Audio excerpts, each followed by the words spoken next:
What's going on, everybody? Happy Thursday night.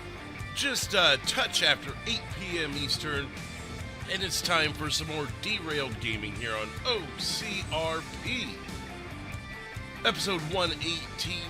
Sorry about the little confusion with the start time tonight, guys. Was running a little behind, and I just wanted to make sure I had enough time and not mislead you guys, but we only ended up being about 4 minutes late, so not too bad, I'd say, considering you were in my shoes. So, anyways, what's going on in the chat? To Marcus, Gamerboy45, EJ, and Kazim. I'm sure many more coming in as we speak. We do also have a poll in the chat, and that is asking what the MVP of last night's stream was. We've only really got two options tonight on that one because it was a little bit of a shorter stream. We had Orson Goes to a Bar and Craig's 24/7 Conspiracies. They're 24/7 there in Sandy with Nerdy acting as the clerk. Very impromptu, interesting, and fun. And then there's also the option of, I missed last night, unsure, you know, you didn't catch it, maybe you're not sure which one you liked them both, whatever, you can hit that button, just cancel out your vote, that way you can watch as the statistics move on. But tonight, Josh is going to be actually opening a helicopter training school, where he's had several civilians ask him over time. If you want to be more specific, I've actually had a few people ask me, and I decided that tonight was the night to do that. Let me type a reminder really quick in here.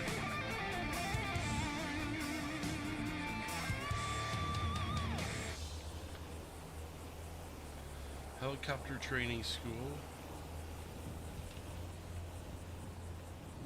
Oops.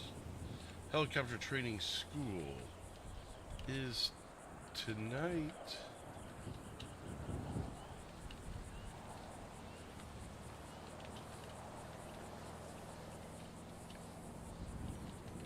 Minutes. Boom.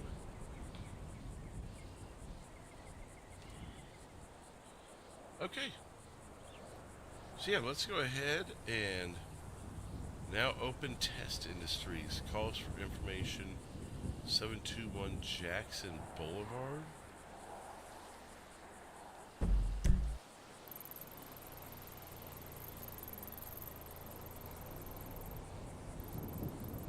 Where is 721? Oh, maybe it's...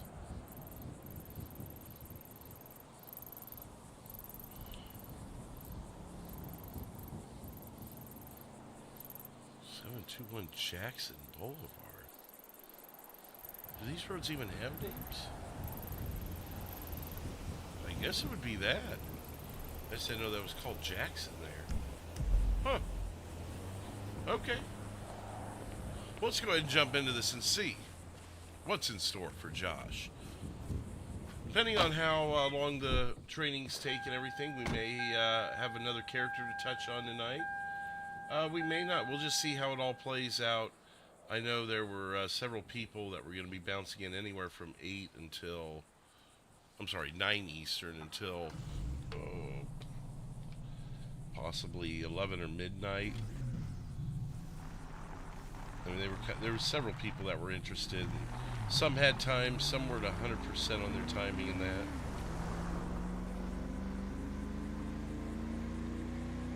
Looking right at it. I was looking at 721. I didn't see anything.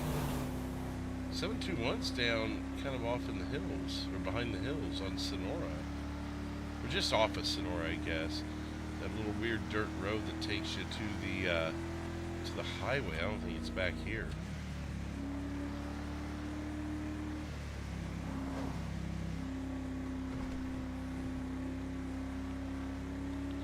When we get there, I'm going to park up my car. I do also need to remember to turn that off while I'm thinking about it. Chandler! Do you remember me? I believe I've seen you in the chat a couple times, yeah. Unless I'm supposed to remember you from something else, but I remember seeing you in the chat, yeah.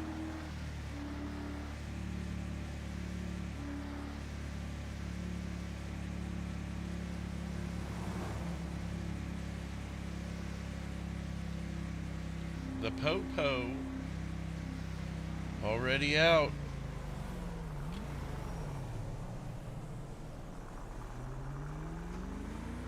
"10 likes," says Jeff Shackleton. Thank you, Jeff. Our likes last night, last time I checked, were at 88. And the stream before that was 92, which is sitting as the record currently. The last couple nights have been highly interactive, and I do appreciate it, everybody.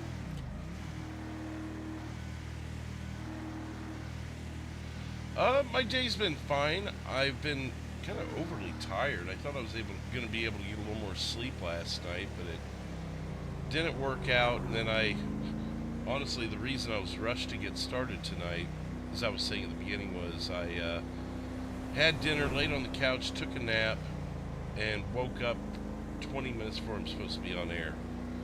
I never do that. I even had an alarm set and everything. And I don't know. Get going, jerk. Idiot. I never do that. I had my phone next to me, and I guess it fell from where I had it sitting onto the floor. Are we not going? Oh, now you're gonna go. Well, no, you sat there and let people go left. You did that. Funky me. But yeah, so the phone had fallen on the floor, and I guess I didn't hear the alarm.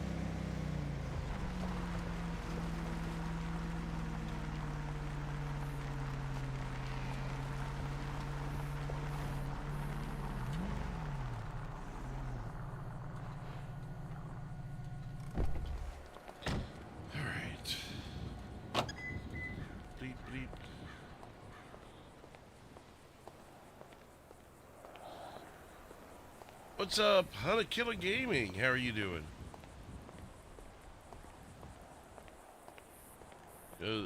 Sandy Airfield to get the fuel. Well, no kidding. Of course I'm going to get the fuel truck. My one and I. Going to be kind of hard to refuel the plane without the fuel truck.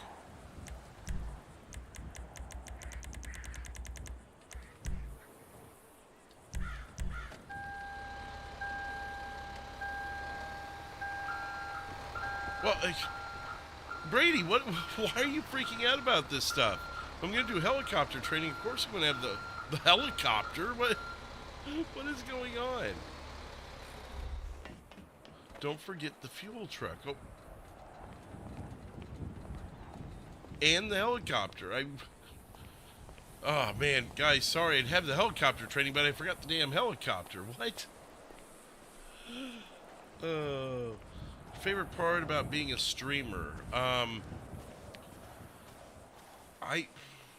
guess getting to see the chat and talk to people and be interactive and just really, even meet new people.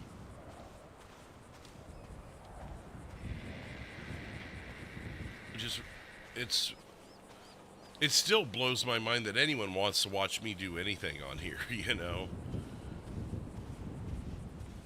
So I guess that just really tickles me that someone wants to take time out of their day to watch what I'm doing, you know? And I've heard a lot of streamers say that, and it seems kind of almost like an automatic answer at this point, but it really is true.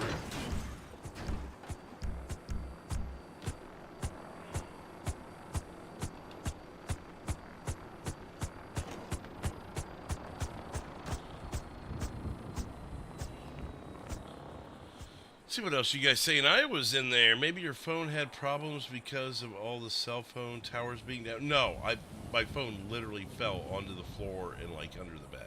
That has nothing to do with cell phone towers. And that's to do with me being an idiot and allowing my phone to fall on the floor. I didn't even know phones were having problems. Well, and even so, it wouldn't have messed up my alarm. You can have a phone that's not connected to anything, and the alarm's still going to work. You never know, knowing you'd forget. I don't think I've ever forgotten the helicopter on a night where I need the helicopter, but I appreciate it, Brady.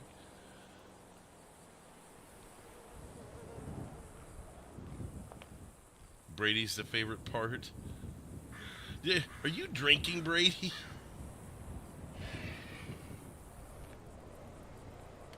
Okay, let's cross arms real quick. We got to do a couple things to prepare. First of all, let me pull up the SOP or the FAA guidelines, just so I have them handy in case I get asked something or need to be referenced something, but I shouldn't.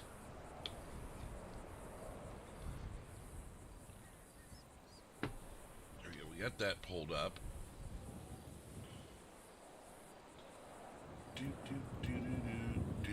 Okay, now cross your arms, dude.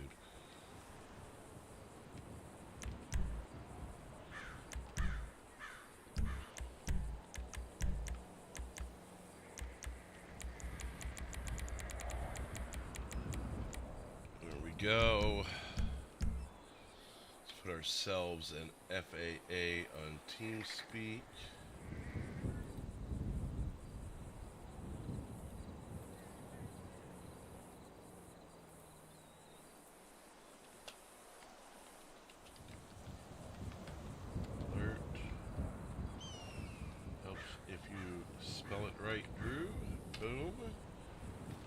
Officially in that, and what else could I possibly need to do? Jagger, what's up, man? I have AT&T. What a horrible day. Phone's still broken. I'm on backup line. I haven't had any issues with T-Mobile. Well, I appreciate it, Chandler. I'm not one that really gets into watching myself. I can't stand the sound of my own voice. I've gotten better over it, better at it over the last 6 years. But yeah, here, with OCRP, what I like to do after streaming is go back and watch other people's POVs of dealing with me, or with whatever happened, you know? That's kind of what I really get into.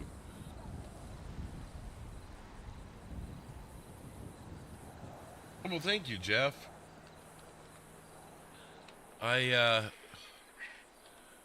When I first started doing YouTube, I was a little less animated when I would talk, and people would be like, "Oh, Drew Quill, he puts me to sleep. His voice soothes me to sleep. He's Drew Quill." And then, so I'm like, well, I don't want to be just the boring guy who reads the pork prices on the radio at 4 a.m. So I tried to be a little more animated and try to be a little more microphone friendly. And then people would go, "Oh, he sounds so fake on the microphone." And it's like, okay, so I just can't win here. I get a little more excited to be in the front of the microphone. Now, I'm less putting people to sleep and more faking it or something. So I'm like, whatever, I don't care what people. I'm just going to talk the way it makes me feel. Well, and especially with OCRP now, it's I've got a different voice I may be doing. Now, obviously, Josh's voice is mine. But, excuse me, getting a drink there. But when I'm doing Robbie's voice, or I'm doing Craig's voice, so whoever it is, it's kind of hard to really fake something that's already fake, you know? I wonder if I could do a voice of Robbie trying to do an impression of Craig now. Did that even come close? It's kind of funny, though.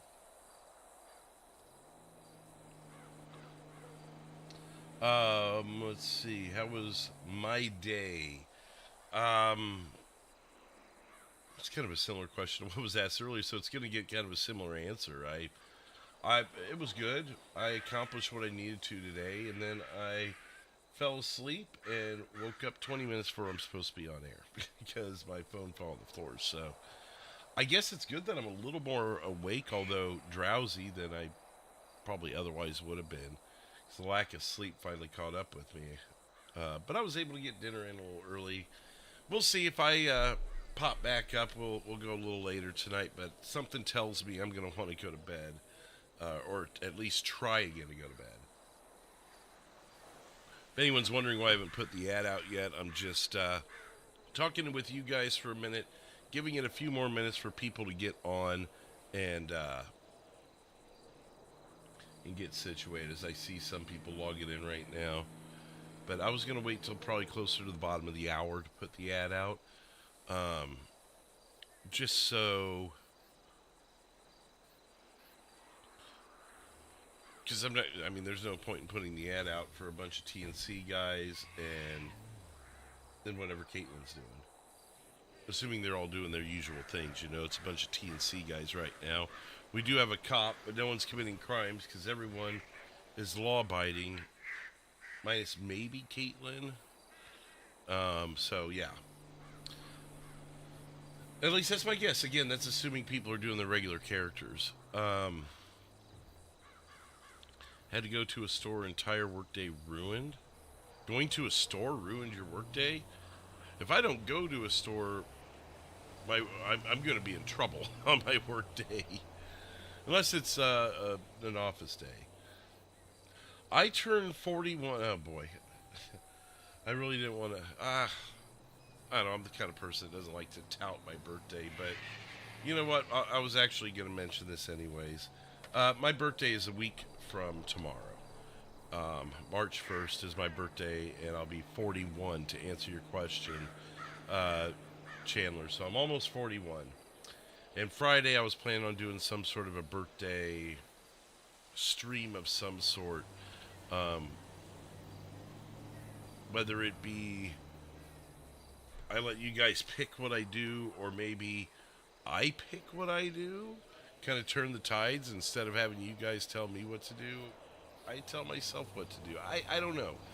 I haven't quite figured that out. I really am kind of low-key about my birthday, and then some. But then usually most years I'm like, oh, today's my birthday. Come to my live stream if I'm home, So that happens to me, Nicholas. I'll watch videos, and especially watching other people's POVs. That'll get me in trouble because I'll end up staying up. There was one night I told you guys I was getting off a little early to grab some sleep. I ended up staying up for like 2 or 3 more hours looking at other people's POVs. I'm like, well, that was damn stupid, wasn't it? You went to sleep at 5 a.m. Yeah, I've had those nights, and I've gotten better about them. That way, if I am up late, it's because I'm battling insomnia, not because I was staring at everyone's videos. I need to start reeling it in on some nights and ending a little bit earlier. Or maybe coming up with some form of a schedule, and that may be coming here in the near future also. Or maybe it's something like Andrew does, where he takes like 2 or 3 nights a week off, and that'll give him the opportunity to, rest. He could make videos on those nights, which is one of the reasons I'm wanting to do it, is that way you members are getting more videos on a constant basis instead of getting them dumped on you like once or twice a month. And maybe having 2 nights a week. Maybe that's a poll I put out at some point and ask you guys. Like, would you have any problem with me Alright, one in the chat, if you think it would be cool if I took a couple of nights a week off and use those nights to either just take the night off or to produce videos for members only, and then those videos, of course, would eventually get released on a week where I'm out of town. 2 in the chat, if you'd rather me just be live as much as I possibly can, and I guess, yeah, those would be the 2 options, really. So 1, if you wanted me to take a couple nights off, whether it's for rest and relaxation or to create videos for you guys that, because I can't be on air and make pre-recorded videos. 2, if you'd rather me just stay live as much as possible. Wow. Okay. So let me explain another thing about that is my free time is spent live. Well, I understand that, Chandler. Um, I guess I was looking for you guys to take it as a perspective from the just the overall progression of this channel perspective. So don't worry about me. Worry more about what you guys want. But see, I don't know. It's hard to answer that from your guys' perspective, I guess. But the idea would be, so those weeks when I'm out of town for 3-4 days in a row, I'm able to give you guys something. I can't make videos if I'm live all the time. Or I'm having to scramble to do it some random afternoon where I got a few minutes, or on a Saturday when I could be doing something else. So, yeah. I don't know. I think it's something I've got to answer myself, you know. What time is it? I think it's getting pretty close. One, to prevent bird out red bat. That's another thing I've been thinking of. Like, I'm not feeling close to burnt out. I've still got a million more ideas. Like, I'm pretty much, this weekend's already figured out for me. I think Sunday is my next night that I don't have some form of plans already. So, but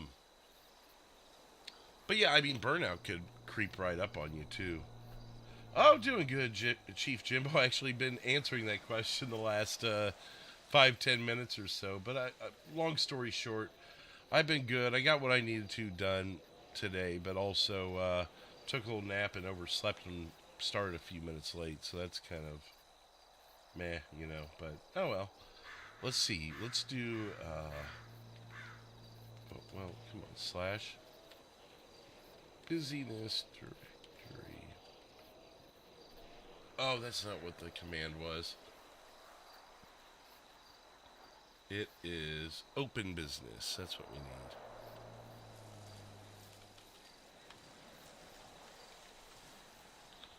need. Name of business. First alert. Helicopter training.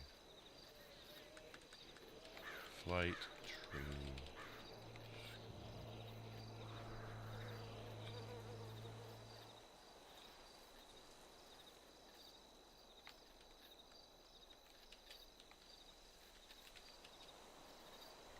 Helicopter training. 1020 Sandy Airfield. 451.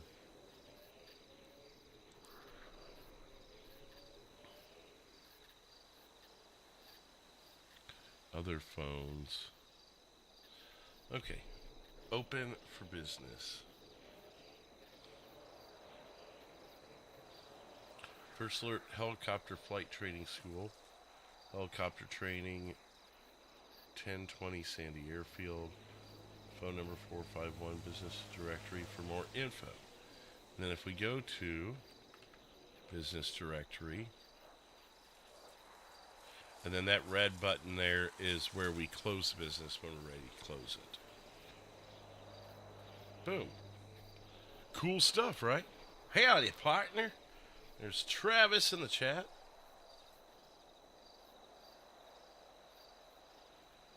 Right, KY. And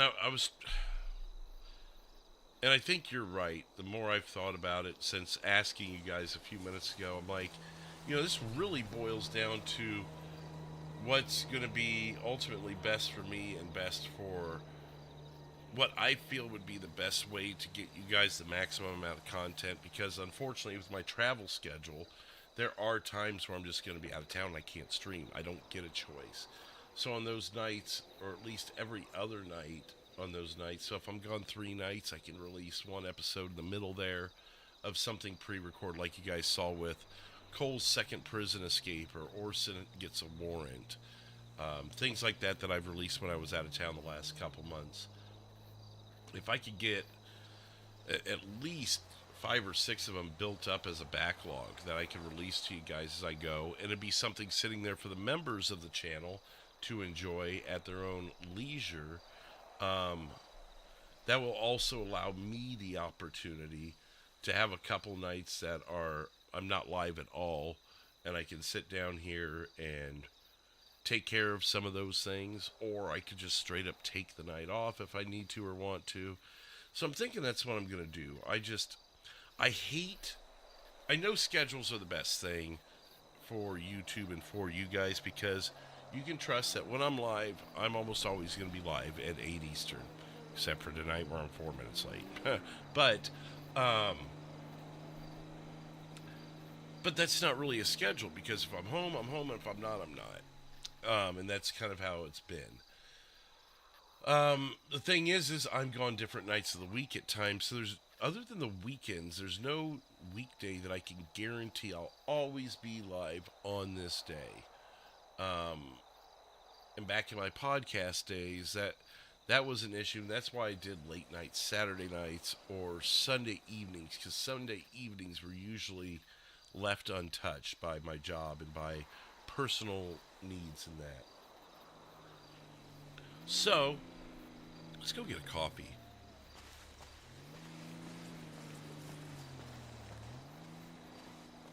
So when I switched to gaming, the live interactive gaming that we've done on this channel, before I had the issues with the basement, I was doing those on Friday nights. Because then Friday night became more of a night that I could guarantee, around that same time that I switched to gaming, that was a night that I could guarantee that I would be home for almost every Friday.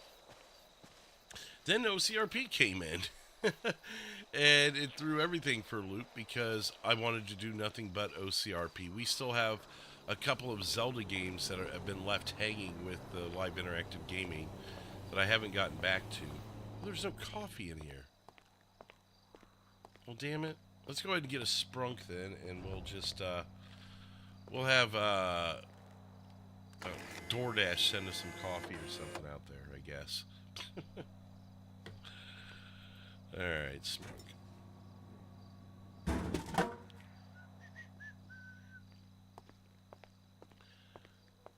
So now it's, what would be the best nights that I could guarantee you guys I'd be live? It's Friday, Saturday, Sunday. Monday through Thursday, and that's kind of always been that way. Monday through Thursday are the ones that could be travel days for me, more than likely.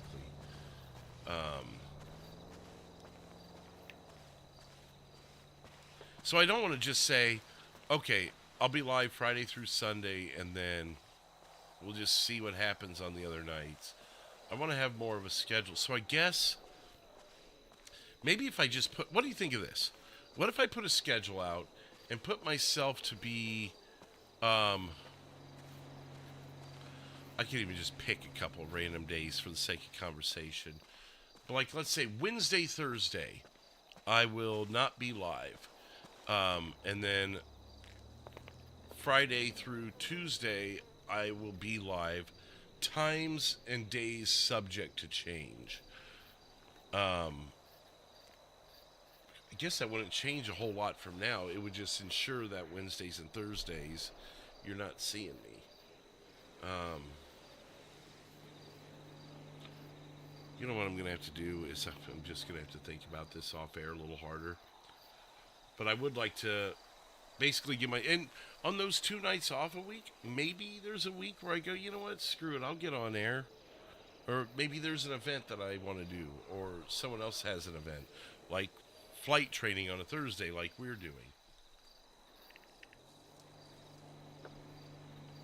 25 likes on the night. We haven't even started anything yet, so I appreciate that. We do have 1 new subscriber as well. So welcome to the new subscriber. Let's see what else you guys are saying in the chat. Will I answer Brady's question so he stops spamming the chat? Where is it? Can you read the message about FAA? I don't see it. Did you curse in it? Remember, I can't see things when you curse. The mods have to catch that, and then it never pops up for me for whatever reason. Here we go. Hey, Drew, this is what the FAA stands for, Federal Asshole Administration. I don't know. See, that's one of the administrations, honestly, Brady. It's probably one of the few administrations that don't do a whole lot to tick me off, you know? Because they don't interfere with what we do. Because it's the, who is it that handles airport security? Those people, and I know their lives are busy and everything, but some of them can be, you know, they're there to protect us. But I've ran into so many times where one airport, I'll give you an example. When I went to Vegas, I flew out to Vegas on a Sunday night. They ran my bags and everything at Kansas City International. No problem. Hey, have a good flight, whatever. In and out. TSA, thank you, Brady. TSA is who I'm talking about right now. And, okay, cool. On the way back in the Las Vegas airport coming back to Kansas City, they pulled both of my bags aside. And my regular bag, they ended up finally giving to me. In my backpack, they're like, is there anything sharp or dangerous in here I need to know about? And I'm like, I mean, anything's possible. It kind of became a catch-all over the years. So I'm like, I would suggest being careful, but I don't recall anything dangerous being in there, no. Because, I mean, poking could even be like a pin that doesn't have a lid for it or whatever, in my eyes. So I'm like, well, just be careful, but there's nothing malicious in there. So they go and they check and they pull out like 3 pairs of scissors, and they hold it up to me like I'm about ready to kill everyone on the plane with them. And I'm like, I look at them and I go, oh, it was from Christmas. I forgot I even had those. And they're like, 3 pairs? I said, well, they come in a pack of 3. Bought them at the grocery store. It was the only package they had. It was like $3. I needed to wrap gifts in my hotel. And they go, and just give you that nod like, oh, I think I kind of believe you.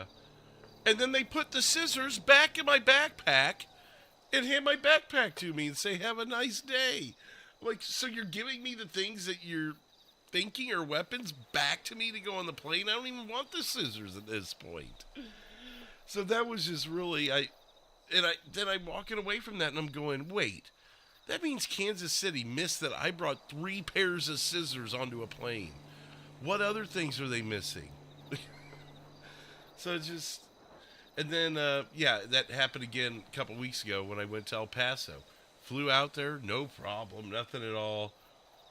And then on the way back, El Paso flags my bags and goes, anything going on with these? Well, I know there's not any scissors in there now. Like, no, I think it's good. I cleaned it out. I said it still kind of became a catch-all. And actually, I made a man's gruff voice, but it was actually a nice lady. Probably a little younger than me. She was just like, no, it flagged. You just got a bunch of stuff in your bag, so it's hard to make heads and tails of what's in here. And I said, go through it. If you find something, toss it. I said the weirdest thing is probably going to be 3 different years' worth of Mardi Gras beads, because I always seem to be on the road during Mardi Gras and end up having bars give me beads. And she starts laughing because Mardi Gras was literally 2 nights before that. What are the odds, right? I won't pop up for you, Drew. It'll only pop up for review and until us mods. Well, even then, like, so Ben, with the approving of, like, say, curse words or whatever, it's, it used to pop up on my dashboard. Since I got this computer, so I don't know if it's maybe something updated or the version I've got, but this YouTube dashboard, which is on my internet browser, maybe it's the internet browser, will not show it at all. Now, if I look on my phone, because I'm on my backup account on my phone, this is one of those reasons, I can actually see if anything needs approved. Say none of you mods are in here, I can look down at the chat and go, oh, something needs approved, or at least needs reviewed. And I don't know why that is. I've tried, making sure I'm on live chat and things of that nature. So I don't know what the deal is. You're right, Ben, but that's not entirely what it is. I should be the first one. If anyone should see it, it's me. Like, between you guys and mods and myself, if someone needs to see a questionable message and only one of us is allowed to see it, I would think that should fall on me. But the whole point is for the mods and myself to be able to see it, and whoever gets it to first gets to it first, And the rules are not very strict here. I mean, as long as you're not trying to do anything like horrible bad words, I would tell the mods to ban, like the F word that's not fuck, the N word, things extreme like that would just not even fly in the chat, and they would get banned, and you'd probably get a severe timeout or a ban. Generally, and I don't know if I've told you this, Ben, generally, unless someone is just blatantly just doing something horrible in the chat and being just an all-out troll, ban them right away. If it's someone who's been around for a while and they do something like use a really bad word or something, give them a real strong timeout and then message me and be like, hey, this person said this or did that. I wanted to ban them, but I thought you should know about it first. Then maybe we go that route. And EJ could probably explain it to you a little more. She's been a mod mine for years, and she knows what's up. What's up, Amy and Quentin in the chat? Kathleen is here as well with those beady eyes sneaking in. It's because YouTube is a bunch of... Well, there it is, Brady. We're not going to get into that discussion. I don't know if that's the reason why I can't see the curse words, but I could go into other rants about that, and we'll just leave that one alone. Jennifer K, what's up? Dropping a 1 in the chat, probably for my question earlier. Thank you, Jennifer. I appreciate any feedback you guys can give me on that, but I hope you're doing well. And a lot of highs going back and forth as other people are popping in. Thank you guys for being here. The training school is open. We're just waiting for our first customer. I was told it could be as early as 8:30 Eastern, which it's a little after that now. And some people were saying, 9 or 10. So we'll see. I threw a final reminder out for the training school. Let me write one more thing. Details a few posts.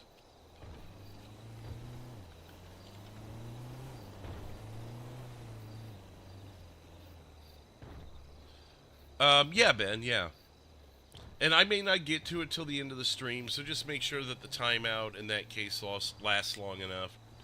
If it's that extreme. Now, fortunately, we haven't had that problem. I mean, we've maybe had a couple of trolls come into the chat, and you guys had to just clip them right off the bat. But it's been really, really chill with you guys. Excuse me. What's funny is I have less viewers when I do live interactive gaming where I play Legend of Zelda, Breath of the Wild, Tears of the Kingdom, or whatever. I have more trolls in that than I do with OCRP. And I have probably 10% of the viewers as I do with OCR, 20% of the viewers, significantly less viewers with that, but seems to capture the trolls' attention. But OCRP, yeah, you guys have all been really cool. I think I've only maybe seen 1 or 2 timeouts ever. I mean, EJ, you would probably know maybe even better than Ben because you've been here since day 1 of OCRP and before, actually. But with OCRP, can you recall any time you've had to time anyone out, either of you? It's been super chill.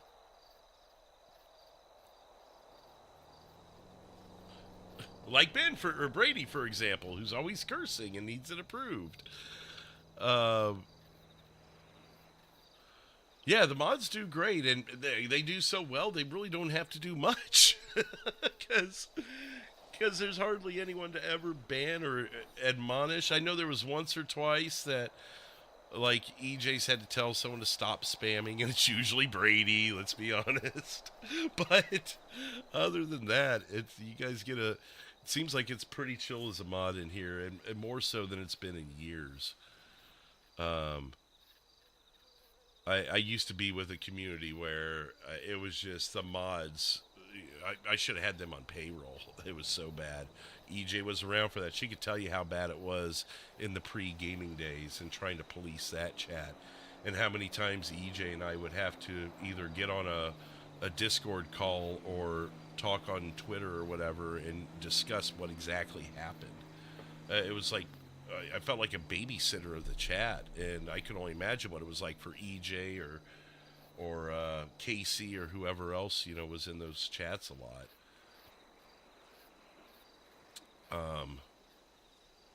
So thank you, Maj. Yes.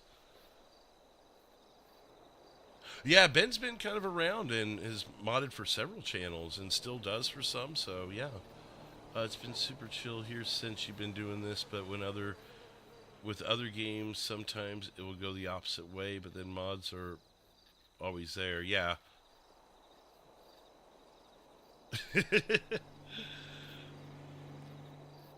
I've had to time a few people out on other streams, but not here. It's chilling here.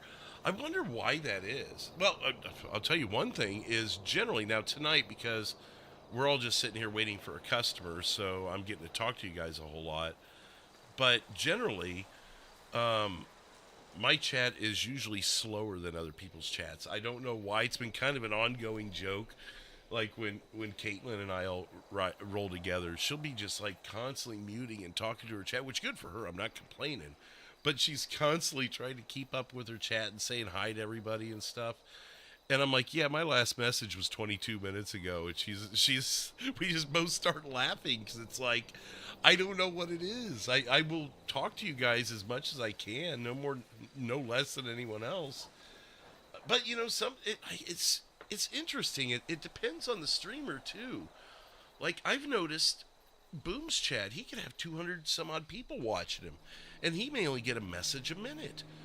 But then you go into, say, I don't know, name someone else's stream, and they may have 80 people watching them, and their chat's just rolling.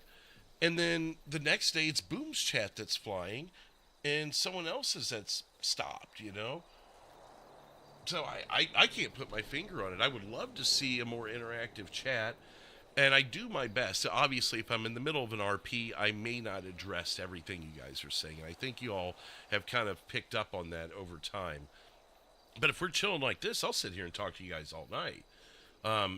Heck, if we don't have any business and we just sit here and talk all night, we can change the name of the stream to Drew's Q&A with the chat while we stand in Sandy Airfield.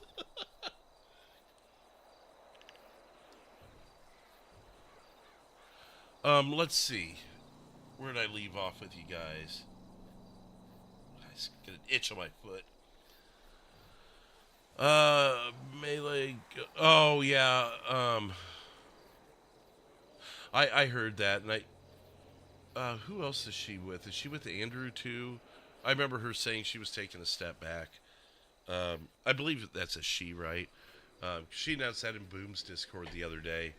Speaking of Discords, by the way, the link to my Discord's down in the description box. The conversation continues over there. Updates to streams, schedules, anything like that, you can get over there on the Discord. And just hanging out and talking like you guys are doing right now, you can do over there on the Discord with many different topics. Anything from just a basic chat to football talk, to sports, to video games, to music, movies, celebrity deaths, even breaking news. I know EJ keeps up a lot on breaking news and stuff. I need to do better at keeping up on that. But thank you, EJ, for keeping that one going. Girl Scout members selling cookies gets robbed at Texas Walmart. Jesus. What is with this country? Celebrity deaths. What have I missed here? There's the Toby Keith one. That's how far behind I am on that. Snoop Dogg's brother. Porky Star. Tony Ganios, ex-Houston Rocket, Robert Reed, 68. Dang. Nothing too crazy on the celebrity death, but I fear like it's just the calm before the storm, unfortunately.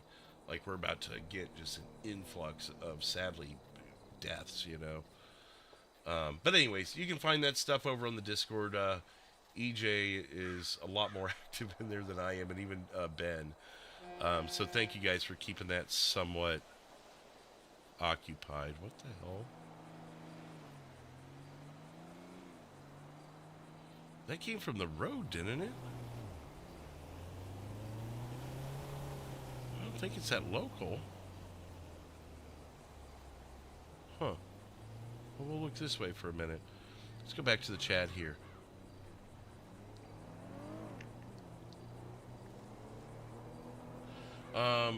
EJ says, okay, when you do a different game, Drew, then it goes down the wire, but then when you do this game, it doesn't go that bad. Yeah, it's just the weirdest thing. It's like live interactive gaming. Maybe it's because it's late at night when we do those, EJ. And it's on the weekends. So maybe people are drinking and more in the mood to come in with a fake account and mess around and I'm more apt to talk and hang out with the chat because I'm just playing a chill game like that. I don't know. It's the weirdest thing. Moderates for me, Troy Invictus Videos. Okay.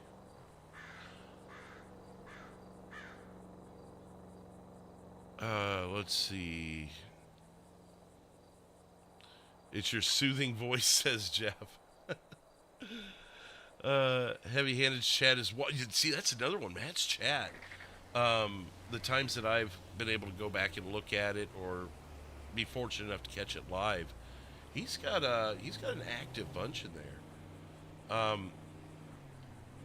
And you know, sometimes other things I've seen is some of the people that like to be, say, watching Boom or Heavy-Handed have been in that chat a long time and they've gotten to know each other.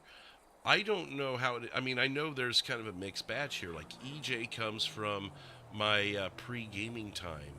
A couple of you come from when I started gaming, but not OCRP. And then a lot of you came from when I started OCRP. But I don't know how many of you religiously watch one or the other. So maybe you're not in the...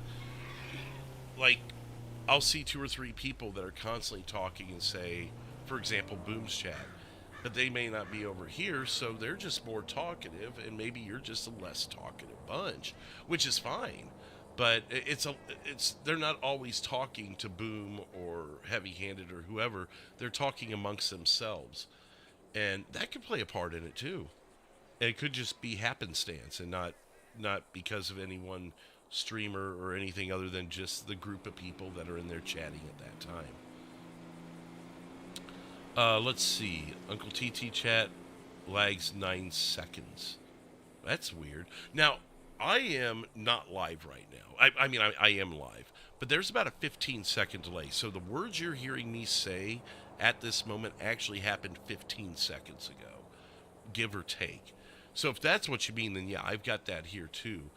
So as I say something, if I'm expecting an answer from you guys, I've got to wait an extra 15 seconds to get it. So that's why I'll get long-winded when I ask a question, and I'll keep kind of talking after I've asked you to answer the question. It's because I know I've got that 15 seconds to kill. Somebody's got to take the torch. Going through there. Oh, yeah, okay, yeah, Ben's addressing that. Yeah, it's YouTube's latency. You can be 100% live. The problem is some of the quality of the stream would actually go down. So if you're more worried about just being live and right there with your audience, then you do that. But if you had a 15-second delay, it has more time to compress the file and make it look this way that you're seeing now, where it is coming through almost perfectly to what I'm seeing. If I had that, ultra low latency or whatever it's called, there would be some imperfections, especially as I'm moving the stick in that. So it's what's more important to you, you know. What else going on in the chat? Thank you everyone for being in here. We are just waiting on customers at this point, so I'm doing kind of Q&A with you guys until we get some customers. Kimberly's on dispatch right now. I know she had expressed interest in learning how to fly helicopter, but I have not. I guess she's going to do dispatch first, so we'll see if she gets time in a little bit here to come over. I may put a reminder post out here in a little bit, unless it just reminds people over time.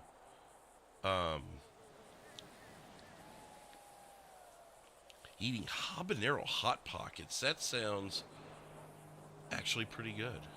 I haven't had a hot pocket in so long. I would usually get the ham and Swiss, or the pizza one. Then I discovered the chicken and jalapeno one, if those even still exist, and those were really surprisingly good. Phantom Dragon is just joined the Discord. What's up, Phantom Dragon? So I'm not a huge fan of habanero because I think it's an empty flavored heat.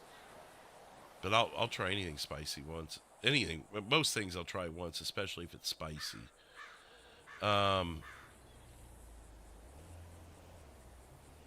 You wonder if Andrew will be live. It is Thursday. I don't believe so. He was under the weather yesterday too. I think he got on for a little bit off air and did a few things. What is my favorite fast food place? Yours is A&W. Oh, I guess it depends on what day you're asking. What's up, Clay? Just printed out my FAA doc to follow along. I can swing by earlier if you want. Hey, whenever you're ready, man, we'll take you up, or I'll continue talking with the chat a little bit. But I know you kind of had a certain time window that was preferable to you, so don't put yourself out. I'm having a hard time keeping up with the chat. There, good conversations going right now. Just know that if I'm not here at the airfield, that I'll be back. I probably got another customer, you know. My favorite fast food place. I guess if we're going to say, if I had to take one fast food place to the desert island with me, it would probably be Sonic. And that's because they've got the best variety of stuff. It's hard for me to get bored with their stuff because once you get bored, you try something else. That's coming from someone who worked there for 4 years. Oh, it's the TNC guys driving by. Okay. I was like, what? It's Jack. All right. That answers that question. That sounds good, Clay. All right, appreciate it, man. A&W is not bad. I prefer when A&W is paired up with Long John Silver's, because then I'll get one of the fish meals with the A&W root beer, and that is pro bro.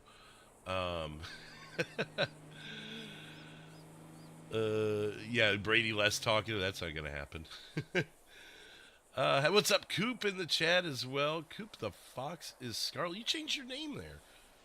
Did you hear they arrested the Energizer Bunny? He was charged with battery. There it is. Quentin. Half your streams I don't talk because I can only talk via my phone. I like to watch. And I've done that too, Jagger. There's been times where I've gone to bed early and I've sent a raid to Uncle TT, for instance. And I'll go lay in bed and watch. And I could pull my phone out and say something, and I might occasionally. But I'll just have that stream on so I can watch. It helps with his watch hours because he was especially wanting help with his watch hours in the last couple of weeks. But yeah, and if I do fall asleep, he keeps getting watch hours. Ben. Brady, I'm kind of going through here. Nothing like falling asleep listening to Drew, says Jagger. I'll tell you another one that'll put you to sleep. If you like scary stories, if you like listening to scary stories, and these are stories of real people that they've sent to this channel. Real people have sent stories to this channel, and he reads their stories online. Go to this. This is Let's Read. And you want something to put you to sleep if you don't want to listen to me that night, listen to Joel. He's got a great voice. Now, you got to be willing to listen to scary stories when you go to sleep, of course. Looks like Victus Videos is going to be on. Troy's going to be on. Aunt Marge is going to be on. Big Jess is doing some iRacing today, so I don't think we'll see him here on the server tonight. But you got Big Jess also. So what was I saying there? I just totally lost my thought. Um, oh yeah, so Let's Read. Go check that out. He's got well over 1 million subs at this point. I've been following him since he was closer to 700,000. Um, a friend I made through YouTube, he suggested him to me because he had heard me mention it one day on air, and he sent it over to me, and he actually sent Lazy Masquerade to me and suggested him. And then I found Joel Let's Read through there, and oh my god, he's only on a couple nights a week live, but he's got a whole catalog of scary stories, and some are really interesting, and like getting followed home from work or followed home from the bar or whatever the case may be. He's got a lot of really interesting stories. So I'd go suggest watching him if you're not interested in watching me that night or whatever, or just want something to listen to that you don't have to watch also. Um, Out of all the role players, who do you enjoy watching? Says Aloha Snack Bar 38. Out of all the role players, well, Derailed Gaming. No, I'm kidding. Of course, I was gonna say that like a jerk. Um, no, honestly, I would probably have to say, gosh, it would have to be one of our admins, but to flip a three-sided coin on Jeff, Ryan, and Bugs. And that sounds so cliche, but I've watched them the longest. Um, I like more story-driven stuff. It really, that's not even fair to answer because there's some things that Boom does that I'm like, oh man, that's really. Or when Beardface was still streaming, there were things that he would do. It really depends on what the streamer is putting up that day to me. I'm less likely to watch an LEO stream and more likely to watch something story driven. And I'm not going to say this just because he's in the chat, but Clay Mundo, that's some really cool shit, some really good editing. Go check out his channel too. Um, he is really he's raised the bar of OCRP content. Now you'll next to never, if ever, catch him live, but he will piece together something that he did into like a 30-minute episode that you could watch over your lunch break, and the production value of this stuff is second to none. So go check out Clay. Um, it would be unfair for me to say that he's my favorite because I've only known him, for a handful of months now. But I'll tell you what, he's working on it. He's up the game. Gonna like the Philly one hot. Oh, Brady's. Oh gosh, that's how far back I am. The Hot Pockets. Yeah, habaneros. It's empty heat to me. I'm not a fan of them.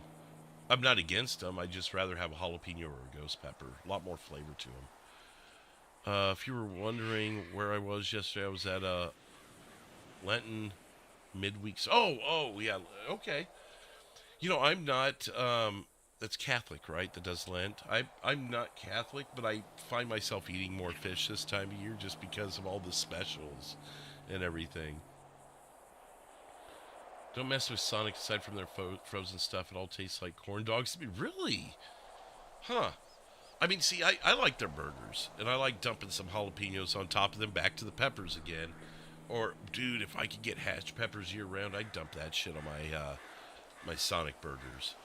And then their chili cheese coney is kind of my other go-to there. I can see where everything else would taste like the corn dogs because I'll fry in the same grease other than the fish that gets its own vat. I'm convinced Long John Silver's My Town is a front for money laundering. How they same. Oh, dude, we've got an Italian restaurant here that's the same way, Red 9. You never see anyone there, and I've actually heard someone told me they closed recently, the Italian place I'm talking about, but they never had business, and I'm like, where's the money coming from? Is it backdoor business? It's funny you say that. That's possible. You never know. True crime stories. Well, and there's some true crime in there too. He does some that are like, um, where he'll let's read the link there, where he'll do more popular crime stories and just he'll tell it in a way that's translated through him, and he'll do it in his voice, his calm, soothing voice that'll soothe you right to sleep. So if you're someone who not a fan of ASMRs but like a soothing voice to put you to sleep, go check that channel out. And especially if you like scary stories. Oh, was that a soda review? I must have glanced at... Oh, yeah, soda review and vlog. Well, hey, still go check out Victus videos anyways. I took a glance at it. I didn't even read what it was about. Thanks for catching that, Ben. Be Rad, have you ever noticed that Sonic has changed the hamburger meat? It's not as good as it used to be. Huh. Funny enough, I don't notice that. And after working there for 4 years, you would think I'd notice. Back in my day, but they came in frozen. We had one side that was flat on the frozen patty, and one side that had bumps, like little caverns across it. You would put it on the left side of the grill that was the hottest portion of the grill, and as soon as it started bleeding, you would flip it to the middle portion of the grill that was a little bit cooler. You'd let it finish cooking, and then you would slide it to the right side of the grill that was the coolest part of the grill, but it was still hot enough to keep the meat warm. And maybe they changed the way they cooked it, because that was a really unique way of cooking a burger. And the fact that they would sit on that cold portion of the grill just oozing in its own grease, just covered in its own grease, maybe they wanted to get away from that. That would be a guess of mine. I haven't worked for them since a brief stint in 2006, so a lot could have changed since then.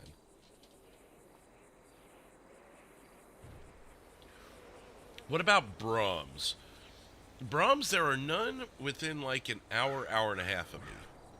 I have been to a couple over the years, because they've got some in Wichita. There's one in Emporia, Kansas.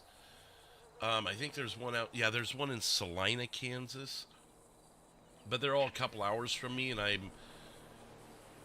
when I drive past them, I don't necessarily look at them and go, "Oh, there's a food option," because I'm just not used to them. That's not a cop. But I will. What was I going to say? I've stopped in there once or twice. I was really fascinated how they had this small little dairy and produce section. Like it was just like someone cut out a small portion of the dairy and produce in a grocery store and dropped it into a fast food restaurant. I thought that was interesting. And you know what? I'm probably going to be out of town one night next week, and I'll be by one. And you know what? Remind me, and I'll do my best to get through it and try it, because it's been a while. It was probably 7 years ago I had it one time. The other times I kind of either driven through, or maybe I probably didn't even grab a shake, because I try not to just grab those on the fly. My belly's getting big enough as it is. Boop, boop, boop, boop, boo.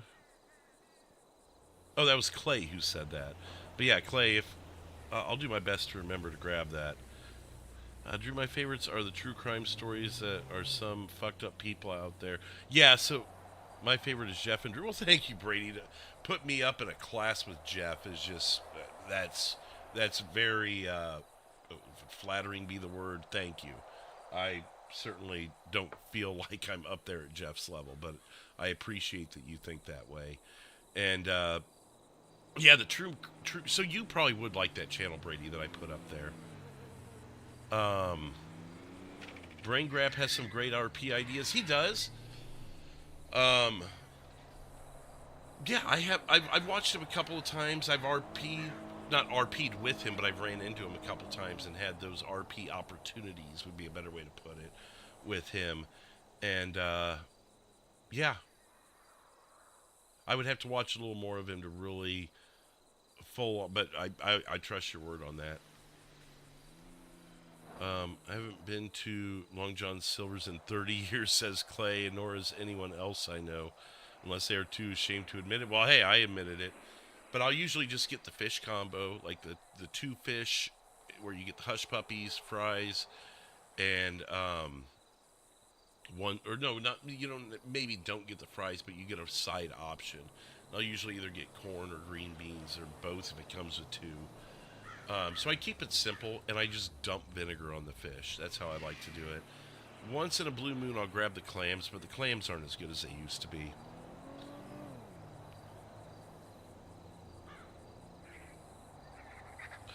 Yeah, Swoops does some good stuff too. Wildman's been going live more here recently. I'd hate to pick just one though because everyone's just so good. So I feel like by not mentioning someone, I'm discrediting them. But everyone does such a good job on here. And each have their own style. Um, like Clay, for instance, since he's still here, he puts it together as if you're watching a television show or as much as possible as he can. I go for more story driven stuff where there's stories going on that I love the callback to old episodes. So, like, Craig is Brad's brother. He's here because Brad died. And Robbie, Jessica, and Mama are a family. And sometimes the things that one does, it affects the other. And Brad and Jessica had dated. And that there's a constant story running with them. Now, some nights we may just hop in a car and start robbing places with one of the criminal characters. But hey, that's story progression in itself. It builds more of their character. Um,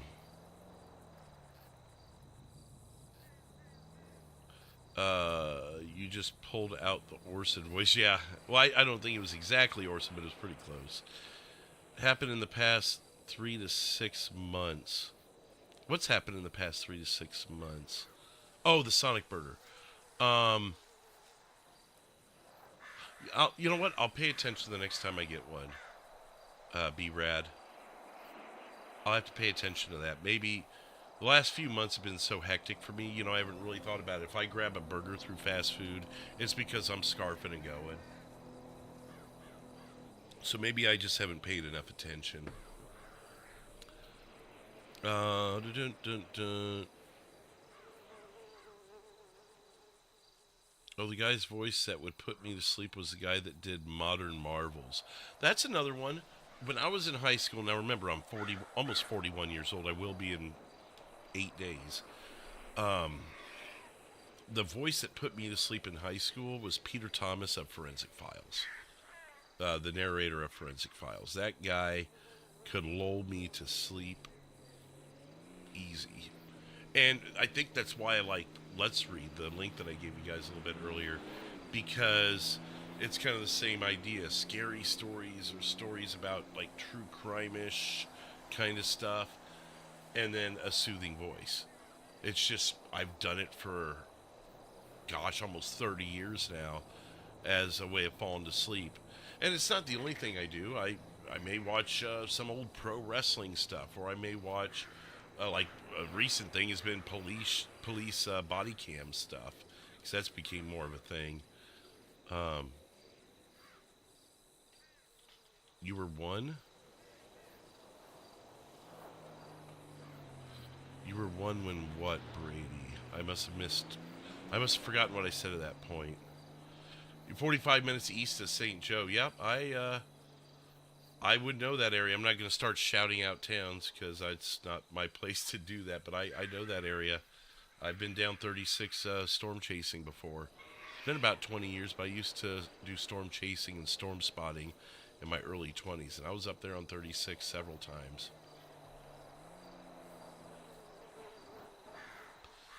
Chandler, in my opinion, every streamer on OCRP are amazing. Yeah. I mean, there's not one that I pull up and I go, ugh, that's dreadful. I've never have done that. I've had little critiques or criticisms about things, but I'll keep them to myself or share it in private with that streamer, because there's nothing to complain about. Did you try that new business directory thing they added? Yep, I did. And I don't know if I need to... Do I need to reissue it, or does it re-roll it for me every once in a while?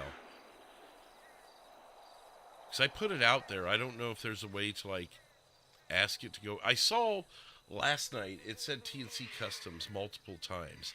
I don't know if they were reissuing the thing, or if it was sending a reminder every so often. I don't know which it was. So I was kind of waiting to see, but I also didn't want to blow up people's screens with helicopter training.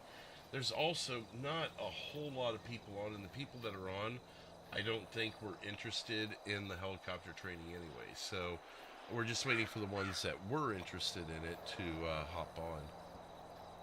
Like yourself, Clay. No, take your time, man. I'm just messing with you. Coop says best RP of all depends on what kind of mood I'm in. But OCRP community has the best RP. I agree. Even the previous servers that our admins were with, there was some good RP there, but I think things are a little more buttoned up here, just to be respectful to everybody. And I've checked a couple. Anytime I've ever, like, YouTube has suggested another community to me, and I've clicked on it, it all looks like GTA Online stupid crap. There was one guy, he was live, and he had probably 10,000 people watching him, and his video was something like trolling people on GTA Online. He was just going around blowing people up, and I'm like, after 11 years of GTA Online, or however long it's been, that's still fun for people? Like, when do people grow up, you know? I feel like OCRP is more of like the grown-up role-playing. Like, people actually put some thought, some effort, and some creativity behind what they do, where a lot of the other, and with all due respect to other servers, I haven't seen them all, but a lot of the other servers that's been recommended to me through YouTube has been more elementary school, in my opinion, subpar. But at the very least, subpar may not be the right word, but because that almost sounds pompous to say, but they just, it's lazy RP, I guess. And what's up to Cora in the chat? I don't know why I blew right past you there, but how are you doing, Cora? It's just, it's not my style, I guess would be the way to put it. And heck, don't get me wrong, I could use a good police chase or a good shootout every now and then, but what got us there? Why are we doing this? Thank you, Brady, and you're young. Flip Dad, how's it going? Derailed, not my first time watching your stream, but is my first time interacting with you. Keep up the good content. Well, thank you, Flip. I appreciate it. And thanks for jumping in and saying hi. It's good to see you. I appreciate you saying that. I do that too, where I just kind of hang out in channels. I may not chat a whole bunch or even at all, but I'm just, there I observe. And I'm sure you've heard me say before, why is no one talking in the chat? It's not necessary. It's just, some people like to talk and some don't and whatnot. And, or maybe it's not easy for you to Flip. Maybe you're watching on your TV and you can't pull out your phone, or you're at work. I know there's people that have done that, but nevertheless, regardless whether you're chatting or not, thank you. Travis says, I miss Beardface. He was damn good. Yeah, he was very creative. Very, very creative. The first time Robbie almost got into trouble, it was Beardface was the responding officer. And it's in the first 10 episodes. It was a night where Robbie was driving the trash truck. So just look for that if you want to go find... I wish I remembered exactly what episode it was. But I think it was one of Beardface's last patrols. And, because I came in right before he stepped down. Cora says, I like how varied the streamers are. It's nice how everyone is unique in their style. Yeah, see, that's what's crazy is although we all have unique styles, they all blend together very well. There's someone getting pulled over. Before the server gets any busier, I'm going to leave off with Cora's comment there. When I come back, I just want to make sure I'm able to hit the restroom before someone comes over and wants me to train them. So give me just a minute, and I'll be right back, guys. Thank you.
Alright, sorry about that, guys. I'm back.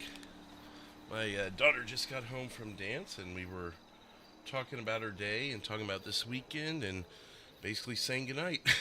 So, that's our Thursday nights usually, when it's a normal Thursday night at least. Let's see, you've got all that. Microphone is back on. So let's see what else you guys have been saying. Let me find out where we left off here. Where's that message from Cora? Oh my god, how far back is it? There it is. So the next thing Clay said, no idea, I don't think. A lot of people know about it yet. I wish it did notifications or something. I haven't used it yet. I mean, I can always delete it and reissue it too.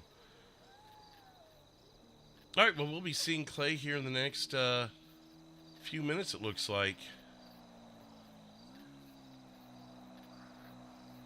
Yeah, and we're up to 42 likes already tonight with one new subscriber. OCRP is best RP. This is from B Rad, and more realistic than others, but it has seemed to be dead lately. Not many people on. So during the week, there's been less streamers than usual. I know there's been a few things that have kept that from happening, like Nerdy's computer or ability to stream. Maybe it was internet. I don't know exactly what it was, but she's been unable to stream. Some of the other people have just been taking more days off. Some have gone more to recording.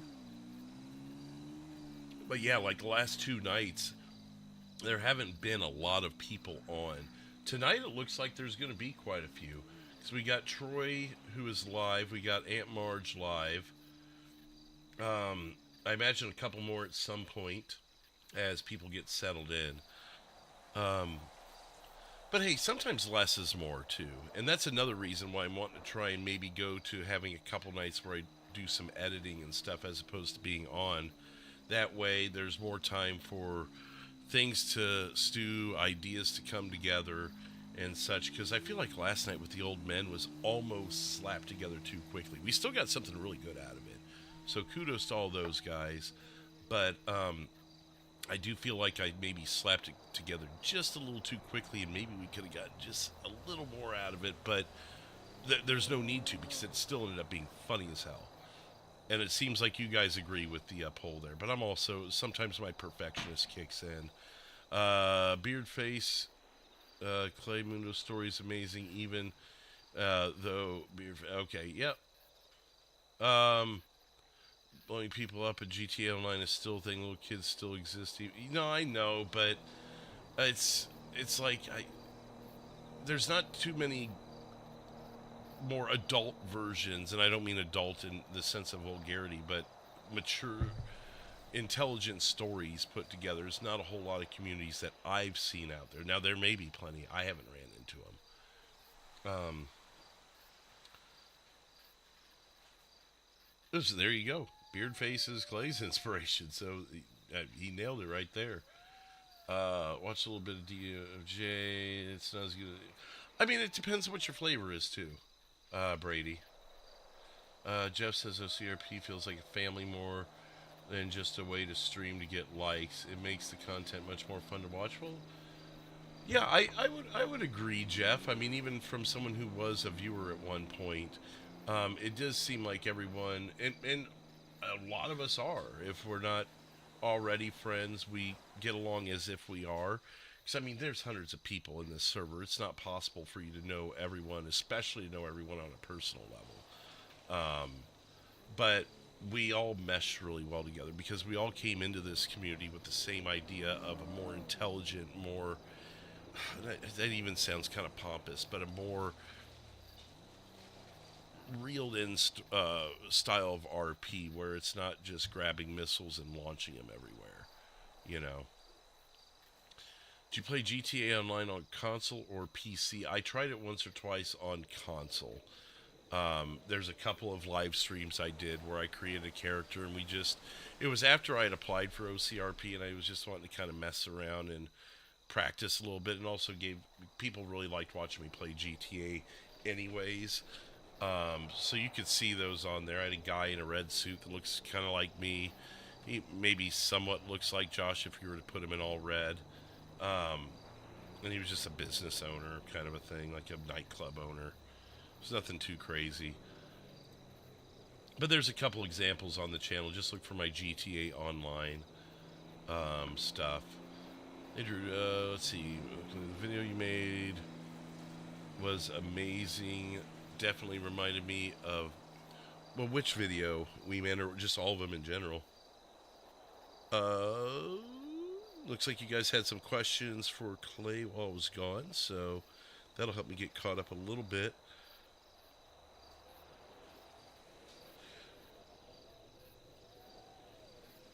Yeah, to piggyback off of what Clay said, just go to Beardface's Discord, or you can even go to his YouTube channel and go to his community tab, and it'll tell you. That seems to be one of the most popular questions, and understandably so. But it still surprised me how many people missed those messages, and I know everyone's got busy lives, so I'm not picking on you, but excuse me. But yeah, it's still amazing to me that we're getting that many questions still. Buys LSD from trailer. Okay, Caitlin's getting into some criminal stuff tonight, it looks like. With Rockstar owning FiveM and now GTA 6 coming out at some point, what do you think RP community will be like then? Rockstar will be a limit its content or charge for the... I don't know. I don't know how all that stuff works. That falls more into... I think Jeff handles kind of that stuff a little more. He seems to be the one that deals with the operational side of things with the server itself. Jeff would probably be a really good person to ask about that. I'm just coming in as an idiot who doesn't know the first thing about any of the programming at all. I know what I need to type to do what I need to do. I don't know what makes it work or how. I just know that Darren and his team are freaking stellar at doing it, and Jeff at kind of overseeing that stuff and making the decisions on it. And beyond that, but as far as, I think GTA 6, I guess would be a better way to put it. I hope that GTA 6 is a step up for us. It definitely will be graphically. Some of us are probably going to need to buy even newer computers at that point. But I think it's going to be a challenge in a good way. It's going to challenge us to switch up some of our stories. Our characters are going to change, because I don't think these characters will convert over because the graphics are so much better. So I think it's going to be a challenge, but a good challenge. And I think you're going to get some really good quality stuff, at least from OCRP, out of that. Ben, I was actually gone for a minute, so you didn't miss a whole lot right now. I'm just kind of still answering questions. Nothing big, though.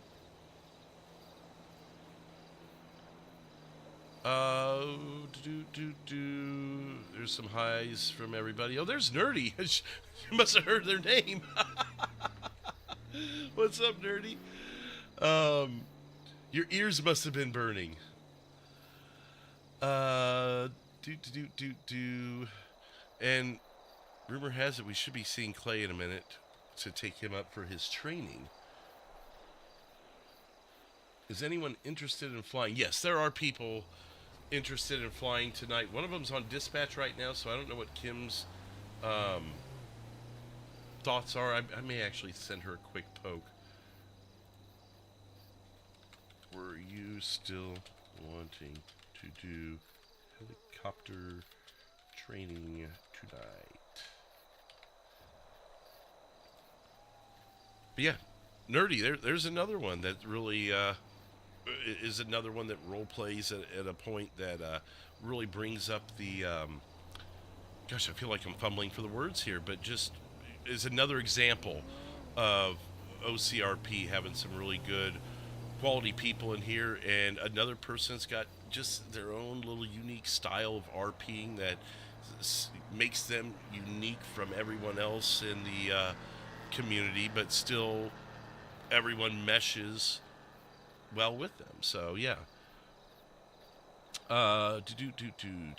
Chat. Usually winter time, not a lot of people stream as much. I probably would stream more in the winter, to be honest. Uh, I could see where summer would create more opportunities for some people. I pretty much my streaming is about the same. Work demand is what slows down my ability to stream because of my travel schedule. Um, so that's what affects me more. That's why I say it seems like there's more work projects with better weather, even though we work indoors. I don't know. A lot does. The holidays is usually a lot of helping stores as opposed to having to go out of town to do specific projects. So that's why I think I'm a little more available in the wintertime anyways. Isn't he doing fly instructions? Oh, is that JMan you asking me? Yeah, I am. I'm just waiting for customers. Just patiently waiting and using that as an opportunity to say, to do a little Q&A with you guys. We haven't done this in forever. Oh, absolutely. Yeah, I do my best. I've gotten better at stuff like that, nerdy. It's hard. It's really hard, but I appreciate how understanding people are as well when the mistakes happen and that. I knew someone several years ago that basically said on their Facebook one day, they go, "These are my pronouns now. If you mess it up, I'm blocking you." And it's like, that's really unfair. I mean, I could see if someone was being malicious, but they just on a dime, and it wasn't even a. They went from she, her to he, him overnight. And it's like, you're expecting me, who has known you as a female for years, to never slip up again on a dime. So I appreciate when people are understanding also that there's slip ups are going to happen, you know. But I've gotten a lot better about it. I know a couple of people who are non-binary, and I've gotten a lot more used to the they them sort of thing. Um, the first and only, probably, I'm not sure what that is, Brady. You may have to retype whatever that the first and only thing is. I dropped into Troy's stream and into Victus's, so I was away from. Oh, no, you're fine, Ben. Go where you need to go, man. EJ's still here. Cora's in here, so there's definitely some mods in here. Um, and even if there wasn't, that's fine. Will you be able to stream again tomorrow night? I'll be on. Oh, or you're asking nerdy. I'm sorry. I was gonna say I'll be on tomorrow night. We've got the Pro Bros and stuff. I was meaning to actually DM nerdy at some point and ask what was going on with the streaming and that, because it had been a while. Also, people who streamed a lot like OMBF no longer OC. Well, yeah. And some people take breaks. I mean, it's um, it can be a trying schedule. I mean, look at even like Damn It Dave. He's still with the community and everything. Oh, okay. So Kim's not coming over for training tonight. So what was I going to say? So I mean, he's not out of the community. He just isn't currently active. People take breaks. Bugs took a break for years, and they either eventually come back around or they don't. And new people come in. It gives an opportunity though to see some fresh faces also RPing with people that have been around a long time, or maybe even someone like me that's been around a few months that you've kind of gotten used to. But then new people come in, and well, it's a fun little mix. As much as you hate to see some of your favorites go or take breaks, there's always something new around the corner. Also, people who stream. Oh, I have tempted to go into the helicopter just see what's going on. I do have alert 2 in the hangar there too. Now they're going down, Joshua. Let's see what else we got here.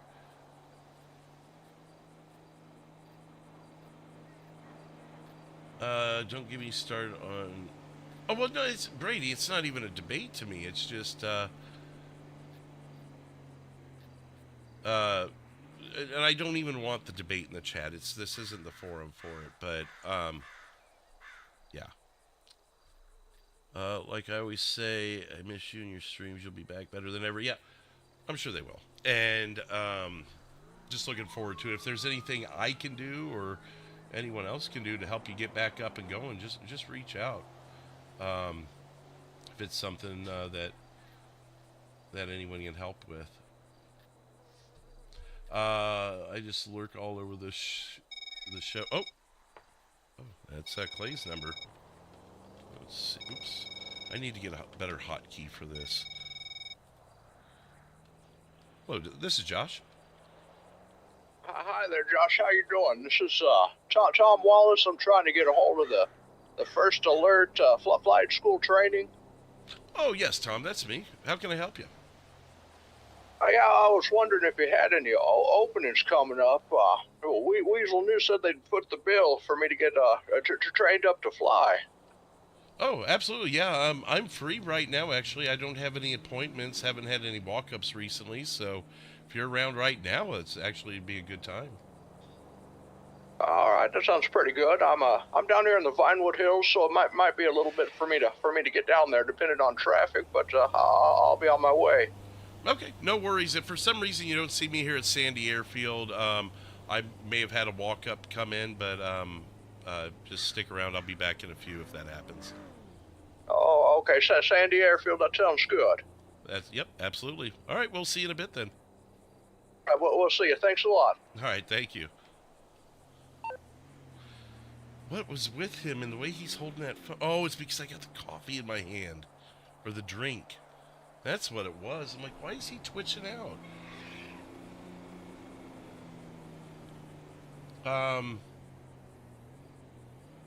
Let's see, Brady, where did I leave off here? Nicholas, Cora says, I can promise not all of us. Okay, yeah, you guys are having that. Drew, what happens if the helicopter crashes? Well, hopefully that doesn't happen. I think people got the vibe that this was going to be a legit RP and that we really didn't want criminal activity here.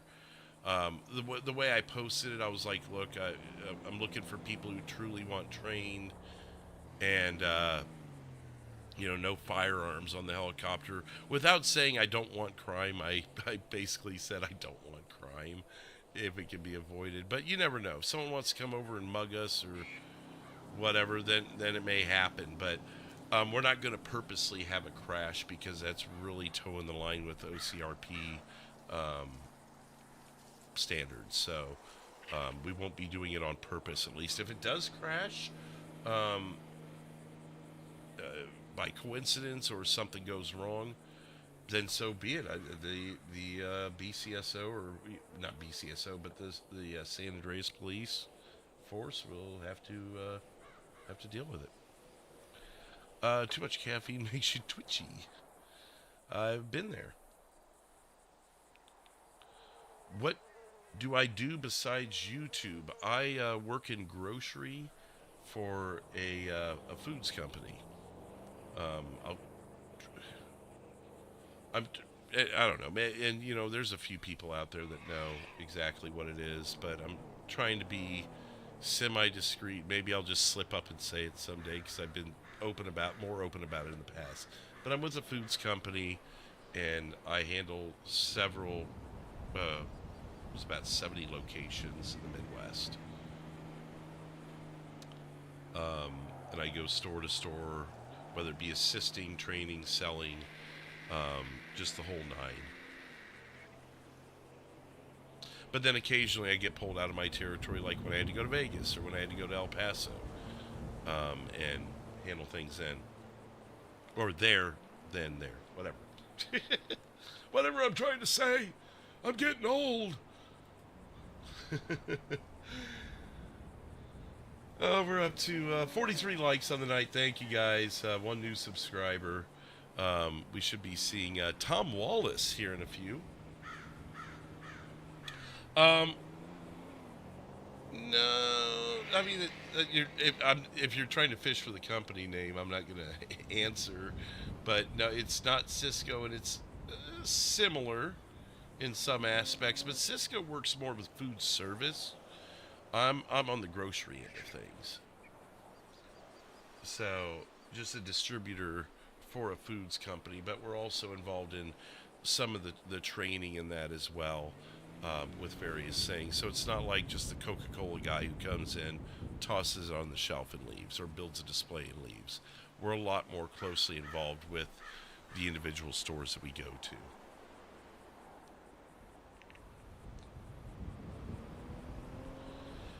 Has anyone seen, like, when I was gone, did that bar go across the top of the screen and remind everyone that we were open?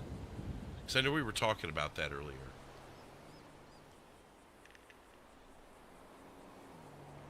I was just curious if that was going to remind people or not. If I don't see it here by the time we're done with Clay, and if we don't have any more customers, I may go ahead and reissue it.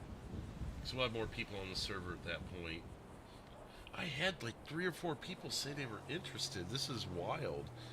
But, you know, we'll have nights like this where we'll get an early start and people are just getting a later start. Kind of like last night with the Old Man RP. Our plan was to start at 9 Eastern. But a couple people rolled in later, and I'm not mad about it. Hey, people have got lives. They've got their things going on. This is just a hobby at the end of the day. So that's why I had 6 or 7 old people scheduled for that, knowing that probably half of them wouldn't be able to make it because things come up. People are late. People are early. People, you know, life happens. This isn't life. This is our hobbies. So I always schedule a couple of extra people for group events like that, like the mass old people fight at the bar. And we ended up with, 4 or 5 people there. So it worked out about perfect. If all 8, 9 people would have shown up, we would have had the most damnedest fight in the bar. And Andrew and Jay and them would have had a lot more on their hands than what they ended up having. But it worked out perfect. It worked out well, and it was fun.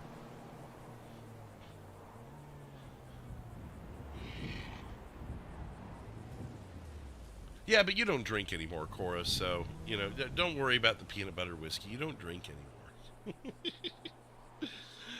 No, but it is. Peanut butter whiskey is good. I'm getting rid of the $50 derailment. I want to get things that don't have a whole lot from the old show on it. I need to. I'm probably going to do that tomorrow, actually. I've got a list of to-dos tomorrow during my office day, and since I'm already here at the computer, I can oh, here we go. Take them out pretty quick. Hey, how you doing? Hey, good. How are you doing? Mr. Wallace? Not too bad. What was your name again? Josh Fleetwood. How are you? Doing pretty good. It looks like, pretty good flying weather. A little cloudy, but I'm sure it's nothing you haven't dealt with before. Yeah, no. If it starts raining, we will come down. Let me double check the forecast really quick. So that's a good question. Yeah, this is just it looks like a passing storm up over the mountains, so sun should be back out soon, so we shouldn't have to worry about weather at least. Oh, that's good. I got my little flight training manual, FAA documentation here. Oh, perfect. I skimmed over it, but do you have any questions there? No, not at the moment, but I'm sure some will come about. Okay. The easiest way to explain that, to summarize that in like just a mini paragraph, is worry about those altitudes, 500 in the county, 1,000 in the city, and just don't be Rambo. I mean, it basically boils down to that, or don't be Top Gun or whatever, you know. Well, I mean, you saw how long it took me to get here driving, so I'll probably fly about the same way. Right. Okay, well, if you don't have any questions, we'll just hop into the helicopter. I'll drive the first flight around just to kind of show you some things and give you some pointers as to, the easiest way to fly the thing and control. And then second time up, if you're comfortable, we'll go up with you in the pilot seat. The one thing that has got me nervous is the communication, so the call signs and this and that. Have you ever dabbled in any sort of fire or EMS in the past? No experience with any of that. Okay. I mean, the call signs... oh, hang on just a second. BE, thank you for becoming a member. Appreciate it. basically you just whatever. Like I'm first alert, so I'll my calls. I'll just say, hey, first alert 1 or first alert air or however I say it, preparing for takeoff or skids up, which means basically that the helicopter is going to be hitting the air. Thank you, B. Appreciate it. All right, so for first alert 1 or first alert air, skids up, okay. Yeah, so if you're going to be with Weasel News, I'd say, Weasel News 1 skids up or Weasel News 1 skids down. If you have other air traffic nearby, you may communicate with them and say something to the effect of Weasel News 1 coming in for landing. That way you don't end up, that way they'll keep their eye out for you, that sort of stuff. Just common sense things to, prevent there from being a catastrophe, obviously. Sure. And let's see about the flight logs. I assume you keep some type of log of the hours in the air and maintenance records and that sort of thing. Yeah, that's something for when you're on downtime. If you wanted to, go through them, fill them out, that sort of thing. And basically, they're just there in case law enforcement has any questions or needs to check up on you, or maybe even the FAA if they were to come by. I'll be honest, I've never had to pull them out, but if you feel so inclined to put a little extra effort into them, if you know what I mean, that's certainly acceptable.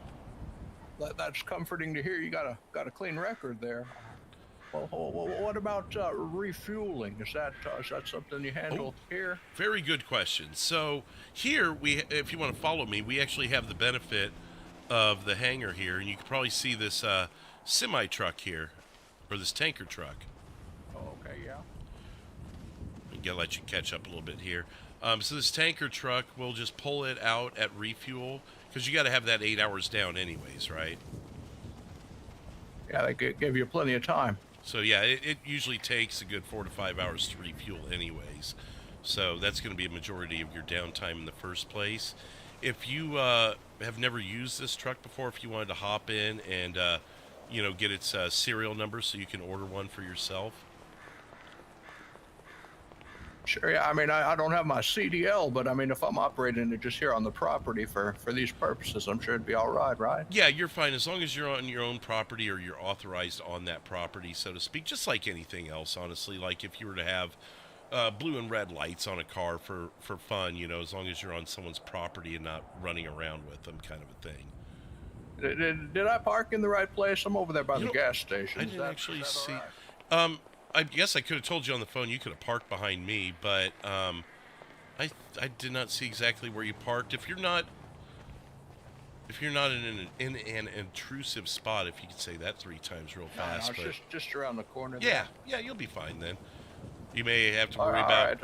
Right, you never know how Sandy Shores, criminals might react to that, but otherwise. That's true. Let me hop in this rig and get a feel for it, and then I may move my car over here if you don't mind. Yeah, no worries.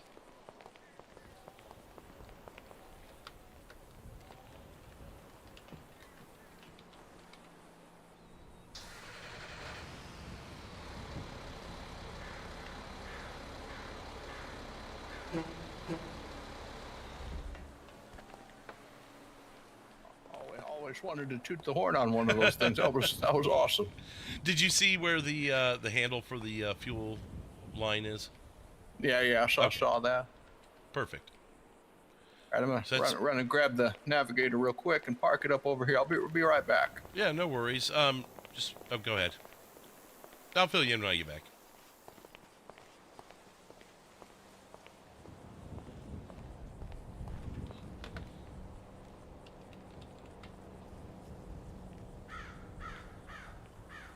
Oh, there we go. Let's clip halfway into it. It's never perfect. I wish there was a way for the script to, recognize a solid item and only allow you to clip through if you're F9'd or something. Again, I know nothing about how that programming works, so that'd probably be a mess to set up if it's not already in place, All right, there we go. Yeah, so what you would do, at least in my case here at the Sandy Airfield, is I just drive the truck out and pull it up close to the helicopter here, and you see where the tail meets the the cabin of the helicopter. Yeah, yeah. That's where the fuel line is. So you just put it in there and refuel. At your Weasel News station, there's really no safe spot to land other than the roof where your helipad is. So when we've rented that space from Weasel News before, we just have the county refueling team come out and do the refueling for us, if you know what I mean. Oh yeah. They're usually a little more skilled at it. I tend to fly out of TNC Customs now, and I've got a partnership with them where they do the refueling for me. So if I land, I didn't realize they had a helipad there. That's cool. Yeah, believe it or not. I'll tell you what. I'll fly you over there so you can look down and see it. Pretty handy. Yeah, their new building, they added a helipad. I thought they were joking with me when they told me that because I just started flying the helicopter. I'm like, oh, you guys are joshing me. And they were like, nope, there really is. Now the altitude thing, that's pretty much set in stone. I mean, if you were to be following along a little pursuit or something, there's no deviation from that rule. No, unfortunately there isn't. The only deviations would be A, of course, if you're LEO, they get special permissions from my understanding. And B, if you were to get permission from the government, you might be able to, for a certain, scene that you're working or whatever, a certain story, news story or whatnot, you might be able to get permission from the government, but you'd want to reach out to those officials, obviously. Okay, sure. And now, as far as landing zones go, is that only to be done in permitted areas like such as a helipad, or if I was to come upon the scene, I wanted to stop and have a closer look at, would I be able to land in a safe location? I tend to steer clear of that when possible, unless I have permission from a property owner, kind of like it says in the documents. We had those races they were doing out in Chiliad last week, and when we did those, I was actually able to land there at the venue, but they had also rented that plot from the county. So all right, that was a kind of a unique scenario, so that kind of counted as private property. So hey, how are you guys doing? What's up? you here for just hanging out. here for helicopter training? No, we just want to see what's up. Oh, yep, just doing some helicopter flight training for people in the community that want it. Don't you need a license for that? Yeah, I have a license. No, I mean the people. Training other people? Yeah. I'm a certified trainer. Oh. Are you thinking like something more than that, or what? I mean, I just thought you had to like go to school for that, not just like have one trip with a certified trainer. Well, I mean, he has gone through some courses prior to coming here, and then he's going to fly up with me, and this is just like driving a car. You hop in with your father or grandparents or whatever, and they drive you around, then you go get your test. Oh. You only have to test once to drive a car at 16, right? I mean, yeah, but I would think flying is a little different. Yeah, you would think so. There's a certain amount of hours before you can get that way, but you can actually do that on other trainings. It doesn't have to be with the same person. It's like he's been with other trainers throughout the state. Or if he hasn't, he's going to have to get with other trainers throughout the state to get to his hours. Yeah, I skimmed over the handbook there. I think there's a number of hours I got to do before I can fly solo, but hopefully I can get there. All right, well. Yeah, I don't care. Okay. Well, you came to ask, so I'm answering. Oh, I didn't come to ask. Oh, okay.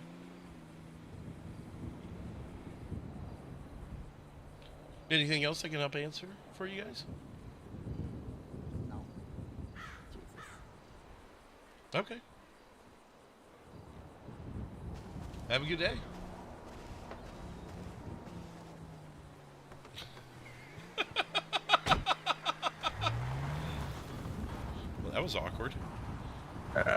pleasant, encounter there. Yeah, you come ask us questions and then tell me you don't care. Okay. Sounds like somebody's a little jealous. Tomwall's about to get his wings. Yeah, maybe that's what it is, or I don't know. They seemed a little suspicious too. I know it's perfectly normal to just roll up wearing a mask, and start asking a bunch of questions. Nothing suspicious there. Sure, we won't be reporting on their story a little bit later in the night. Oh, absolutely not. Speaking of night, it's like it's about to get dark. We're gonna go up in the dark. Either way, I mean, now would actually be a good time because we could get a little bit of daylight and a little bit of nighttime, so you can see both aspects of it. All right, sure. It'd probably be quite the view. Oh yeah, and actually, I like nighttime better. I think things look a little nicer. If I'm flying solo, it's easier for me to see things like police activity at nighttime. During the day, when you're solo, you're not able to get in the camera, so it's a little harder to pick up on things. The lights don't, are harder to see, obviously, at daytime. Well, all right, that sounds good. I'm ready to go when you are. All right. Before you get in, there's a headset there with the number 21 on it. If you want to grab that, it may be 22. Depends on which one I grabbed, But 21, 22. Let's see if I can find it here. All right.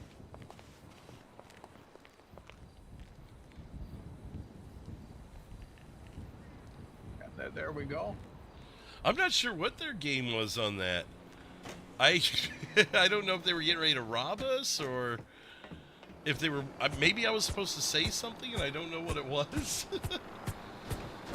All right. Well, first thing here, we're just gonna give it some gas. It takes a second for it to pick up. If it starts favoring a direction, just kind of give it a little bit the other direction. Otherwise, you may end up flying sideways, but eventually it'll pick itself up.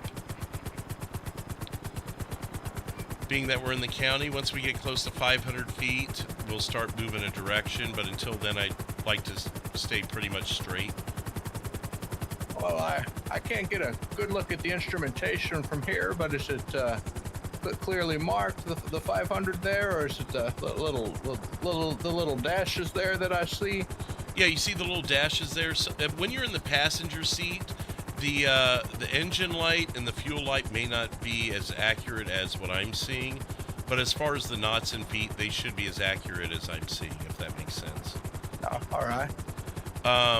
Another thing to keep in mind, I was just about to say, so what's interesting is in this particular helicopter here, and it may be the same in yours, it looks just like a video game controller, which is kind of neat and cool, but it's exactly, they use, in my case, in my helicopter here, they use a PlayStation 5 controller, if you can believe that. Yeah, all right. I think ours has the Xbox. Xbox. Okay, it's probably pretty similar, though.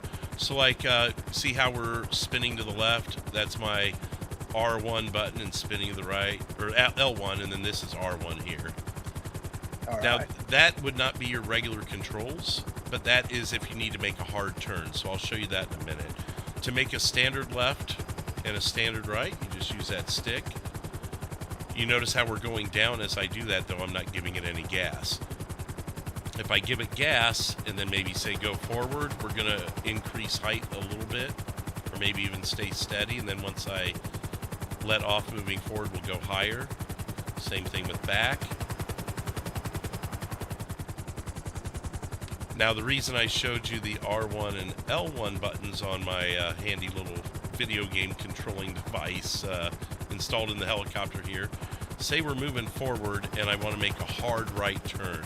Now, I'm going to have to lay off of my comms button for a second, but watch this.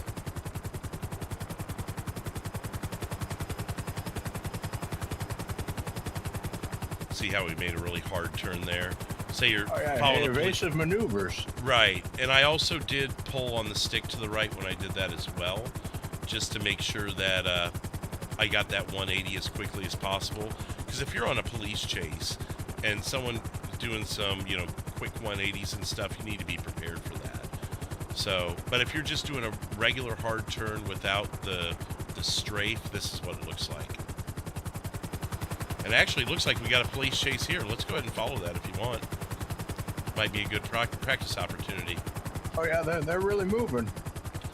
So, if Air 1 was up, you're going to want to be 500 feet above them. Just an FYI. So if you notice they're out, if they haven't communicated with you, it's just common courtesy to be 500 feet above them. There's that makes sense. There's a camera that you can utilize to look closer to this police chase. If you grab it and press the E button on the camera, you'll be able to get a better view. Okay, I see it here. E button, you say? Yeah, the E button. Oh, that's really something. Quite a view. And then I'm not 100% on the what happened with this chase. Did it just randomly break off?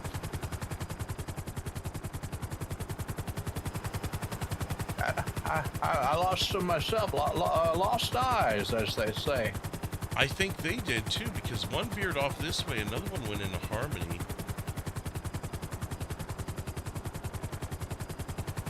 Well, you could really get airsick with a view like this, I tell you.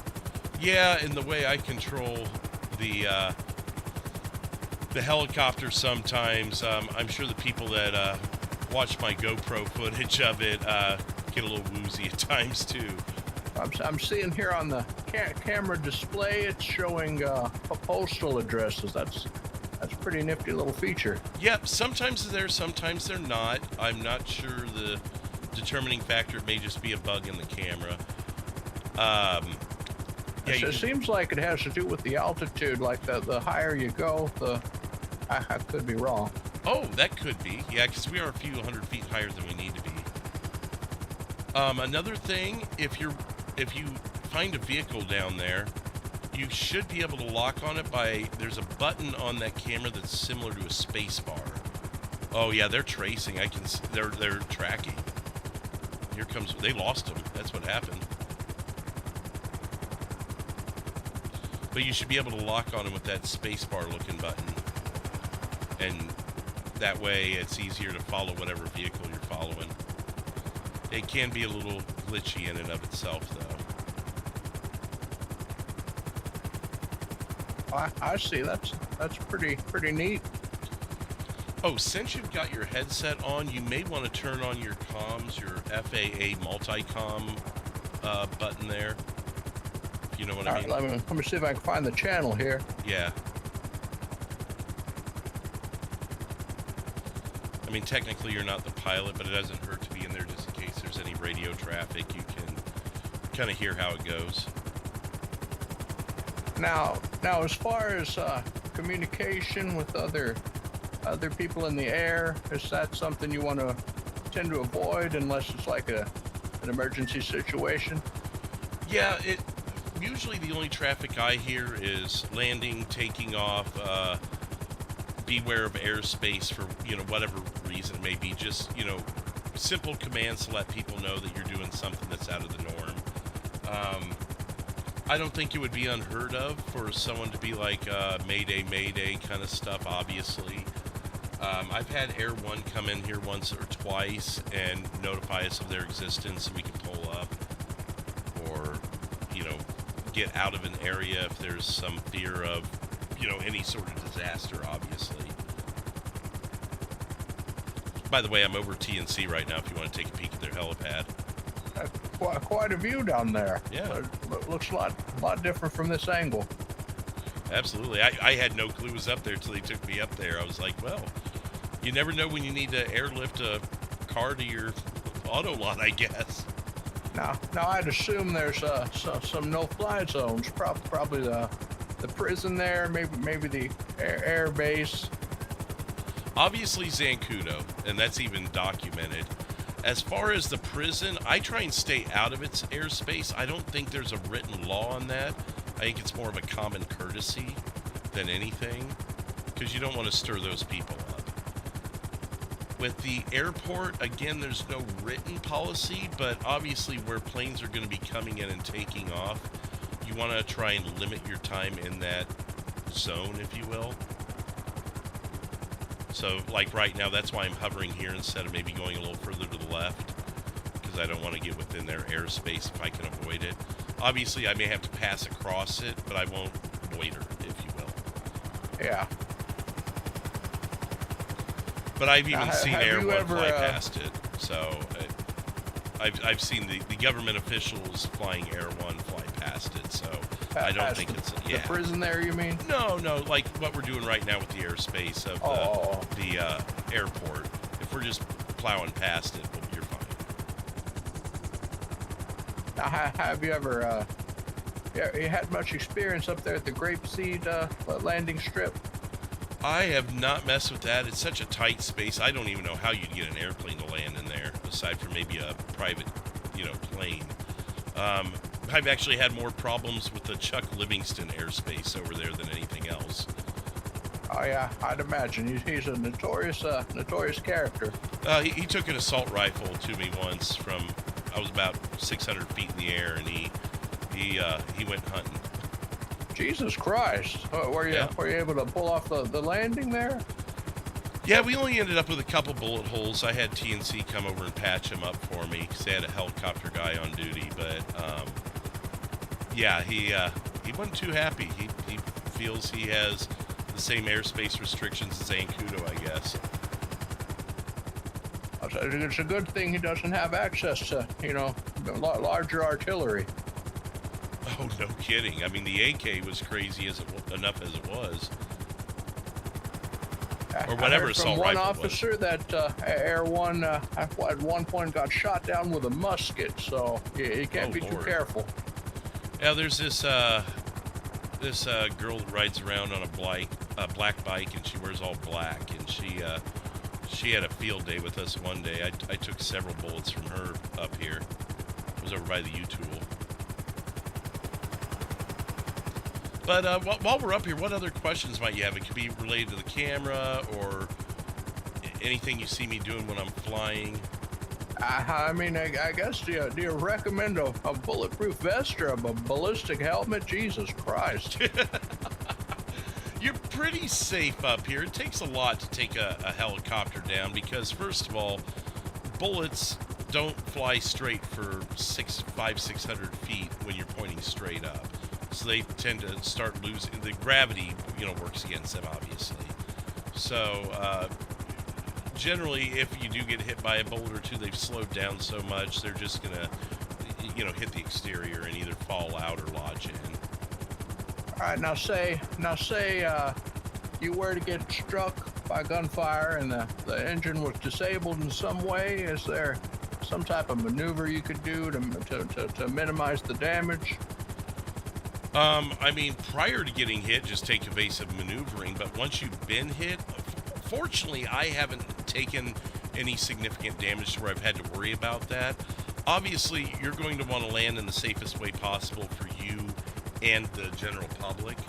So, like, say if we were here and we took shots from someone on the Redwood Lights racetrack, I would probably, just at a first glance, try and find a spot over here, away from the main road, and try and hit a patch of grass somewhere that's flat. But I would try and land as quick as possible. Any damage to your helicopter, you need to land and repair it ASAP. Whether it's minor or major. If it's minor, then go back to your preferred helipad. If it's urgent and major, just look for a safe patch land, maybe even over here, off the racetrack where these hills level off a bit.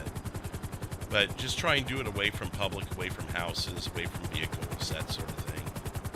Yeah, and I'd assume if you do get attacked in some way, you just dial 911 the usual way.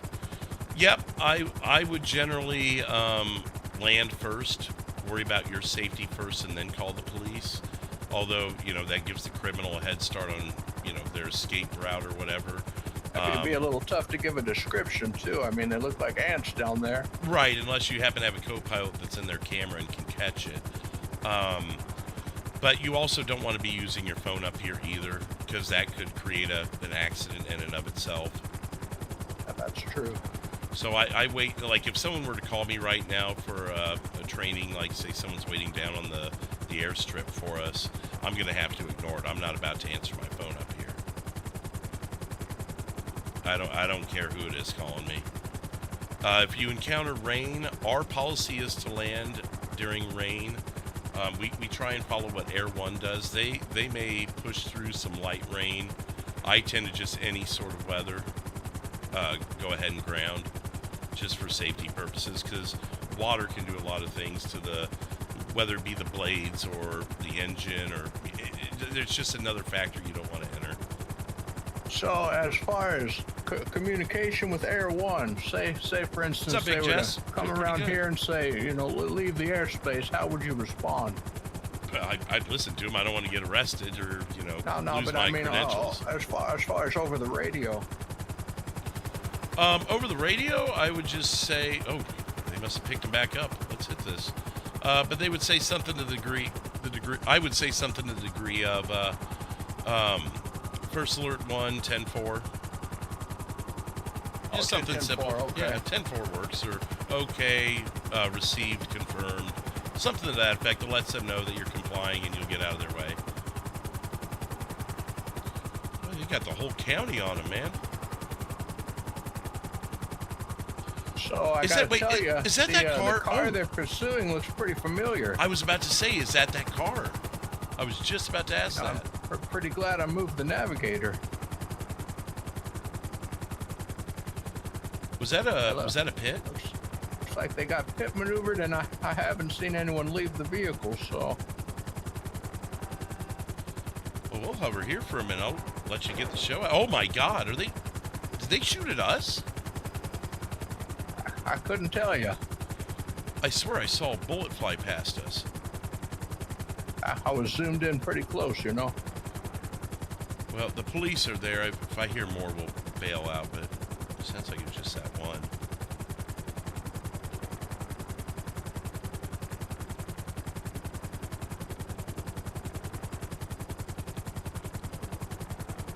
Yeah, I'll be honest with you. I don't know if it's my eyes or if that's the actual situation, but I don't see anybody in the vehicles at all.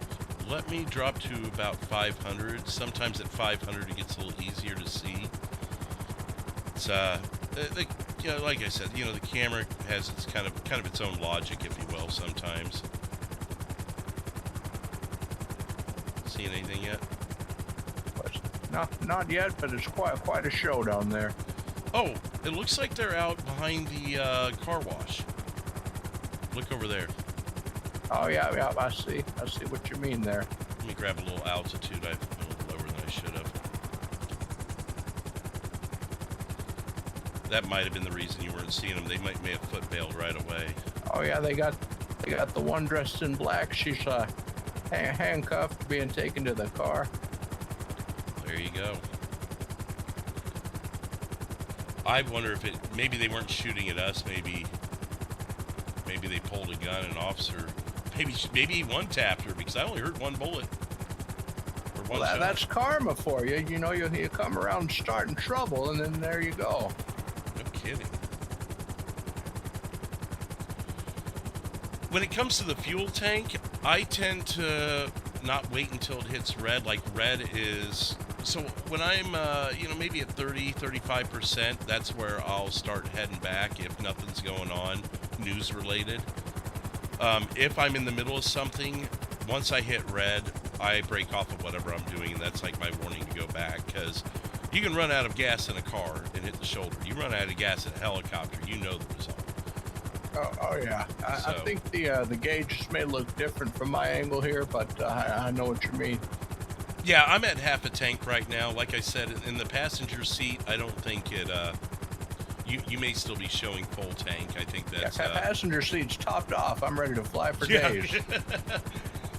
Unfortunately, that's not a reserve tank. That's just, the passenger side control panel has some, glitches to it. Obviously, it's not as important, so we haven't gotten it repaired yet. It's quite a chopper you got here. Really beautiful craft.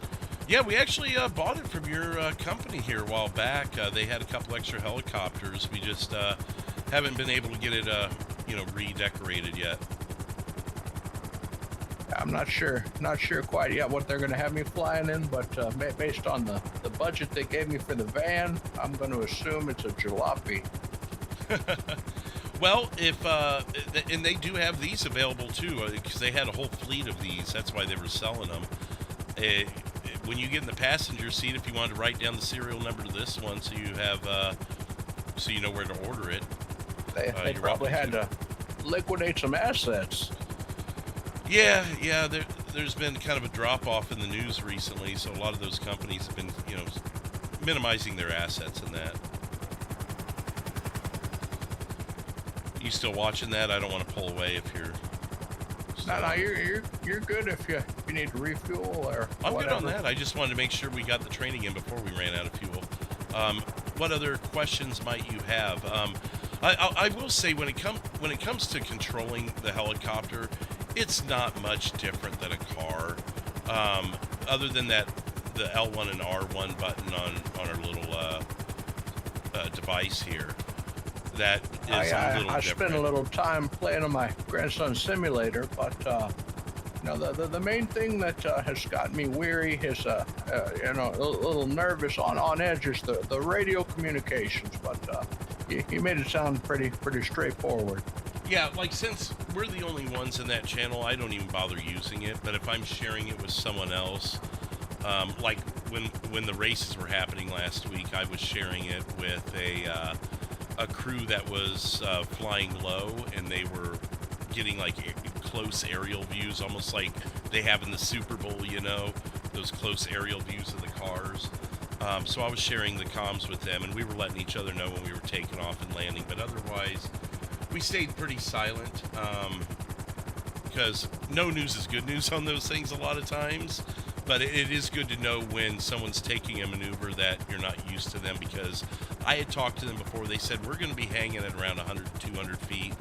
If you're going to be at 500 feet, there shouldn't be a whole lot of communication other than takeoffs and landings, because we were using the same patch of beach to take off and land from. So there was a slight risk of us clashing there. So we basically just had discussed before and agreed that, that was about all the communication we needed unless something unforeseen happened. Yeah, that makes sense. So if it's like a private event, private property, closed airspace type of thing, you could get a little lower now and then. Yeah, I tend to still stick to 500, but I mean, obviously, if I'm going to go land at TNC, I'm going to have to get below 500 to land there. I'm not going to play around and hover at 200 just for, shits and giggles or whatever. Like, there's no reason for me to. If, at least in the case of the news, I'm usually up here directing my team on the ground to where the chases go or where police activity is, because it's obviously a lot easier to navigate the county up here than it is down there. So I usually use myself as a navigator for the fleet that's on the ground. So I don't really have a need to go below 500 feet. I'm not a big fan of the 1,000 in the city, and I can take you over there real quick and show you. I'm not a big fan of 1,000 feet because it's really hard to see things. And then if Air 1's out, I got to go to 1,500. I can't see a damn thing up there. Yeah. So, but I'll take you over there just to show you a quick example of the difference between 500 and 1,000. And the city is quite beautiful at night, and even at sunrise like this. So, if anything else, just to get a little fascinating view out there of it. Now, have you had any encounters with the what would you call it, the medical helicopter care flight? They've been out a couple of times when I have. Again, I defer to them. So if I see them out and active, I'll hit an extra 500 feet just out of respect, because their job's more important than mine. I know the fire department has one too. I think it drops buckets of water or something like that. Oh, I have not seen that one. Yeah, I had an incident where I was camping out in the forest, started a pretty large fire, and they brought out the chopper that dropped water to put it out. Right. Wow, that's good to know. Good to know that exists if we need it as a community. So if you want to look down now, and then also hop into your camera and look down and see how different it looks with the, the locals driving around and everything. Well, that morning fog is really something. Yeah, you get that too. But you can see the big difference between 500 and 1,000 feet, and what obstacles they My make. eyes are playing tricks on me. Yep, and now let me go up to 1,500. Let's say Air 1's out. Let's go up to 1,500, and I'll show you the struggles you have, especially if you're a solo pilot trying to track something. There's 1,500. Oh, yeah, it's a needle in the haystack. For sure. You would definitely need a co-pilot to do the city.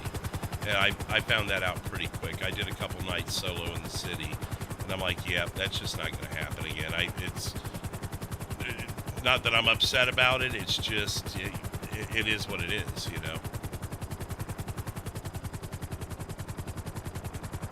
So anyways, we are kind of getting close on fuel. Is there any other things as a passenger you want to ask before you take the pilot seat?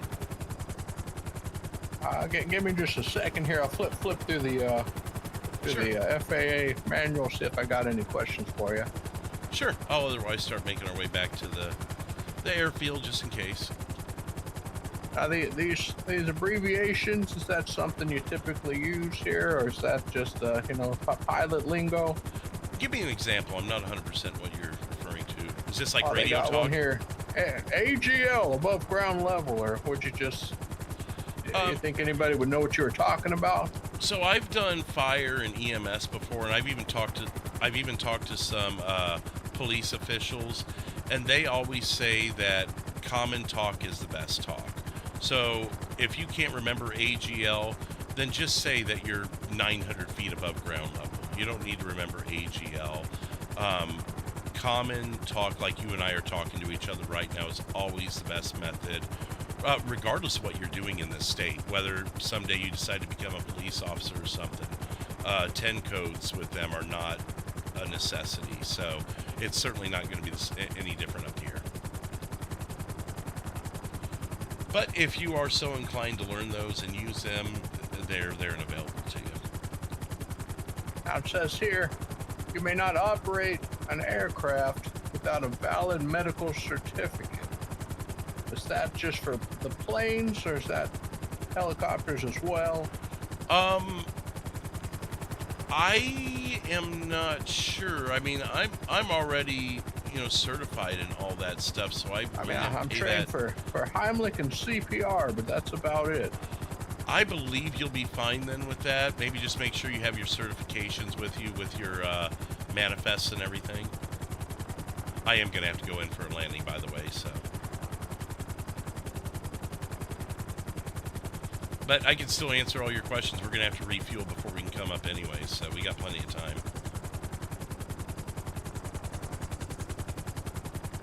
I was just reading here about the commercial operation. That doesn't apply to me, does it? It shouldn't, unless you're going to expand out on your business or anything. Like there's some verbiage in there about profitability while flying and charging people. That's why this is a complimentary training today, because we're not looking to profit. It's more of just a thing to help help the citizens here that are wanting to learn how to do a little more with the air and that. Obviously, no drugs, no firearms. I keep my firearm in the car. That's why when those two pulled up, I was like, damn it, my gun's in the car, Used to having it on me.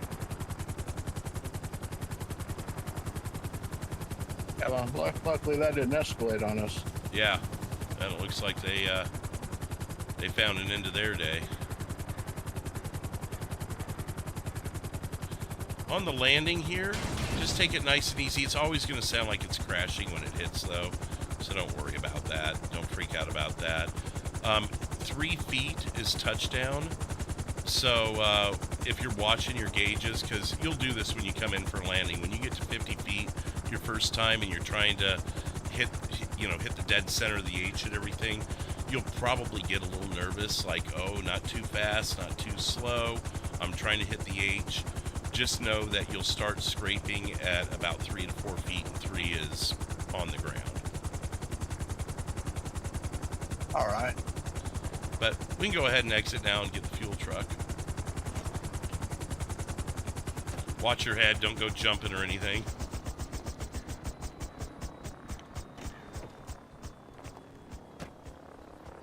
I still got my little radio on. Your radio? My little headset here. Oh. Yeah, and that's fine. I generally leave mine on anyways.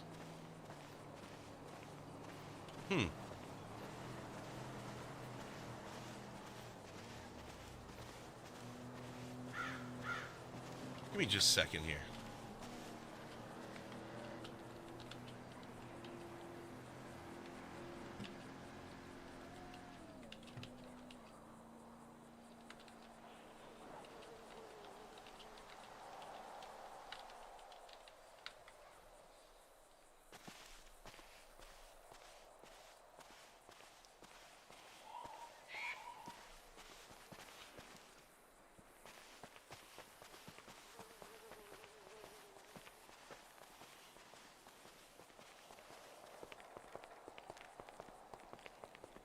I have a feeling we have a little bit of a county vortex issue here. You don't suppose our cars were stolen? They were warp speed out of here. That's what I'm thinking. I mean, if it was one, maybe, but all three, I'm having a hard time believing that. Yeah. But we'll give it a second, then we'll do what we have to if we have to.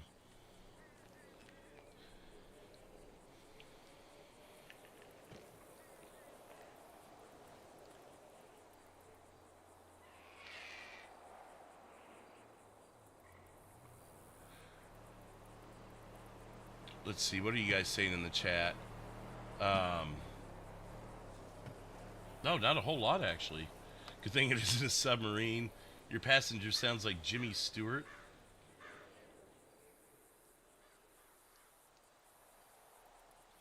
You know, I haven't heard Jimmy Stewart's voice in so long, I couldn't tell you if I hear that or not. Rest in peace, Jimmy Stewart.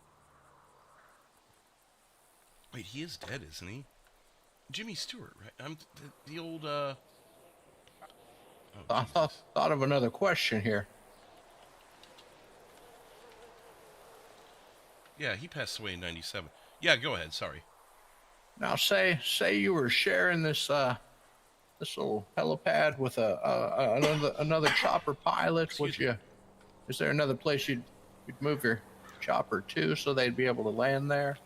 So if it's two civilian pilots like us, you know, just do your best to share it. If it's two civilians, whoever's on the helipad, the other one I'll show you roughly where. Basically, right out here in front of the hangar. I've seen Air One land there as well too.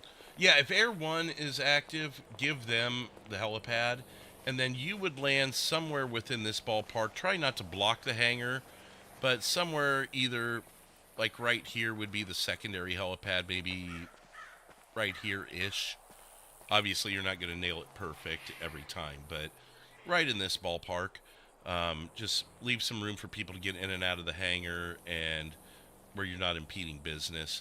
And even though maybe you could go a little more over that way, Air One has always told me to come here, and I think that's more of a stay out of their business kind of thing. Yeah, that makes sense. But I guess if there happened to be three, I guess you'd be kind of forced to go over there, because there's really no other logical spot. You can't go on the airfield itself, you know. Yeah, so inclement weather, you just try to get back here as quick and safe as you can. Yes, yeah, and like I said, even if it's just showers, I'll still land. Where I've seen Air One deal with showers as long as there's no lightning. I tend to be a little safer because, you know, obviously their job's more important than mine, so I'm not gonna risk life and limb just because of a little, you know, a news story. Yeah. That and odds are I probably need to land anyways, and that's just my excuse to take my 8 hours, so it usually just works out. But, yeah, I think we're gonna go ahead and say the county tornado took our vehicles, so we'll just do what we have to here.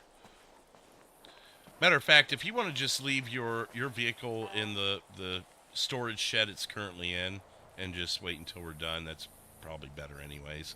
Yeah. I'll get our truck back.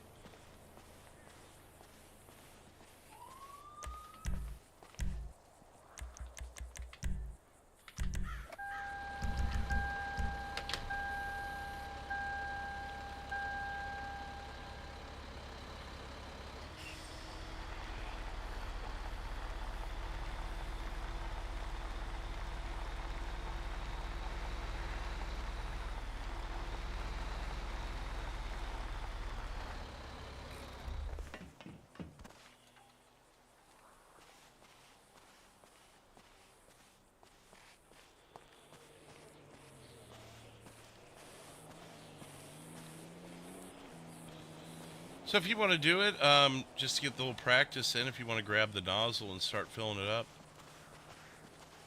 Or I can do it, doesn't matter. I mean, it's just like a car.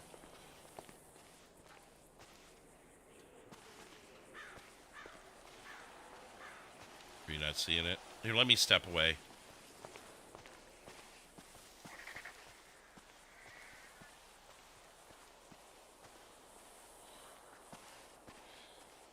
Well, I don't know, not seeing it in my eyes. okay. Well, in those instances, you just have county help you fill it up, but, or, you know, do what You think got maybe to. if I got inside, that would make a difference? I don't know, because it's there for me, so I'll just show you Okay. where it is.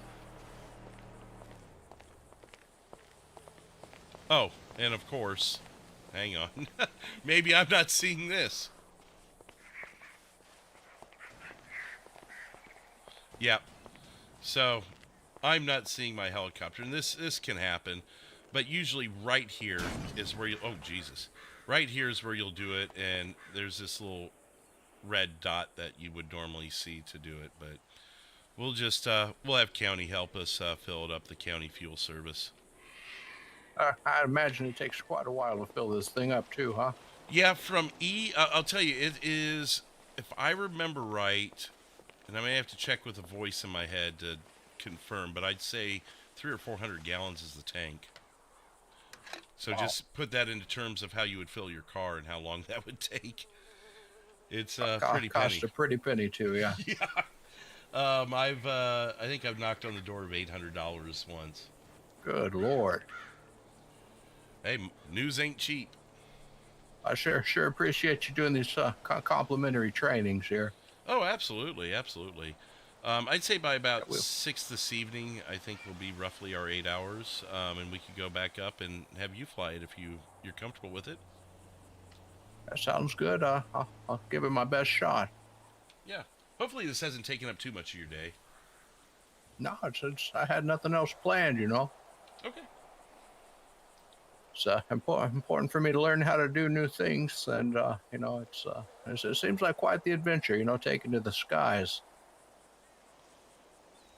Yeah. I'll be honest with you, I haven't had much luck with a lot of other vehicles, so we'll see how it goes. I mean, I sank a sailboat, I crashed an RV into a river. I've just had a string of bad luck here lately, but Right. knock on wood, things will go better, you know.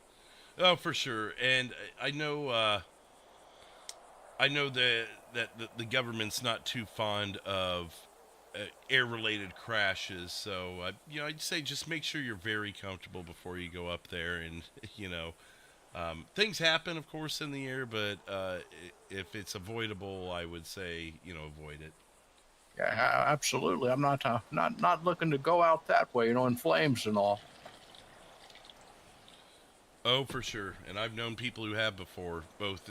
There was a. Did you hear about the airplane crash right before the snowstorm last year? No, I must have been out of town. I want to say it was in late November, mid-November. That was in a stint of working fire and EMS down in the city. And let me get you the address. I can tell you exactly where it was.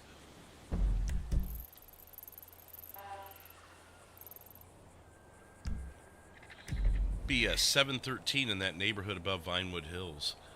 Oh, that's almost at my house. You would have thought Oh. I would have heard about it. Yeah, I mean, well, if you were out of state, maybe it was just at the right time, Good you know. Lord. So, But it was. so what led up to the crash?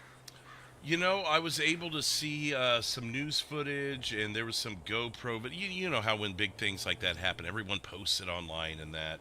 and onto Yeah. YouTube and everything. And they, it looked like it was a commuter flight with about 8 people on it, if you include the pilot. And they all, I mean, obviously they all went down. They're all in the same vehicle, but they landed right in the pool of that backyard there. The entire Good fuselage Lord. and everything was just floating in the pool there, almost like they aimed for a bullseye and hit it. I don't know if that was. Obviously, they didn't have the opportunity for a safer landing because they nosedove. Were there any survivors at all, or was it just? I think there was 2. I don't know if they died later in the hospital, but there were 2 still.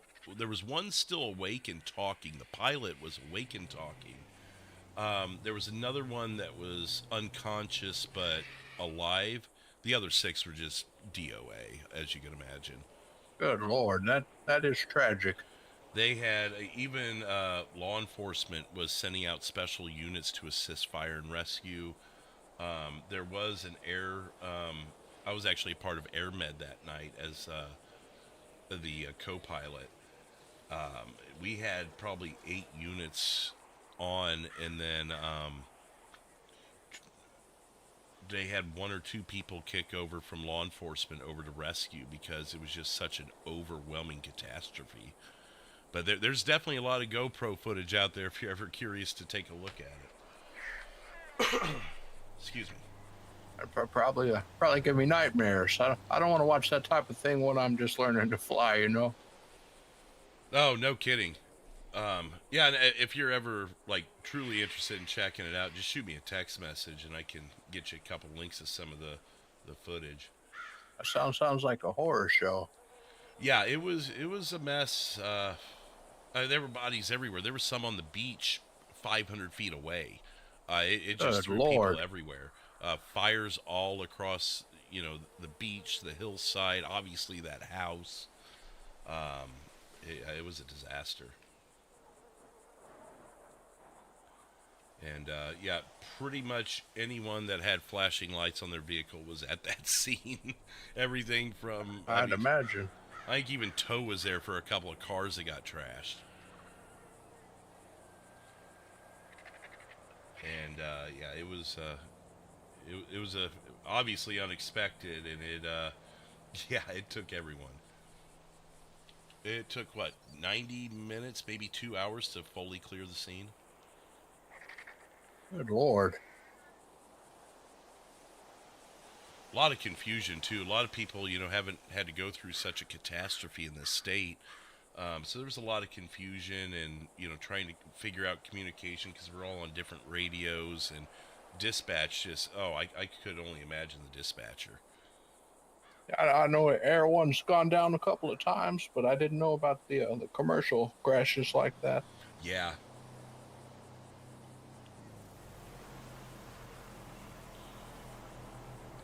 I tried to catch a flight out to Cayo Perico not too long ago, and well, I had a tragedy before I even left the ground. On the airplane, or just on? Well, I never even got to set foot on the plane. They took my baggage and flew it over and left me sitting there on the ground. What happened? And I spent the next 4 or 5 hours dealing with customer service. Were you in the bathroom and they forgot you were there, kind of a thing? No, they took the baggage on a separate flight, and then the plane I was supposed to go on never showed up. Oh. And the plane my bag was on went down, so the bag caught on fire, and then, I'm left sitting here talking to customer service on the phone, and just long story short, never book a flight online with shitty airlines. Oh, no kidding. What were you doing at Cayo? Was it vacation, or were you tracking a news story? Oh no, I was trying to do a little vacation, and Oh, gotcha. just did not work out. It's supposed to be relaxing. Never been more stressed out in my life. There was a birthday party here a few weeks ago, maybe a month ago. I heard about. There was a whole bunch of people from the county out here that flew out to Cayo and did hide and seek at that big compound out there. That sounds pretty fun. I mean, as long as you don't get human trafficked. I mean, there's all type of nonsense that goes on out there. I think one of the girls, her uncle owns the place, or knows the people that own the place or something. So I guess all those people were welcomed, if you will, as opposed to looked at as someone otherwise. Yeah, I guess you got to know somebody. Yeah, that kind of thing. But apparently they had a blast out there. They were going all over the state and obviously over to Cayo too, and just I guess they used a good chunk of Roxwood too. Doing that hide and seek stuff. It sounded fun. I wish I would have been invited. Yeah, same here.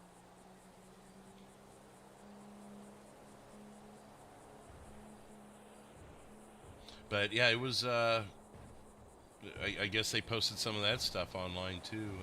They used the the initial part of Roxwood. When that first when they first built Roxwood, that initial area was kind of the hide and seek area, because it was the island now is just way too big to use the whole thing.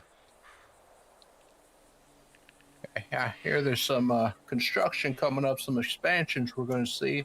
I believe maybe tomorrow or the next day they're going to fully open it up there. Really? I didn't know it was that close. I knew they were talking about it. I knew it was coming up soon. I didn't realize it was imminent, though. That's interesting. Yeah, apparently they were able to get ahead on the construction somehow, and I don't know. I'm looking forward to checking it out. I heard they got a little water park coming. Yeah, they've had the signs for it for a while over there. That little road to nowhere. If you've been over there. It sure should be a good time. I'm definitely interested to see it. Yeah, when I first moved to the state, there was just the initial part of the island, and obviously it was cool for what it was. But yeah, the water park seems like kind of the grand finale of sorts, Just hope it isn't too pricey. They charge an arm and a leg for that type of thing these days. Not a lot to do in the county, but water park would be pretty nice. Hot day like this. Oh, for sure. Well, speaking of hot days like this and water, did you hear about the beach party tomorrow? Oh yeah. I'm hoping I can get out there, get some sun. Yeah, I was going to cover it with the news, but they ended up. Well, I own the company, but I ended up having the day off tomorrow. But I know there's some Sprunk guys that are going to be out there doing promotions and that, so they'll be out there. Yeah, be nice to see. Not too often I get down there. Yeah, I guess there's jet ski races. I'm sure there's going to be a car show of some sorts. There always is with those things. But then, of course, enjoying the beach. They're bringing in some extra lifeguards for the event, that sort of thing. Something a little different, we haven't had something like that, out here. At least recently. Thank you, Randy. I'm not sure why they're not popping up. Hopefully, for my sake, I hope it stays pretty quiet. But I'm sure the Weasel News would like to see some stories come out of it. No, for sure. Are you going to be on duty tomorrow? No, I'm not too sure yet. I have the option to take some time off. I may just go down there, have a few drinks, and check out the sights. No, for sure. Well, Friday's always a good day for stuff like that, to just get out and chill with everybody and enjoy the sight scenes, whatever's going on, even if it's, something like the races over in Chiliad last week. Just kind of a nice place to go and chill and hang out with people, and then enjoy some races. Last time I was down there at Vespucci, I was trying out my new electric bicycle, and so somehow that ended up in the water, and so I was out $8,000 on that. Oh. Yeah, not much luck. I probably stick to jogging. Yeah. Wait, so you said you live up by the hills, right? Yeah. So you just went down to Vespucci to relax one day? Yeah, nice sunny day. Just bought the bike. Thought I'd take it out. Gotcha. Wow, man, that's an expensive loss there. Yeah, not as bad as the RV I lost or the sailboat I sank, but it definitely stung a little. You know, I only got to ride it one time. Oh, for sure. Well, we're pretty close to time here. Did you have any last questions or anything you needed before that? No, not that I can think of at the moment. Well, when we get up there, I'm sure you'll have a couple of things. But yeah, like I said, I mean, it's basically like driving a car, just in a more aerial fashion. But handling the steering wheel, if you will, is fairly similar. Using those strafe buttons is probably the most unique thing from a car. But even that, that's a similar way that you would, you would kind of do the same thing in a car, just in a ground respect, So, it's now, not too far. is there a way to turn the engine off and on while it's sat on the ground? You know what I mean? I've never tried that. I mean, I miss Mr. Harsh Truth and my BFF Alex it would Payne be the same Weezy way as a car. You just turn the key. Yeah. I've never tested it because I just pull the key when I get out. Yeah, I talked to Alex not too long ago, Randy. And actually, I think he sent me. I need to check that. I think he sent me another message. But hey, Frank's on every week, man. Go check him out. The Harsh Truth. Every Thursday at a minimum. I think. Is it Thursday? Yeah, it's Thursdays. And he does another night sometimes too. Okay. Well, yeah, whenever you're ready, just let me know. All right. I guess I'm ready when you are. All right. Sounds good. Here's the keys. Oh boy, here we go. All right. And with that other one that doesn't seem to want to pop up, Randy, I'm wanting to do an airplane at some point.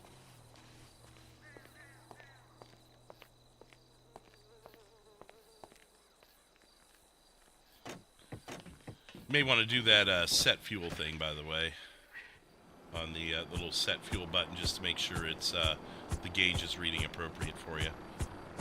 There we go. We're looking good. So once the RPM thingy turns green, I assume we're good to go. I just give a gas whenever I'm ready. I don't wait for anything. So it'll pick up when the blades are going fast enough. All right. Yeah, there we go. It's showing green now. Stop flashing. And yeah, you'll just, if it starts to favor one direction or another, just kind of correct it back the other way, but just work on going up straight. I don't know where my headset went in my eyes, but we'll just say I got it on there. It happens. It's not a big deal. All right, hold on your hat.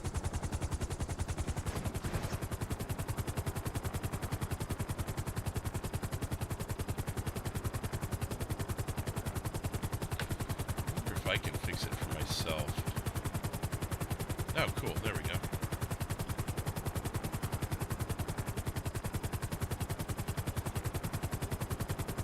There you go. All right, there we go. 570 something. Yeah, especially the first time, maybe just shoot for a little higher because you could drop unexpectedly, and until you get used to exactly how it works, it's better to be a little higher just to be safe. Yeah, that's true. But where should we go? Hey, you're the pilot, man. Wherever you want to go. If you want to check out Sandy, if you want to go over to Grapeseed, don't piss off Chuck. Yeah, definitely avoid that. I think I'm going to go check out over here by Chiliad. Is there altitude restrictions as far as that goes? So your altitude gauge will correct itself. It does actually sense the ground below you. So as the ground gets higher, your altitude gauge will adjust for that. Just be aware of your surroundings.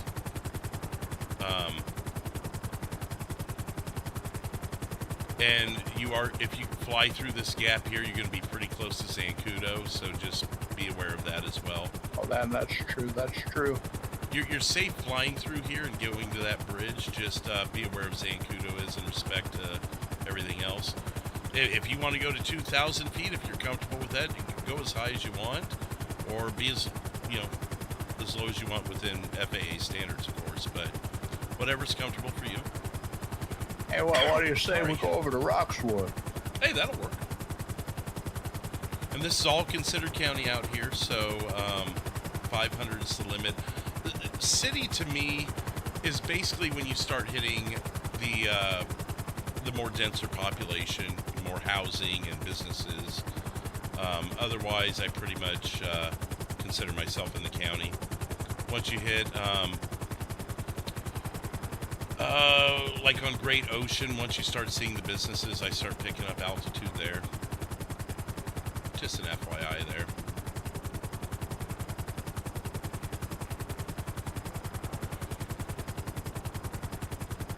But yeah, thank you again, Randy. I appreciate it. Sorry that other one didn't play, but it said, let's fly that Boeing 747, brother.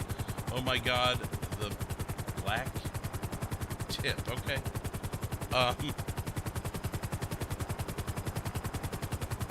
Yeah. Haven't got out here too much either. It's quite a nice area. Yeah, I like to come out here. I actually used to live in Roxwood. I just moved to Grapeseed about a week ago, just to be closer to the news station and everything. But yeah, you can see that road to nowhere just below us, and there's a little sign on it that says, coming soon water park on it. That'll be pretty neat to see.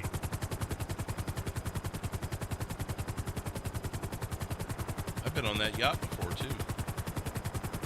Oh yeah, what's that like? There's a lot of nice rooms if you're able to rent it. It's kind of like a little vacation yacht, Rooms. I think there's even a little bar in there, and you can even go into the engine room if you wanted to and poke around in there.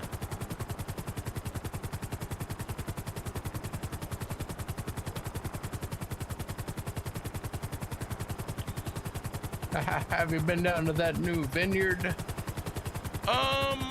I personally haven't. I have some friend. Oh, you're gonna want to pick up altitude. Oh no, I see what you're doing. Never mind. It looked like you're going straight for Josiah there. Oh no. I've had my fill of the mountains since my vacation there. Yeah. No, I haven't personally been out to the vineyard, but I know people that have. And it's a nice little area.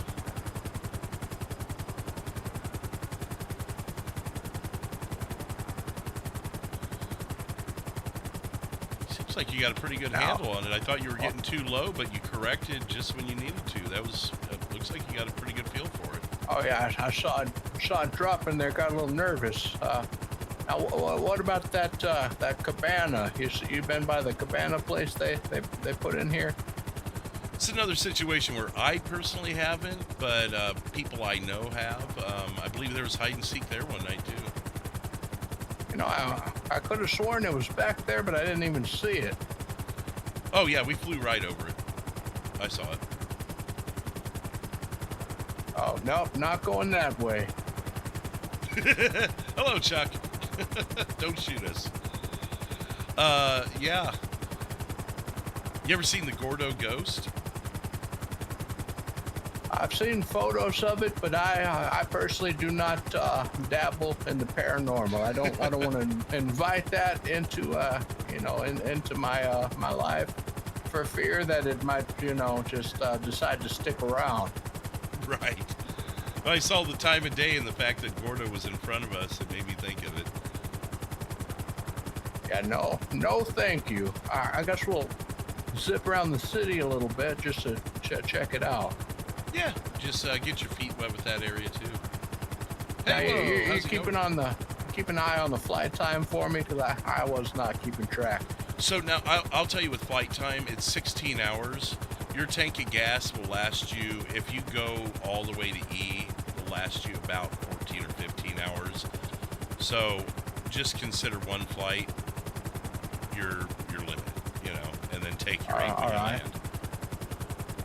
Unless you were only up for like an hour and had to land for some reason, then obviously I wouldn't take your 8 then. But if you ran through a majority of your tank and you're landing, you just go ahead and take your 8. But I've never seen an instance where I got close to 16 hours in one flight.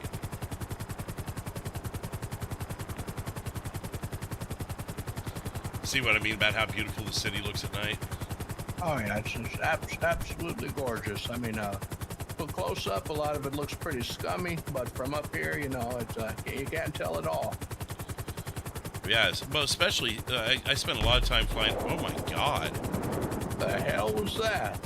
I don't know. Let me look at some of the gas stations and that. I don't see anything. It sounded like it came from downtown, didn't it? That sounded pretty close to me.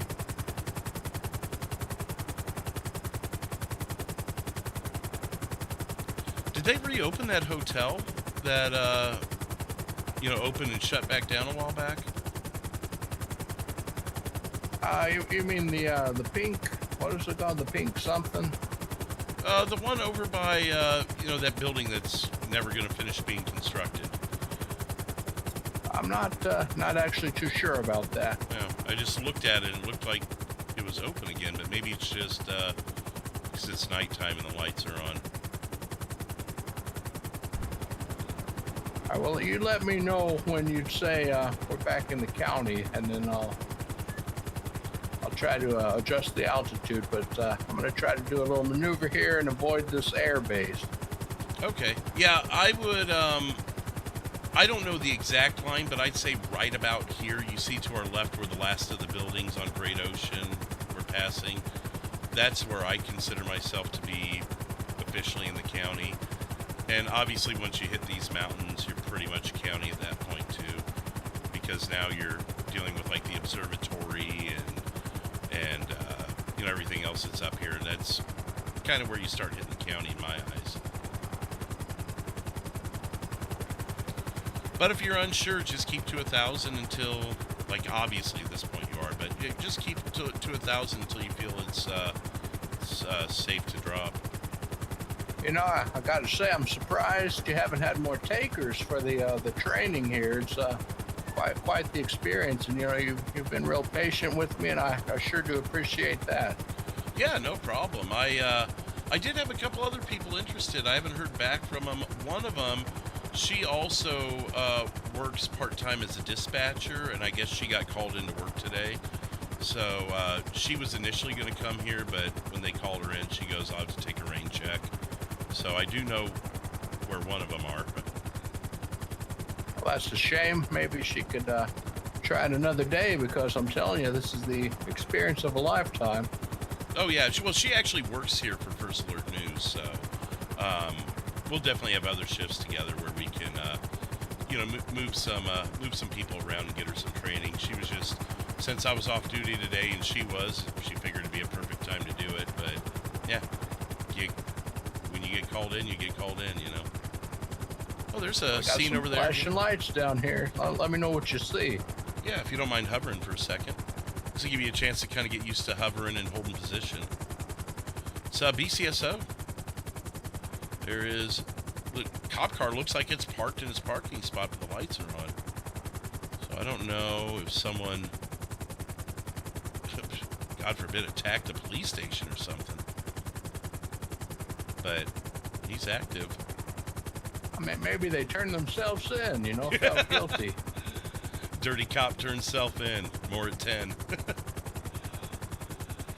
Sounds like a good headline. Just run with it, Yeah, exactly. Print the apology later, the retraction. But yeah, when you're orbiting a scene, which is what they call it, you just kind of circle the scene. You can also just hover like this. I know Air 1 tends to hover. I'm not exactly sure why. It looks like he's clearing off now. Go back to it. Yeah, well, there were a couple cars that just left the area. Yeah, the cop's going back on duty. I don't know what happened there. There's the blue car that was involved in the chase down there in the impound. Yeah, well, you know, they're in the cells then. Now, I didn't realize the police station had its own helipad. That's pretty handy. Oh yeah, and I think doesn't the new fire department over there by Grapeseed have one also? Maybe not. We're a little too far to tell, but yeah, definitely more helipads in the county now. Oh, here's another thing. At 500 feet, the only thing you may have to worry about, aside from the mountains out here in the county, is that radio tower at BCSO. I think it's right around 500 feet. So if I am hovering around Sandy, I tend to go a little more closer to 600 just to be on the safe side. But otherwise, there's nothing else aside from mountains that hit 500 feet. Rebel Radio's close. Their tower is close, so I try and hit maybe 600 there. Those are the only two obstructions I can think of that are man-made.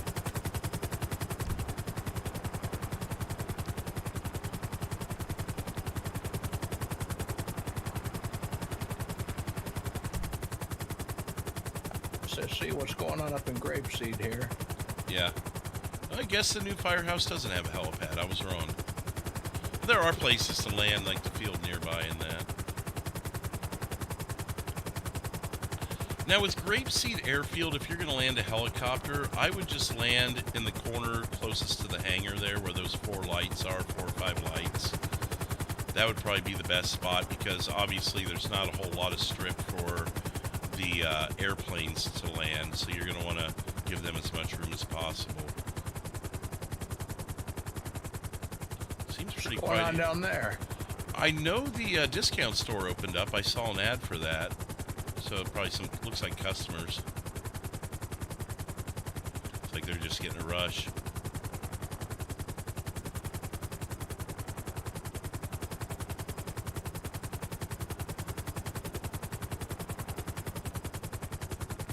With Grapeseed, just mind the mountain, you know, to your north. Otherwise, there's nothing really that's going to interfere with you other than maybe, you know, a pissed off shirtless guy with a cowboy hat. There's not too much to worry about out here. It's quite a hazard. I'll try to avoid. I heard a couple of, there's a new mob in town, and a couple of guys set fire to his house the other day. Oh, yeah? Yeah, I guess they're trying to make a statement or something. That's a hell of a way to start. Yeah. Hey, you want to get your name out there? I guess you burned Chuck Livingston's house down. Yeah, they say when you go to prison, you're supposed to pick a fight with the biggest guy. I guess that's that's the tactic they're going with there. Sounds like it. I also heard that they got in a police chase like 20 minutes later, and they crashed out in Grapeseed. Oh, there's something there. This little house. Looks like just a standard traffic stop though, with backup. Yeah, I guess they got in a chase with police and crashed out on Seaview and ran off into the fields, and the only reason the cops lost them was because Chuck's house was still on fire, and it distracted them. Jesus. Otherwise, they would have been dead to rights.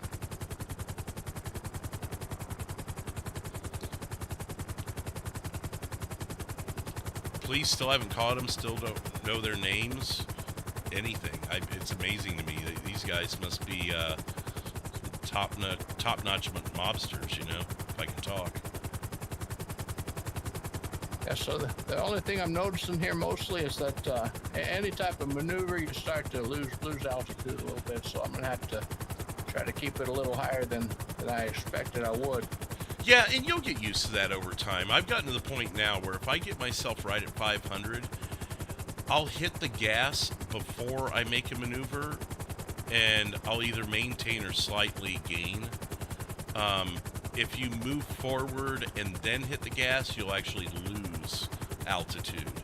So that might be a trick if you want to practice that. That might help you a little bit. Just give it gas before you make your maneuver. I just thought of a question, and I hope it's not a bad time to ask this and maybe jinx us, but say you're flying and you start to get a real bad headache. Is there anything you can do to prevent a further tragedy there? It happened to me once. I got a headache, and I just took my Advil as quick as possible and notified who I needed to not worry about my headache. Yeah. That it works.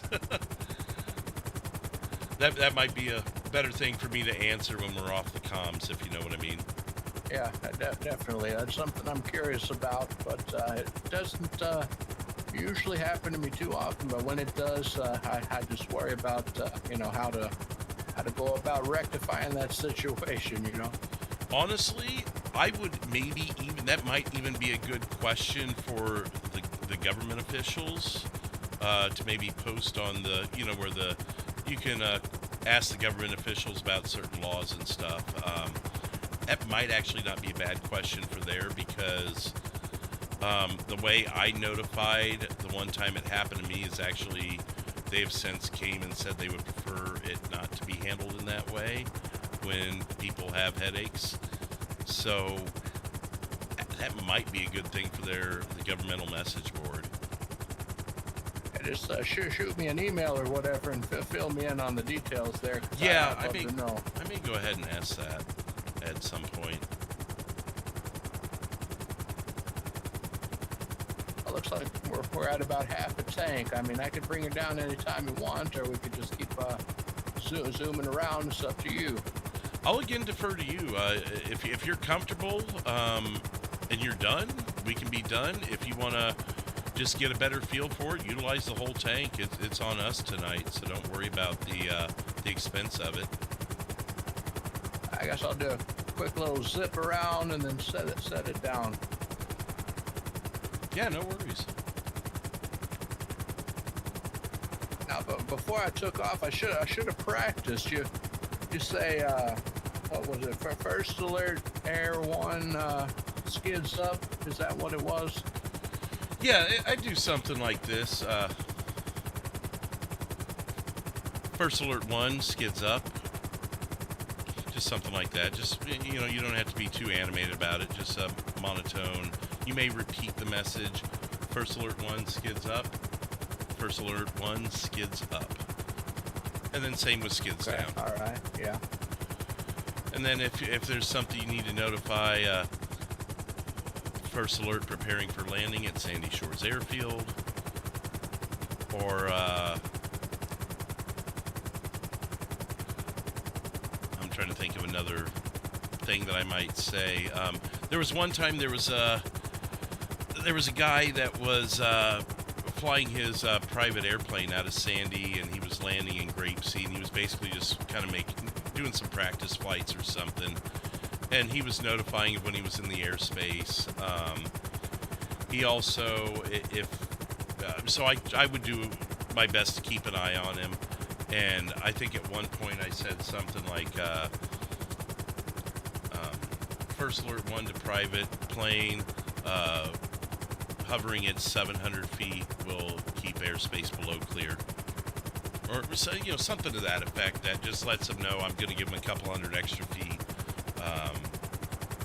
Yeah, but basically, it's stuff in that realm of idea, basically. And you can only begin to guess what a mayday may sound like, but just do your best to stay calm, but notify any other air traffic that you're having that mayday, because even though it could be unfortunate for you, you don't want to take anyone else with you. Absolutely. Now, when I'm coming in for my landing, is there an approach that you prefer? Do you come in from the what is it, the south side there, or do you come in over the hangar? I usually come from the south or the north, depending on where I just happen to be at the time. More times than not, but by happenstance, I end up being on the south side.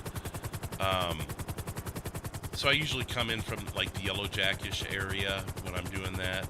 If I'm coming in from the north, it's kind of from like the hotel, the new hotel, or the refurbished hotel rather. And then just I start my descent, whenever it seems appropriate. And you'll get a better feel for that. That's like trying to tell someone their first time riding a bike how to hit their brakes. Like everyone's got a different way of doing it, and a different feel for it. But just aim for that H, aim for the center of the H, and come in slow your first time. If you have to pull back a little bit to slow your knots, try and aim for like maybe 5 to 10 knots coming in.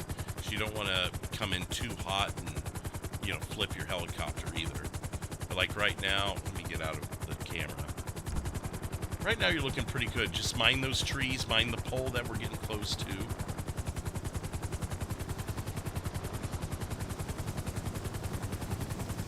And then here, if it takes you a second to hit it, take all the time you need.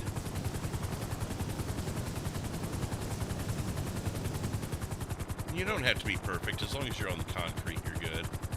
Just set her down. There you go. That was first alert. Skids down. Yeah, there you go. I mean, you hit the bullseye, dude. Well, were you able to hear me on the radio there? Yep, I heard you. Sounded good. All right, that's good. I'm gonna try to do that thing where you turn off the engine here. Yeah, I'm kind of curious if that works. It appeared to have no effect. I'm gonna try an alternate technique. I hear you.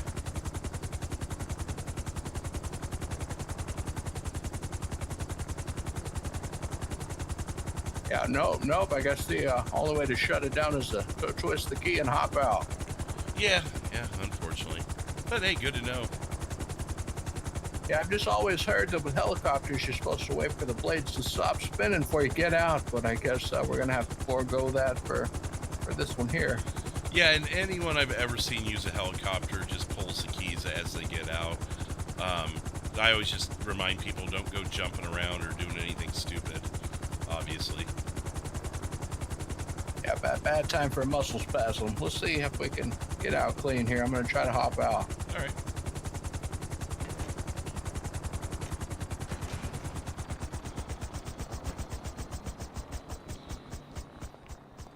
I think that went pretty good. I'm going to go ahead and fill out the report and, or, you know, the little recommendation thing here for you. And that way you can take it to the appropriate authorities and get your wings. Oh, well, I sure do appreciate you taking me up there to, you know, see all the sights. Just show me the ropes, as it were. Oh, for sure. You just, get these couple check marks here and sign it. But yeah, I mean, aside from, you know, you having any questions, just make sure you get your hours, and you know, those can be done out of state. They can be done, you know, in another training session. However you do them, you can just report them as you see fit, if that makes sense. Let me give you a little headset back here. Yeah. There you go. Yeah, thank you. Yeah, here you go. Here's your recommendation. It's a perfect score. I didn't see any issues there. I appreciate you. Yeah, no worries. And if you ever got any questions in the future, feel free to reach out. And you know, we're happy to help out with Weasel News, or, you know, whoever. You know, we're all in this together. You know, safety first. All right. Well, thanks again. Let me shake your hand here. Absolutely. Thank you. Yeah, I really appreciate you taking me up, and you know, I'd recommend putting out another advertisement. I think you'd get some more interest. You know. You know, I was thinking about that. I've got the time, or I could, you know, call it an early day. But I'm going to put out another advertisement. I think there's. I don't think a lot of people know about the directory quite yet. Maybe the Twitters or something else. But yeah, you know, that's up to you. I just want to say thanks again, and you know, hopefully I'll see you up there in the skies one of these days. Absolutely, it was my pleasure, and yeah, be safe out there.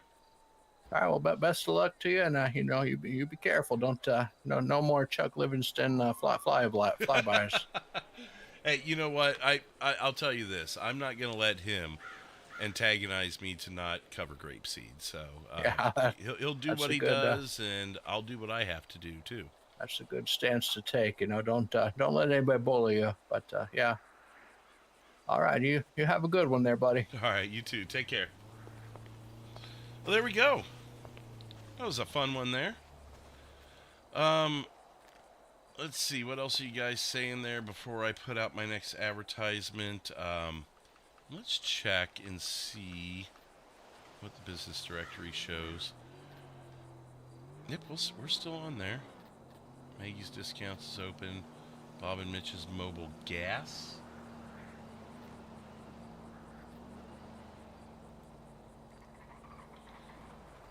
So what I'm going to do is go ahead and start refueling. It looks like our shit despawned again. Let's go over here and we'll get this back out.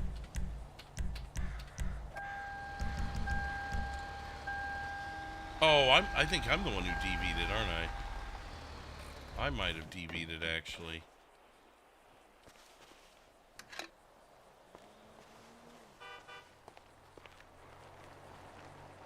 There he goes.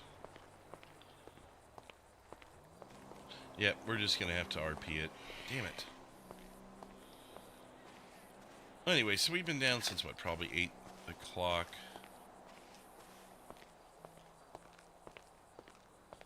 So we can go back up at 4. If someone were to pull up right now, we'll have to stall a little bit. But let's go ahead and go to the phone.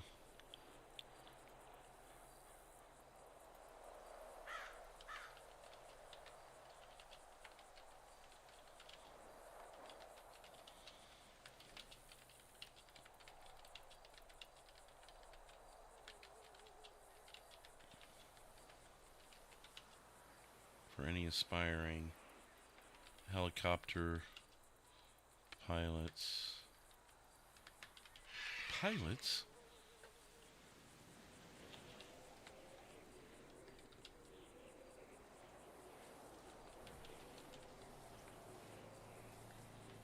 What is that? What is the document called again? The FAA guidelines, that's what it's called.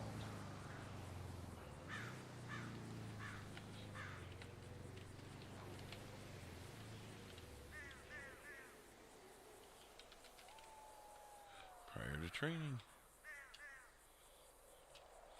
See you soon. Ah. Oh, shit.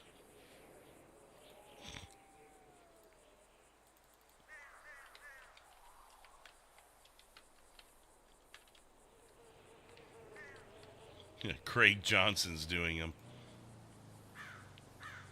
First alert. Helicopter training is still available with no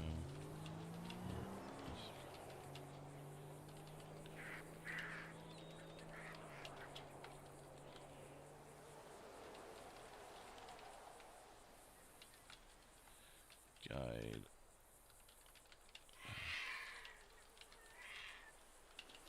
See you soon. There we go. Now it's accurate. Now let's see what you guys are talking about in the chat. We'll have a little bit of a powwow while we wait on any people come in and train with us. Every time I come into the stream, it looks like you guys are just kind of talking amongst yourselves, talking about the Broncos. Phantom is in here as well. What's up, Phantom? They are halfway across the world from each other, so I would imagine. Hey, you know, there's long distance relationships too, but and that's oh, what's up, Federico? I'm sure Randy and EJ have just known each other a long time. I'm sure he's just having a little fun.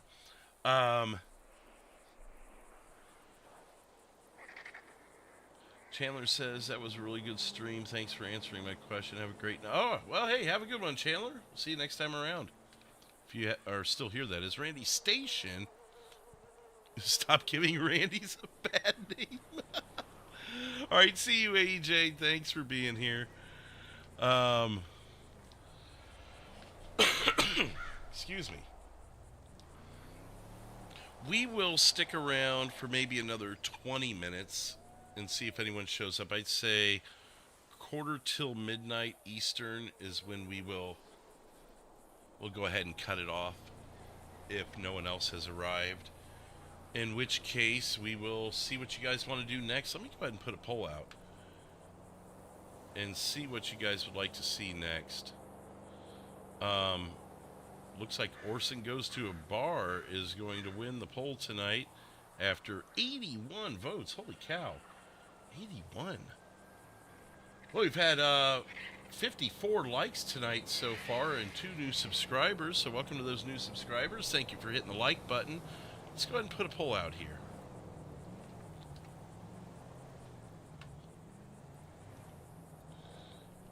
If there's extra time, what would you like to see me do to end the evening?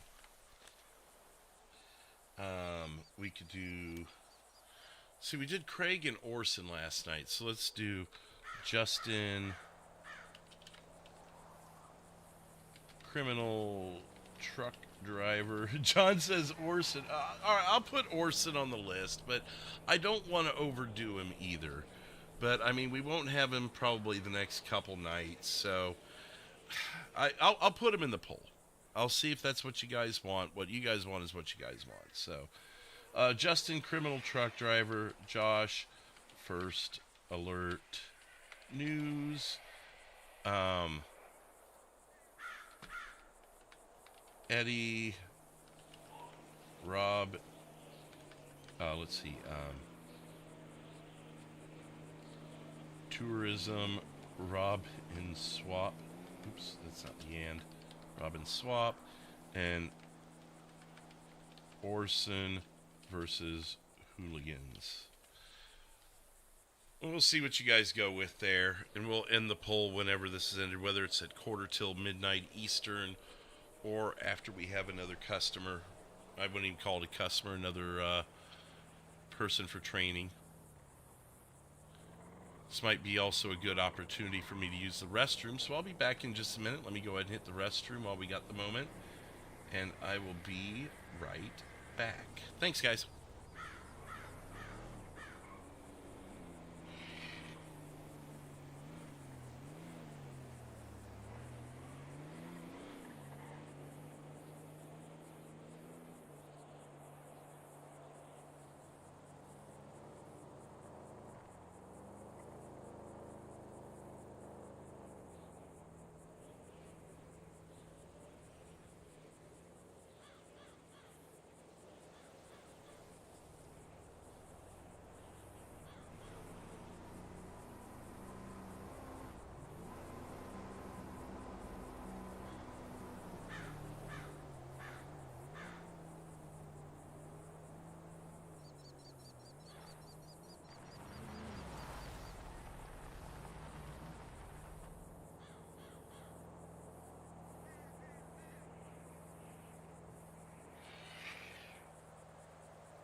And we're back.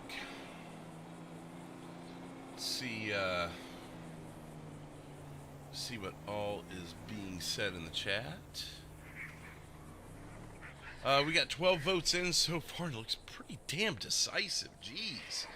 I won't tell you what it is, but make sure you guys have gotten your votes in if you haven't already. We got 45 watching and only 12 votes in, so if maybe you need to hit a refresh or something to get your vote in, but we'll have it up for a bit. But it looks very, very decisive.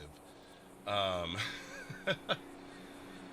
actually, quite surprised at how decisive it appears to be, and especially for the thing that it is. But we shall see. Just looking at a couple of things over here. Boop, boop, boop, boo.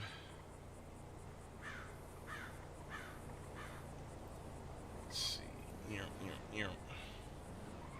Oh, thank you, Federico. It looks like we may have a possible customer here. Or aspiring pilot. Or are they hiding?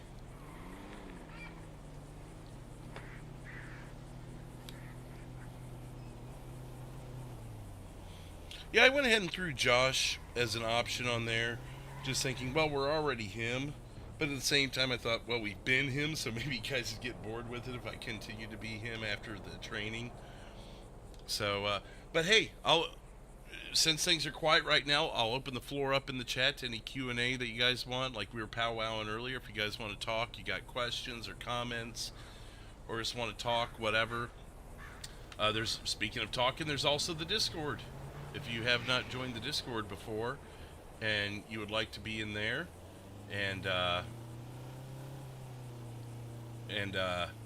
you know, talk before and after streams, get notifications that maybe YouTube doesn't send to you. Thanks for the flying lesson, man. This is from Clay. Really appreciate it. Felt a lot more comfortable with it now. Perfect. I'm glad it did, because that was the intent of it. And you guys gave me the idea for it, and Kim had asked about it once, and there was someone else. I took Caitlin up for a training once also that was kind of similar to that. We made a night of it, kind of like you and I just did, and it's pretty cool. It's a little something different. Some people just want to RP a certain character getting their wings, and other people truly IRL want to learn how to fly. So I thought it would be beneficial to make for kind of a different vibe of a stream also. And it's almost like a night off in a way, Clay, I'll tell you, because the nights where I plan something out and I'm like, I'm going to do this and I'm going to do it this way and I'm going to story develop in that, it can be a little taxing. Like you're actually putting some work and effort into what you're doing.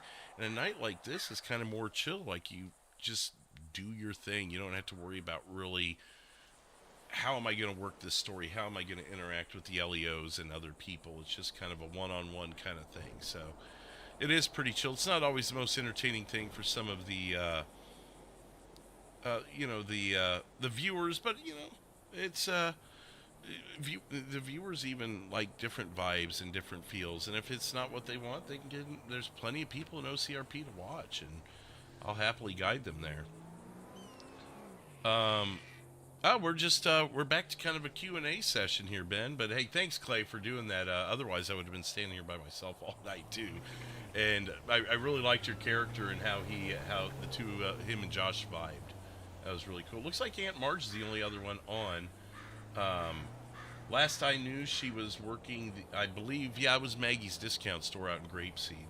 So if you'd rather not hang out here and vibe and Q&A with me for the next 15 minutes or so, there is the link to Caitlin's stream, Aunt Marge. She's playing Maggie, and like I said, she was doing Helen earlier, doing her criminal stuff. We saw her encounter the Weasel News guy and Josh earlier, but I think she's moved over to Maggie in the discount store, unless she's moved on from that. So there's the link to her channel, her stream, if you want to go say hi to her, or if you want to hang out here. Clay says, loved it, man. Hope the viewers weren't too bored by it. No, I mean, the chat was pretty quiet, but it seems like everyone liked it.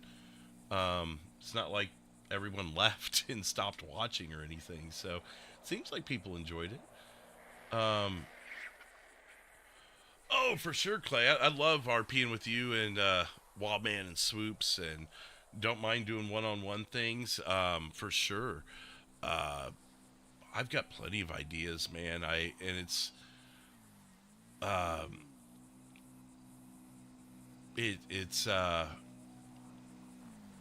It's hard to work them all in, and sometimes I'll get an idea, and if I forget to write it down, I'll lose it to the sands of time, and maybe a week or two later I'll go, oh, I was going to do that. And so, yeah, for sure. And likewise, if you've got an idea and you think I'd be a good fit for it, hey, shoot me a message. My DMs are always open, man. And I love talking to other people from OCRP, even if it's just, hey, what's up? Or, hey, I've got an idea or whatnot. Always down for whatever, man. And usually I've got a character that can fit a lot of scenarios. I've got enough characters that there's usually a fit for most things. Uh-oh.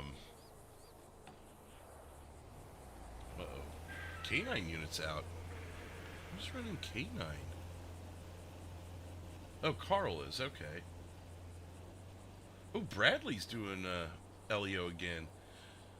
Seems like he's kind of loosened up the reins on dispatch. Well, partly because he doesn't have to dispatch because there's other dispatchers now, but looks like he's getting a little more into the LEO thing. I don't know if that's if he's been wanting to do LEO, but he felt like he had to dispatch. I'm not going to sit here and speculate, or if he's just wanting to do more LEO. I don't know, but good to see him. Good to see him able to do that. His oh my God, his police tornado the other day. I'm sure most of you guys saw the short or saw that episode when his car just sent him flying all over Harmony, and then he face planted that sign. I'm still dying over that. Apparently the Roxwood update is out now. I hope they... Oh, cool.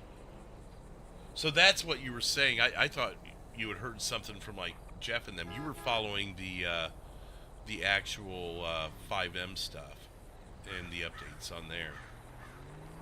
I thought you'd heard something, like, from Jeff that I wasn't aware of. Speaking of... Let me go to questions for admins, and I'll go ahead and ask that now, too, while we're chilling.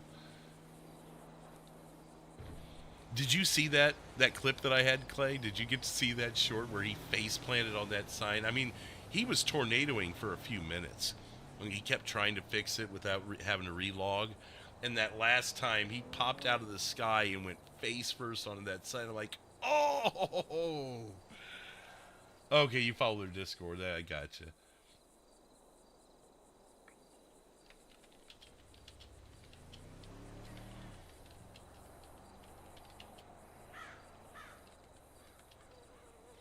Only had this happen once, several weeks ago. What if...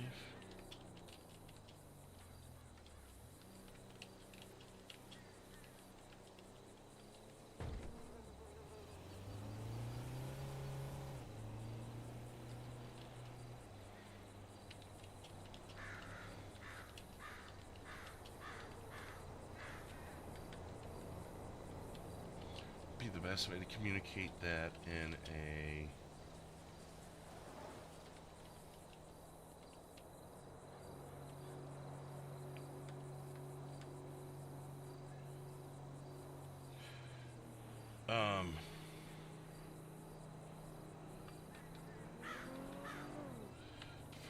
let me retype this for future reference as it's only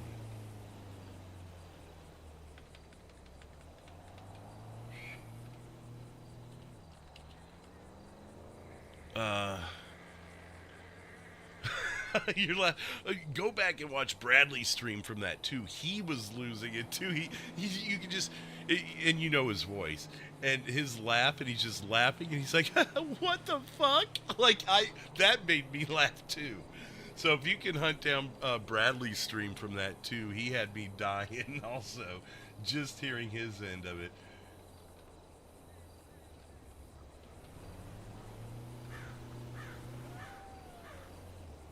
But if you were to 10-0 while in an aircraft, what would be the best way to communicate that?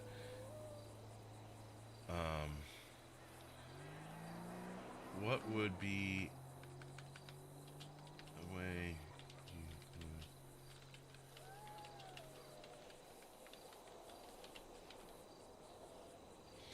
What would be the way you would prefer us to communicate that?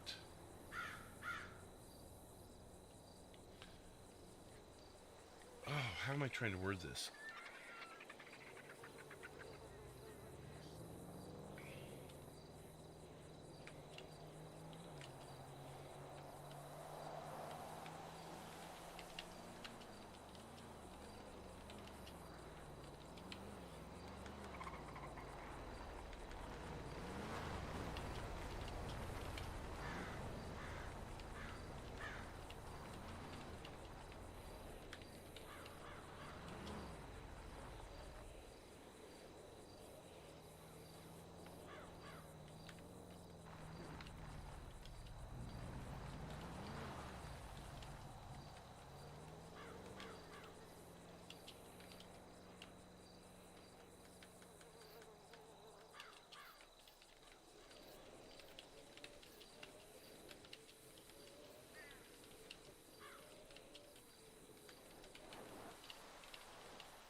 a test.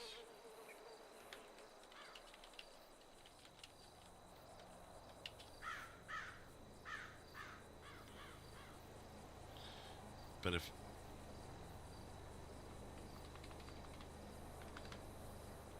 I were to 10-0 while in an aircraft, what would be the best way for us to communicate that? I thought I saw something a while back that discouraged us from using the skybox to communicate 10 zeros. At the same time, I don't want every first responder in the state to respond to a catastrophe that didn't happen. Okay, that should work.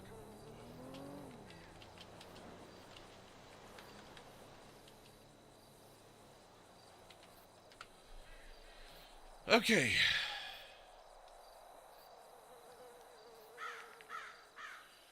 Let's see. And Clay, thank you for the $5 super chat. I don't know why it's not popping up on the screen. Randy Viper sent a couple earlier and only one popped up. I think Streamlabs is being a little goofy tonight. But in case it doesn't pop up, Clay says, thanks for the flight training. Y'all be sure to like and sub to Derailed. Hey, and likewise, everyone go over and like and sub to Clay as well. As I mentioned earlier, some top-notch RP and editing work, especially from him. He puts my editing work to shame for sure. SC Daddy, can I join the city? If you're meaning OCRP, I don't have any control over that. I'm not a recruiter or an interviewer or anything of that sort. The best way would be to go to the OCRP website or the OCRP Twitter for details. And I believe Ben has those links handy if Ben's still around. If you don't mind dropping those for me. But it's right now the applications aren't open. There's still a couple thousand more for them to go through. I know they are putting in a lot of effort. There it goes! Clay Mundo! Let's fly that Boeing 747 Brutha OMG the black tip. Oh my god, that is Randy's from like 30 minutes ago. I have never seen one come in that late. What? Maybe the hiccups pushed through and Clay's is about to play. The OCRP website and the OCRP Twitter, if you don't mind, Ben, please.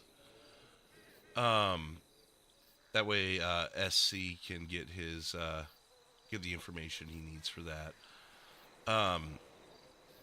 But yeah, I don't, and thank you again, Randy, for that super chat from like a half hour ago, maybe even an hour ago at this point. Actually, I can see how long ago it was. It's 10:43 now. It would have been an hour ago, almost on the money. Thought maybe Clay's will play an hour from now. I don't know. I don't know what's going on with all that. But, anyways, there's still a couple thousand more applications. They are putting in a lot of effort. I have seen a lot of new people get on board in the last couple weeks, so I know they have stepped up. They already stepped up, and they're stepping up even further to get through them so they can open them again for you guys. But I would say best case scenario, it's going to be this summer. Hopefully not longer than that. I've heard some people estimate next year. I would like to think if this pace continues, they may be able to open something as early as this summer. But it's not going to be any time in the near future, unfortunately.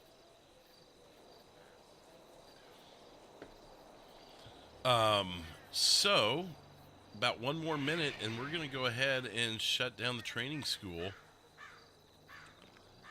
And go on to whatever you guys wanted me to do, which seems super decisive right now. But if you haven't voted in the poll of what you want me to do next, now is the time, because we are preparing to close that down.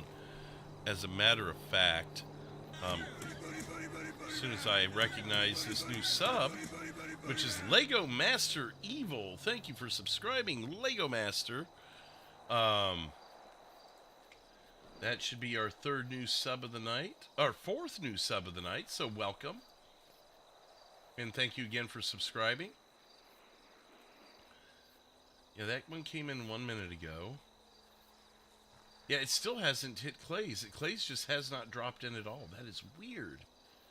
Streamlabs must be having hiccups tonight, so... But thanks again, Clay. I appreciate it. So at this point, I'm going to go ahead and shut her down.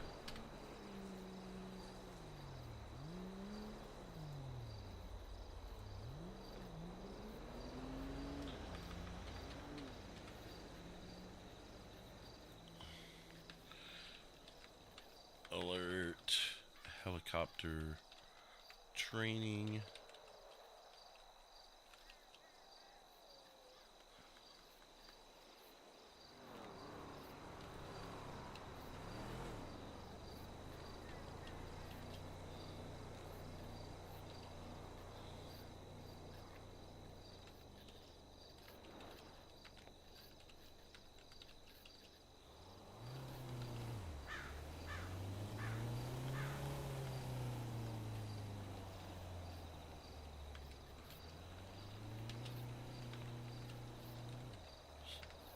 Boom. There we go. Go ahead and shut her down. Let me go ahead and take my headset off.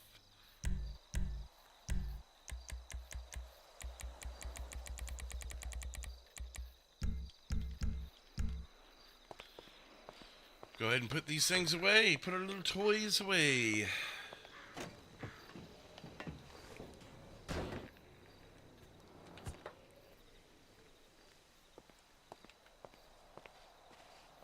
Lego Master, you please give me the Discord link to the city? So if you're talking about OCRP here, again, the links that I believe Ben is working on getting, I just explained this a couple minutes ago to SC Daddy Ship, but you've got to apply for it. There's the OCRP website and the OCRP Twitter for updates and info on the next batch of applications they'll be taking, but it'll probably be closer to next summer, before, if not later, before you see open applications. Again, they're still working through the massive load they got last year.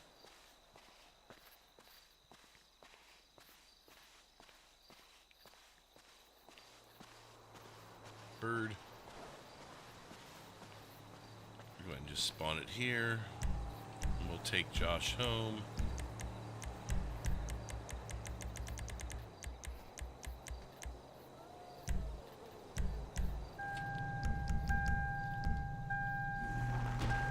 Dead bird.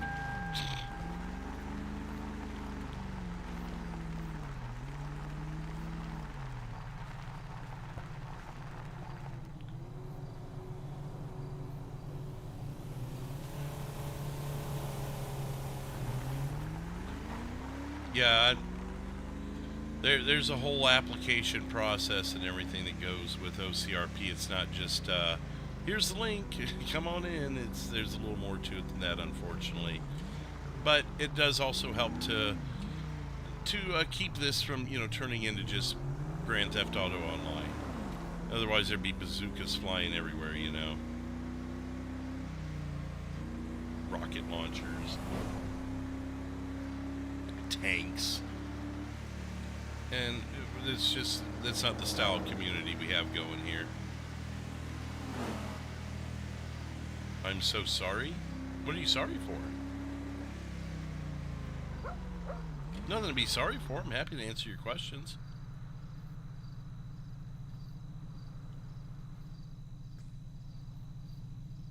Oh.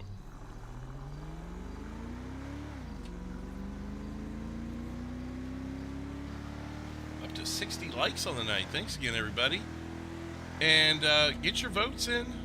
There's only maybe another minute or two before we get started with our next thing. Oh no, don't apologize at all.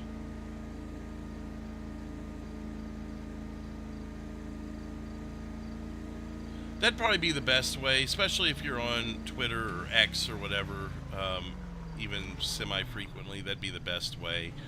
The website doesn't really provide updates unless the apps are actually open. The Twitter, I'm going to keep calling it Twitter. That's just not going to change for me. But the Twitter or X or whatever, there's occasional updates. They'll occasionally answer questions and that, but I don't even have my Twitter anymore. I was so fed up with that website that I was done with it. Yeah, like Ben said, you wouldn't know unless you asked. The only bad questions are the ones that aren't asked, you know. Yeah, there you go. Yeah, just follow them on Twitter. I think if you type OCRP in the search bar, I think it's one of the first ones that pops up. Maybe the first thing that pops up, actually.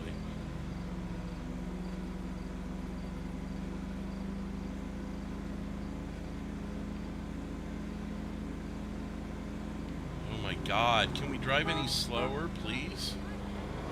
Thank you. I need you to speed. Just go the speed limit.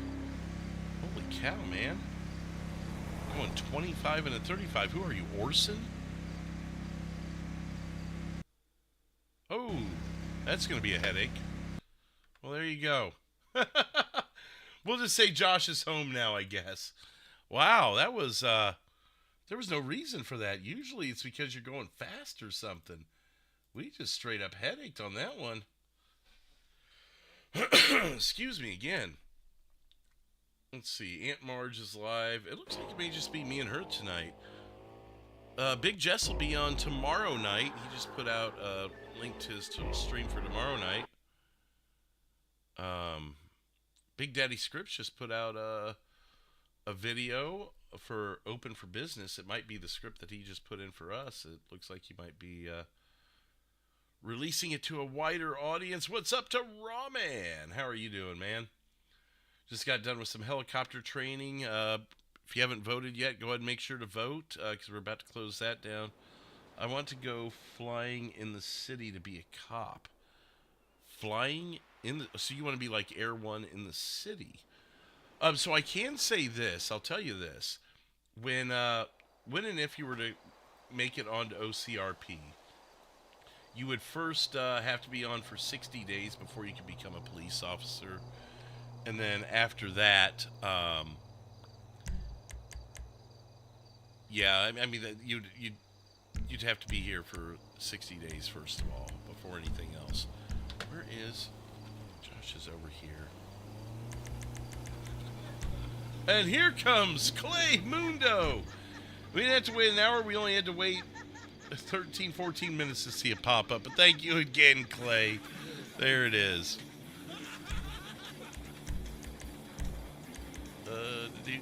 He was in his basic outfit, right? Yeah. Thanks for the flight training. Y'all be sure to like and sub to Derailed. Yeah, again, thank you, Clay. It was fun. And it sounds like it was pretty helpful for you, so glad I could help. I'm going to look and see if my car despawned or not. I don't want to leave it in the middle of the road.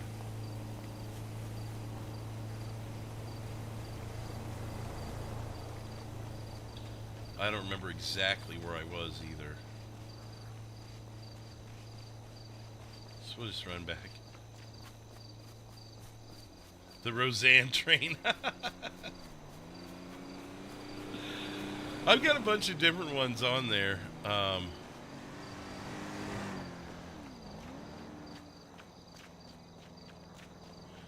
There's a bunch of different ones I have. My car must have despawned.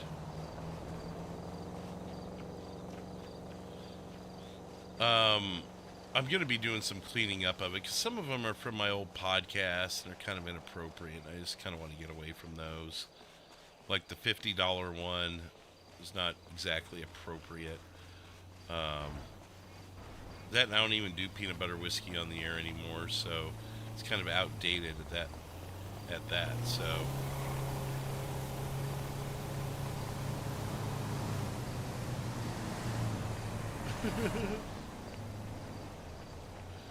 So we'll just run Josh the rest of the way home. At least his car's not in the middle of the world. One of my favorites is the Jake Paul Floyd Mayweather thing. Got your hat. we were dying over that one when that video came out. I was like, this is totally got to be a derailment.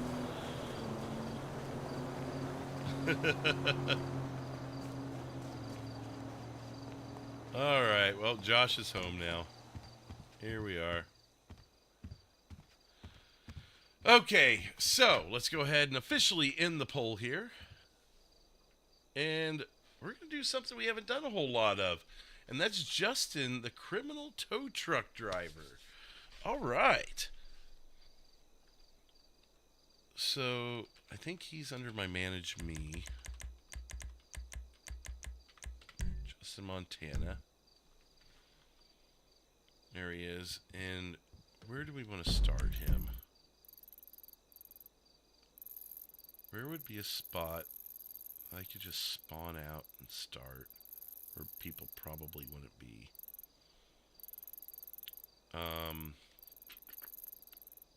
It's Route 11. People could be at the vineyard. Let's see if there's anyone over here, maybe. No, because I'm going to have to flip a bitch in the road there. Power station's even a janky spot. Damn, where can I pop this guy out? Ah. There we go. We'll go over here.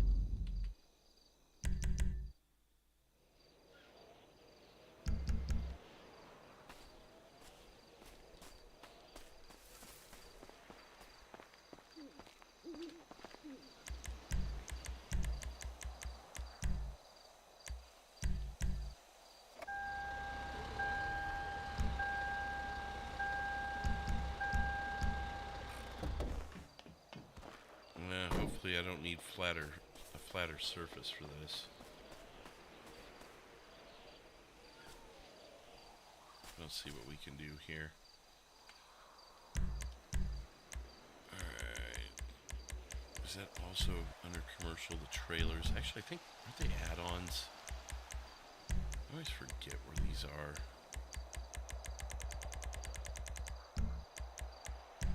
Maybe service. Maybe utility, trailer.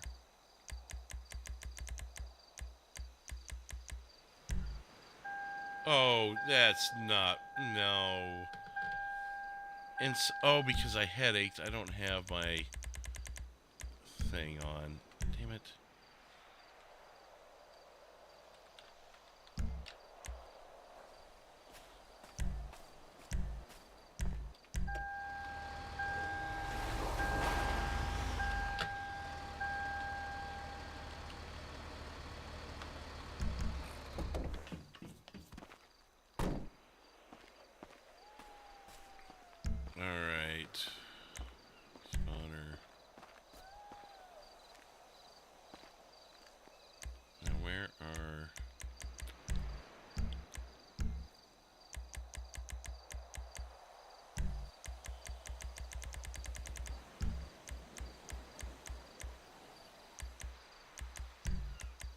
Oh, here we go. Okay, they're in basic utility.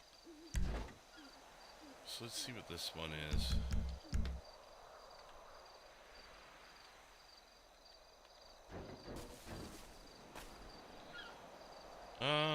No.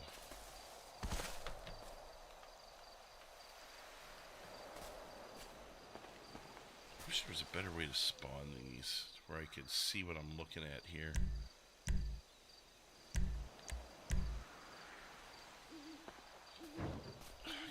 Let me out.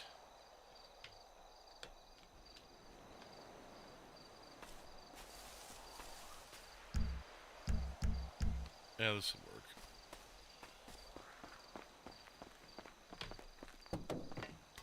Alright, time for some criminal stuff.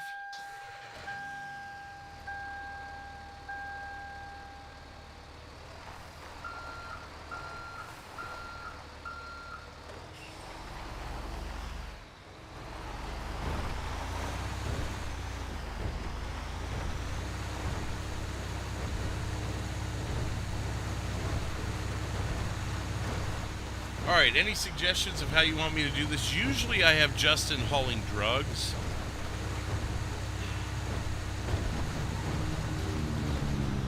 I don't use him a whole lot, so although I know his story, his MO I haven't really gotten pinned down yet, you know. So that's what I'm still kind of working on with him, and that's why I kind of like having him out tonight. Because it's a good slower night to try and work on an MO for him.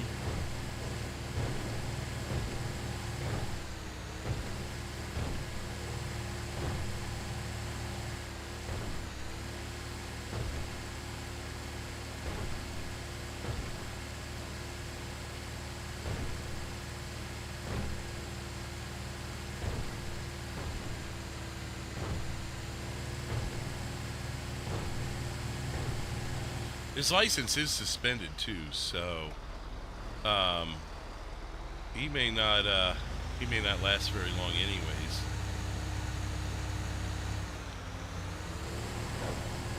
So depending on if and when we get pulled over, we may have to RP that we already have the drugs on the truck.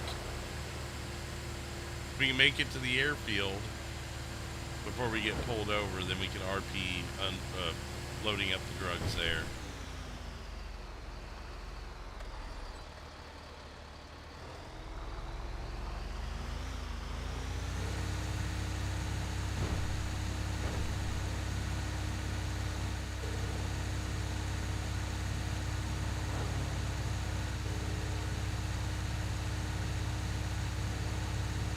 Justin's a very loud character too, so I need to keep when I'm talking as him, I'm going to want to keep a little more out of, a little further away from the microphone rather.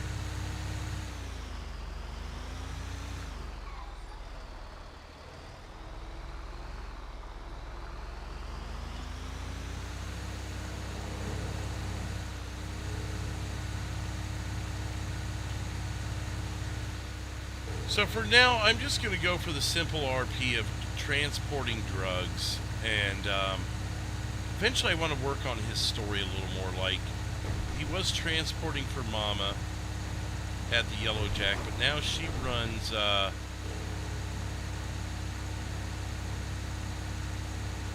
more intending to have her run the, not Tequila Laws, not Vanilla Unicorn, the other one down in the city.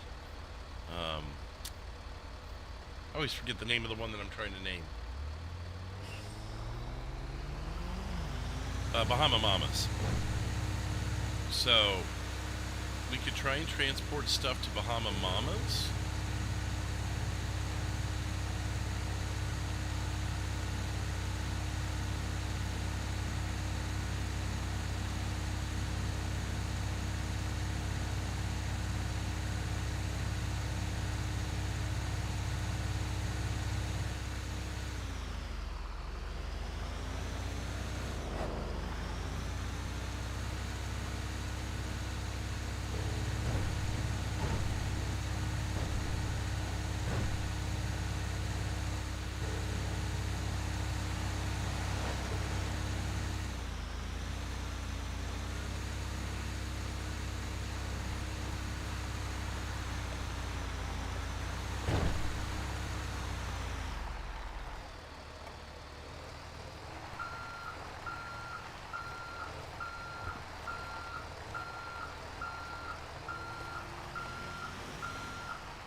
Oh crap, I forgot to drop out of the match icon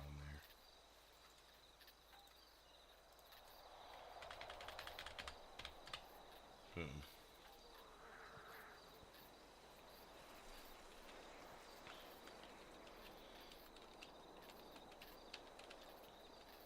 Boxes from plane to semi.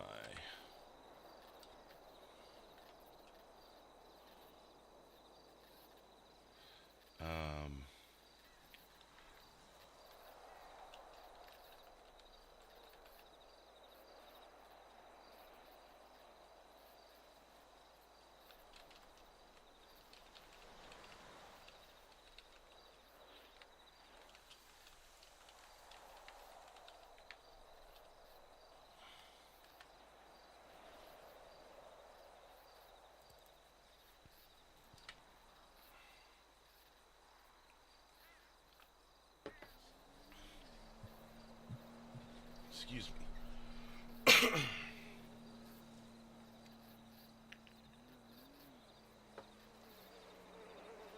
911, where's your emergency? Hi, I'm at 1020 at the Sandy Shores Airfield. My name's Bill. I work up in the air tower there, and I'm just watching this plane get unloaded onto a truck, and I've got my binoculars up here, just kind of watching them, and I noticed the boxes they're putting on this truck. They're supposedly for Burger Shop, but they're all misspelled. It looks like they were.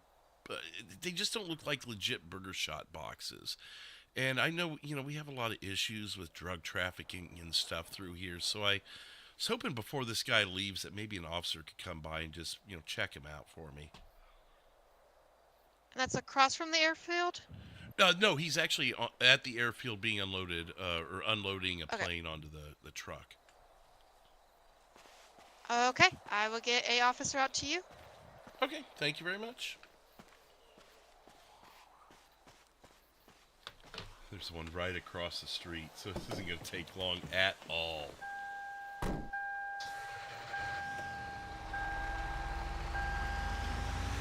Is that a cop? Yeah, it's definitely a cop.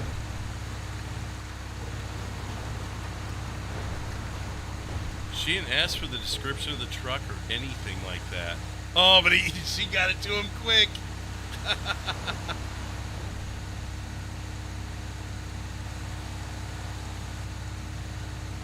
Oh, this isn't going to take long at all. There were cops. It was like they were waiting for it.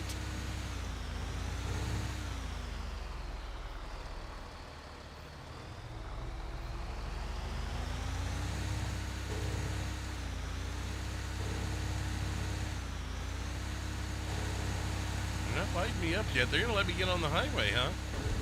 Okay.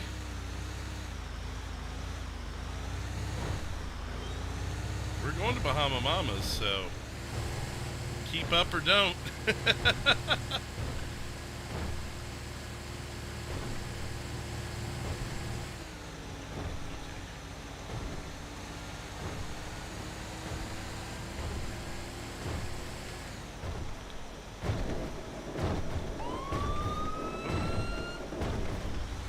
Where do I pull over here?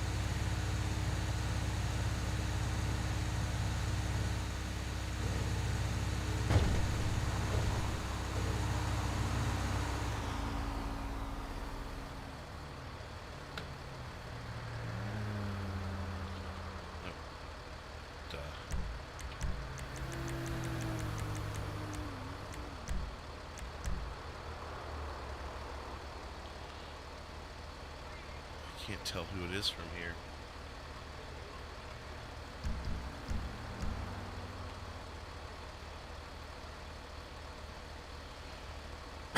Excuse me. Oh, he's got backup.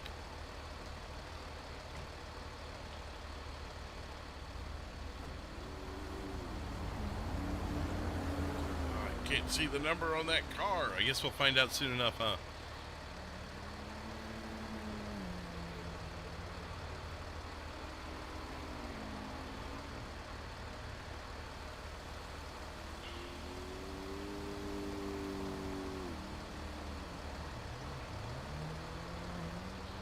Now how should we handle this?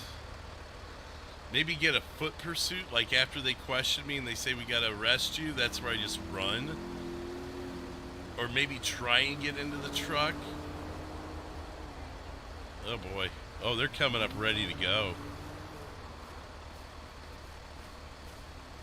Hello there, how you doing? Oh, there, how's it going? I'm doing all right. My name is Deputy Fabiano with the Blaine County Sheriff's Office. Do you mind shutting the engine off so we can talk to you? No, absolutely. All right, if you don't mind, just go ahead and shut the engine off and hop out for us. Okay.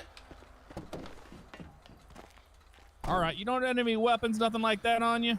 Oh, no, not on me. I keep one in the glove box, but otherwise.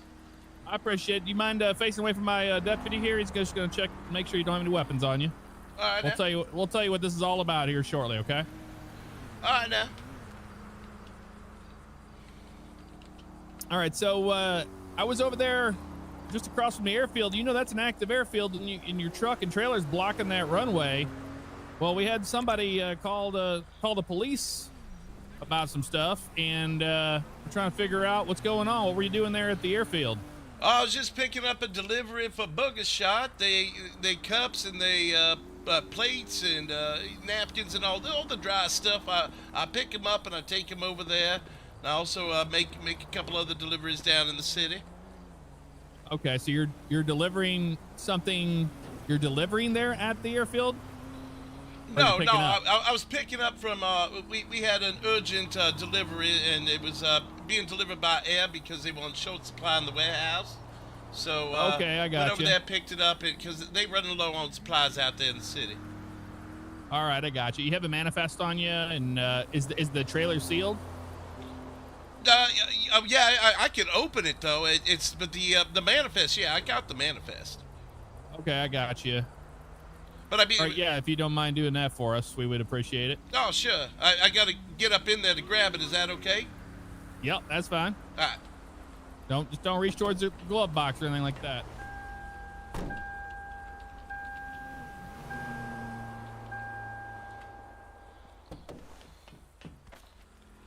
All right, fantastic. So just Burger Shot supplies, just cups and whatnot. That's it. Yeah, all the dry items. There's various dry items, but those are the bulk of it because that's what they use the most of. Okay. I got you. All right, well, here, just come on back to the back of the trailer for us. Okay, now. Towards the front of my SUV back here. Kind of 127. Was that for me?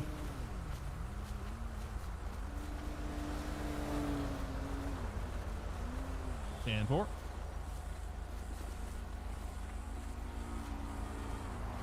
Okay, so here, I'm just gonna go ahead and grab that off you here and just have a look. See. All right, now.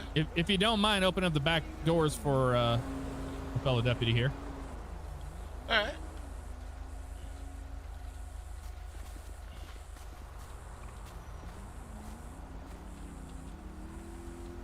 So I'm gonna have to look at the call notes on this 911 call that we got about that, but they were saying it was just a weird. They weren't expecting the delivery. What I remember is that the packages were suspicious because they were misspelled or something like that. Yeah. Yeah, if you don't mind, we'll just. I think what we should probably do is I'll keep an eye out here. We'll check it, and then just give me a nod if you see something weird up there, and we'll just 10-15. I mean, if you want, I can on my canine hook up too. Okay, yeah, no, you can use the canine if you'd like. He was shy getting out last time. Is he gonna get out? Yeah, he should get out. I mean, he was around last time too. So. Okay, I didn't see him. Yeah. Maybe Oh, there we go. Give him a treat or something. Maybe he'll pop back up. Yeah, maybe. Let me see if he hops out this time. Okay, no worries. All right, we got to open there for you too. All right, I appreciate it. My partner's got a dog, a narcotics dog. He's just gonna do a quick sweep around, and I'm sure this is a whole huge misunderstanding, and we'll all be on our way shortly. Okay. All right now. Yeah, the dog is just trained to alert at any hit on narcotics and things like that. So, like I said, once it's all good to go, we should be good to go. All right, that sounds good now. And sir, I'm just gonna be running my canine through the trailers or anything I need to be worried about. I shouldn't be. No, it should be all good. Just Booger Shot stuff. Okay. And just make all right, sure I'm just not crazy. for you guys can see the dog, right? Yep, I see him there. Okay. All right, yeah, just go ahead and just face away from me for a second. Oh, okay. All right, you're not under arrest or anything like that, okay, man? Just relax. Oh, okay. Is all this necessary? Well, we're gonna explain what's going on in a second, okay? You're just being detained. You're not under arrest or anything like that. Just walk back towards the front of my truck if you don't mind. We're just gonna make sure that you don't have any false hits or anything like that on the dog. Well, we're just two guys working on the side of the highway, so we're just making sure we're going to be safe, okay? So that's the only reason why you're detained right now. And what trucking company you work for? Oh, I work for Mama's Trucking. Mama's Trucking. Okay, gotcha. It has nothing to do with that. What was that one that got arrested not too long ago? They drive a purple truck. Oh, I sure hope not. Okay. Yeah, I'm looking at the manifest here. I mean, where are you coming from?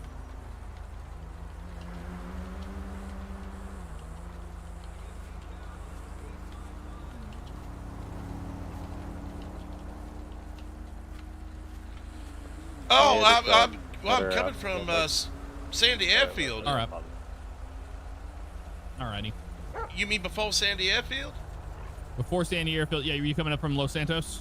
Oh, yeah. I park my rig down at the docks because usually that's where a lot of those things come from. But, sometimes you got to pick up special deliveries out here. It's a little cheaper to land out here than out of Los Santos.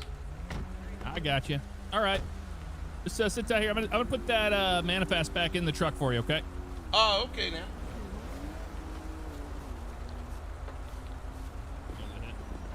Yeah. Yeah, I went ahead and 15 him. All right. He didn't give me a chance to get away. Oh, what's my name, you say? Yeah. Oh, Justin Montana. All right. Well, Justin, my dog is indicating on the trailer that there is either narcotics or firearms inside the trailer. What's going to be in there? Well, I just shouldn't be anything. I mean, I don't know. Could someone have shot at my truck and that's why he hit? All right. So before I ask you anything else, you do have the right to remain silent. Anything you say can will be used against you in the court of law. You have the right to an attorney. If not, a 411 will be provided to you by the state of San Andreas at no cost to you. At any point in time during questioning, with or without an attorney present, you may stop answering questions at any time for any reason. Do you understand these rights if I read them to you? Yes, sir. Alright, so we're going to be searching the trailer, right? So if there's something in there that shouldn't be, now is your chance to be honest with us. Right? If we have to go dig through every box that's in there and find stuff that's not supposed to be there, I'm going to be a lot less happy about it than if you just admit it to me now. Well, Jesus, it's so hard to make money. Ever since and I'm gonna have to be honest with you, ever since my license got expired, it's been suspended rather. It's just been so hard to get work trucking, and maybe I've gone down a little bit of a bad path. Okay. But yeah, Right, you so- may or may not find something on there that's a little disheartening. Now, when you say So- disheartening, what are you talking about?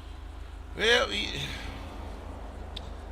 it's various narcotics and illegal things. Okay. And you said you were driving on a suspended license? Well, you gonna find that out anyways. Might as well just tell you. Oh yeah. All right. And what was your name, sir? Justin Montana. My ID's in my back pocket if you'd rather. All right. Yeah, I'll grab that. Alright, Mr. Montana, I'm just going to go ahead and search the truck now, okay? All right now.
All right, so yeah, your driver's license is suspended, okay, in the state of San Andreas. Hell yes, sir.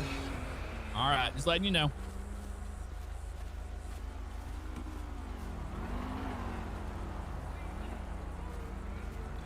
I was really hoping he wouldn't cuff me. So they're going to look at this and be like, oh, this was super routine. What was his end game? I was hoping they wouldn't cuff me before Justin got too worried about what was going on. And Justin could give them a little bit of a foot chase. Because he probably wasn't getting back into the rig.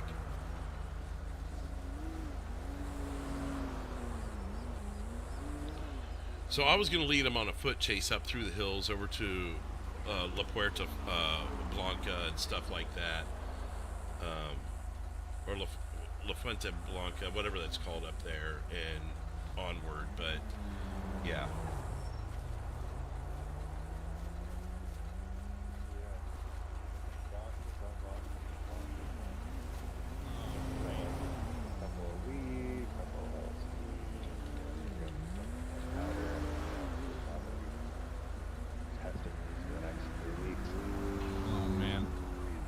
All right. Well, yeah, we're going to have to get that situated. I'm going to inform them. Yeah. All right, man. So, yeah, like you said, there's some things in there that you shouldn't have on you there. And you're going to be charged with possession of those things and driving on the suspended license. Yeah, all right now. Yeah, it was supposed to be just a quick one and done shot, and it was gonna take care of a lot of expenses for me. It's just a damn shame. All right, man. I'm gonna get the paperwork rolling on that, and then I'll talk to you then. We can have a transport unit come pick you up, take you back to the station there. It's up to you. Oh yeah, you can have the county come pick me up. It's okay. Okay, sounds good. I'll call for the county and the 70 then. All right. County one, I said. I did see the K9 unit, so I was thinking that would be the K9 unit. I was thinking something drug related would be fun to give him a little something with the dog, you know. Just a bummer I couldn't give them a little bit of a foot chase, you know.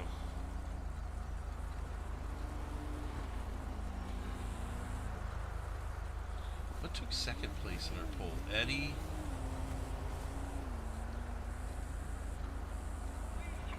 Alright, man. Sorry I had to come to this, but, you know, you really can't be doing this stuff, right? I hear you. Yeah, I know. 9-7.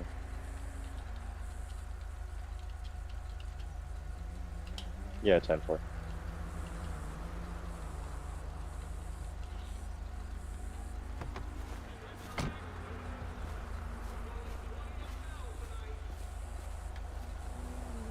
Alright. Is this your truck or is it a company truck or? It's registered to me, and I use it. You know, I used to use it to deliver, you know, Cluck and Bell stuff, and then when I got in trouble for speeding and lost my license, I been using it for other ventures, but I'd rather plead the fifth on those ventures. Alrighty. So, once he finishes up the paperwork there, county transport's rolling up now, so once he's finished up with that paperwork, you'll be good to get on out of here, alright? Alright now. I don't think Chuck is around tonight, to be perfectly honest, but it looks like we're getting a raid from Aunt Marge. What's up? Looks like we were the only two on tonight for the most part. How's it going? Justin didn't get far. He got pulled over right away. There were two cops waiting for us like they knew we were up to something. I mean, there's nothing good happening when there's a semi at the Sandy Shores airfield. But I was hoping I'd at least get a little ways away and they'd have to look for me. I could even call in, you know, that we were in the city or something, but or even if he wouldn't have cuffed us so soon, I could have led on a foot chase. But I guess I could have still done it when he asked me to turn around.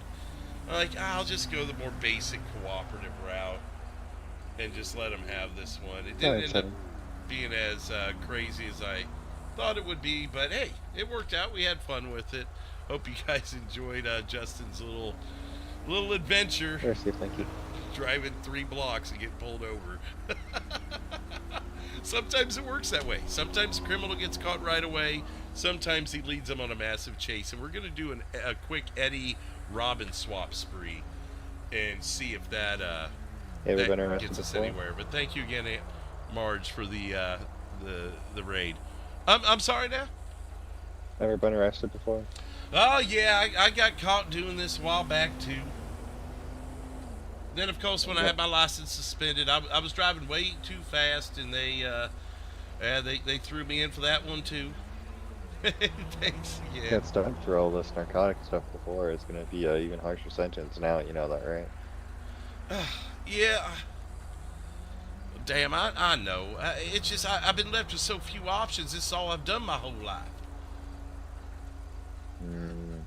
With the trucking, I mean, I was doing legal trucking up until recently, but my options are limited, and my income would be low doing anything else.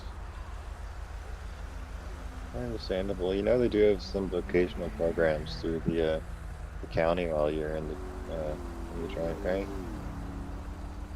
Or do you pick up a new trade while you're there? A vocational? Yeah, they teach you how to do like woodworking or welding or something like that. Oh, well, I don't know if I could do that. I guess I could look into that stuff and see, but man, it's probably gonna be years before I get a chance to do any of that again. Yeah, you can talk to the prison though. I'm sure they can help you find something to do, so you don't end up back there again once you get out. Man, as long as it's not them damn license plates, I damn near broke my hands working on them things. They only pay like 5 cents a plate. It takes like 30 minutes to make one.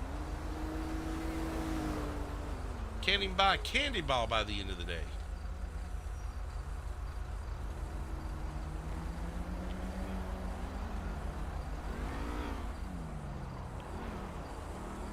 Alrighty.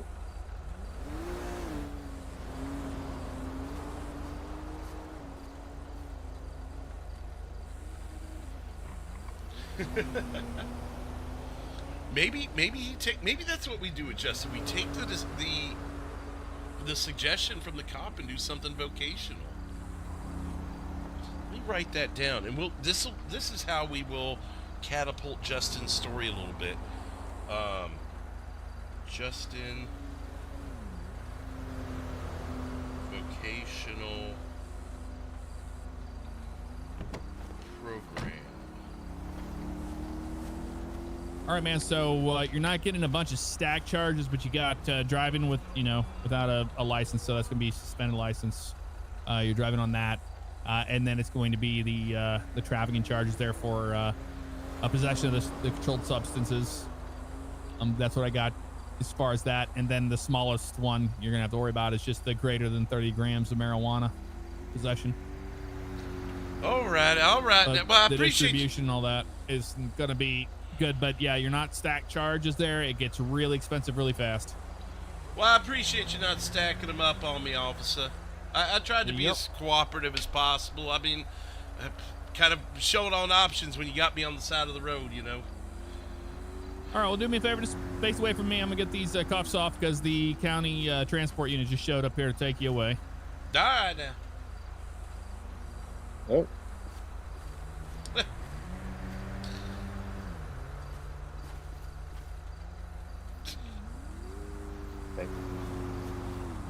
Alrighty, sir. They're gonna take you right around the back side of the truck there. Hopefully things get better for you. All right, thank you. No problem. All right. Well, there we go. And we'll just go ahead and drop Justin into prison, because that's where he's going. We're right here. Might as well drop him in, huh? Are we gonna have to put you in solitary? Oh, well, I don't want to be here. These guys says a bunch of messed up shit. Oh, let's go somewhere else with him. Let's go over to Chiliad somewhere. Just get away from everybody. We'll just go to the top of Chiliad. That'll work. Okay, let's see what's going on in the chat really quick before we switch over to Eddie. We saw you two troublemakers get the pit maneuver. Oh, yes. Yeah, we got to see that from up above. He was up for his training. I'm like, hey, let's follow this chase. My stint as a criminal ended tonight. I'm just so bad. Oh, come on. No, you're not. You obviously did something to get their attention. You had 5 cop cars chasing you. What was your objective when you came to the airfield, though, and you talked to us? Because I'm like, are they wanting to train? Are they wanting to rob me? I couldn't figure out what you were going for there. Or I wasn't sure. Maybe you were scoping it out and coming back later to do something.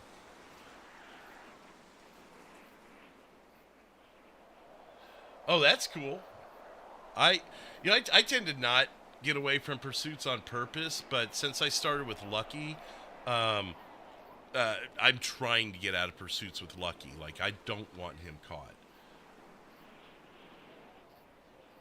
We went there to see if I could be mean. Oh, come on. Yeah, no, you should have been meaner. What kind of... I didn't have my blue suit on, but if I had my blue suit on, you could just go on the Smurf route with me. Let's see. Eddie is under this folder here. Let's take him somewhere. We'll take him right back to where we started with Justin, actually. Let's go right back here. Actually, we'll go over to this. Well, yeah, let's go over here. That might be a little easier.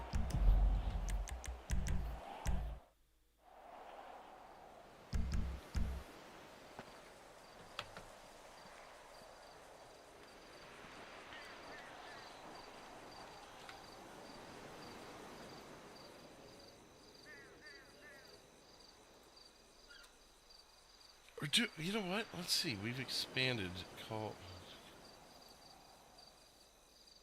What is this?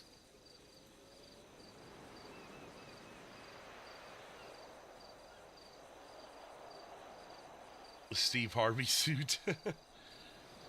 Let me think. How do I want to go about this? I want to switch it up a little bit because it's always the same. Malenko Tours, that's what it is. Malenko Tours.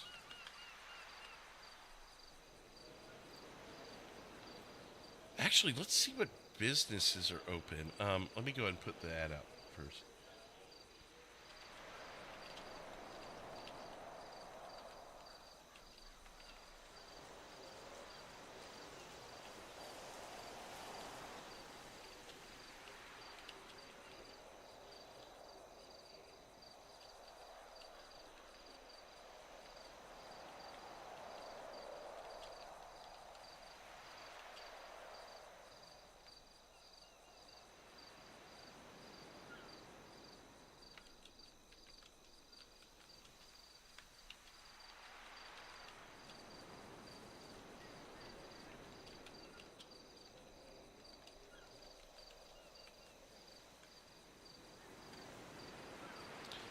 How should I say this?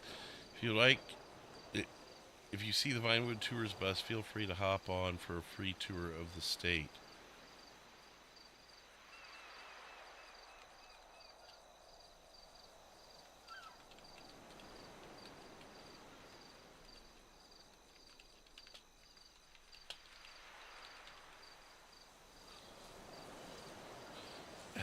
There's a better way to say that. You know what? Free tour of the state. I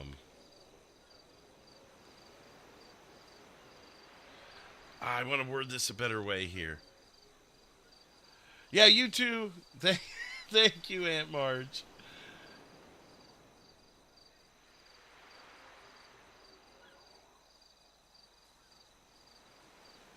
Gotta respect her. I sound old? Maple? Alright, bye. If you see the Vinewood Tours bus, feel free to hop on for a free tour of the state.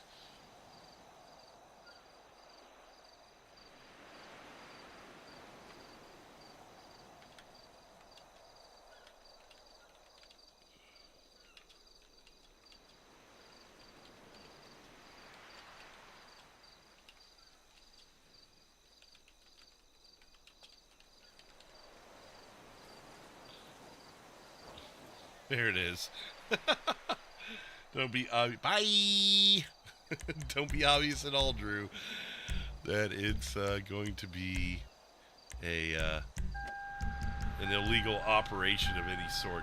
I'm actually going to take a very brief restroom break, and when I get back, we'll get to the rob and swap.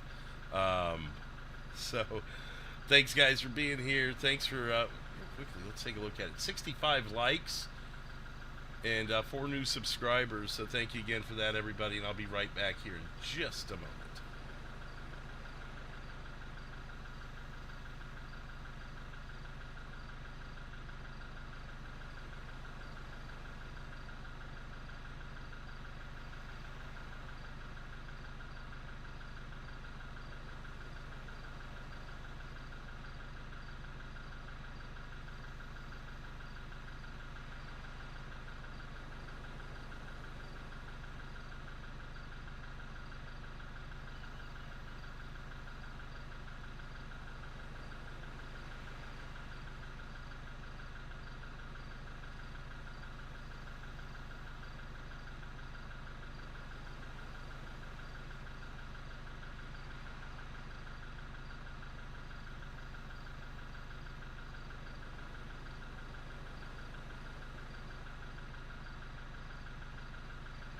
All right.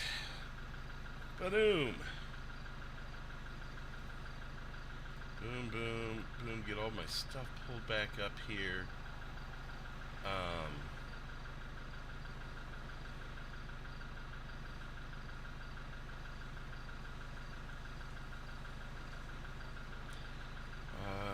Okay. I think we're good.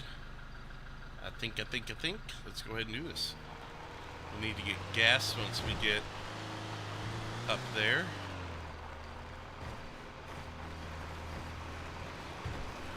I also need to my car the thing really quick. Seatbelt.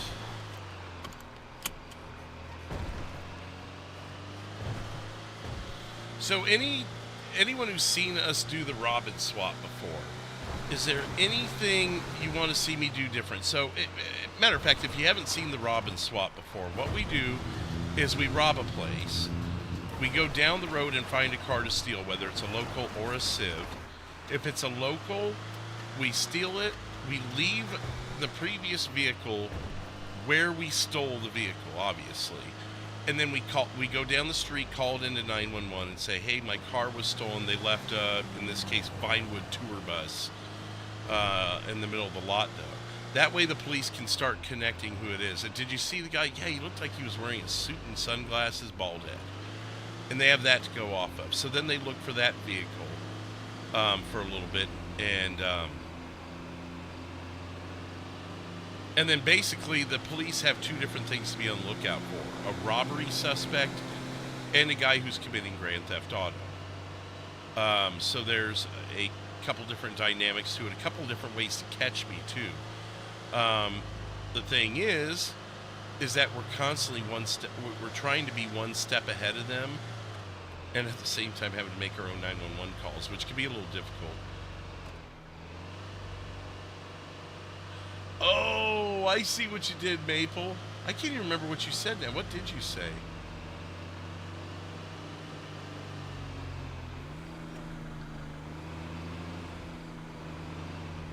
Yeah, I don't know why it would have started at the beginning. It should have popped you right in to live, and then it would have been your choice where you wanted to rewind to, if you wanted to at all, you know? It's weird that it did that. I've had it happen a couple times to me before for various reasons, though.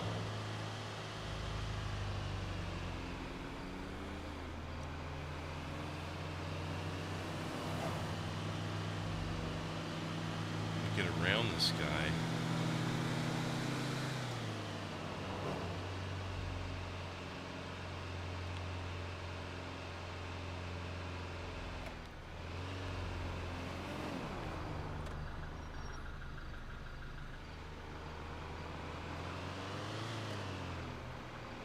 Well, I should have gone to Sandy, actually.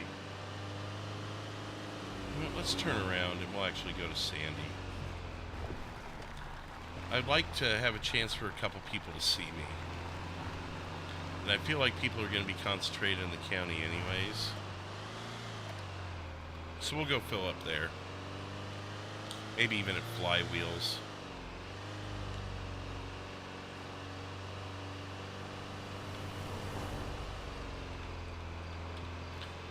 And are there any active businesses right now that we could... Oh, you know what? I'm not going to be able to yet. We'll check it when we're filling up.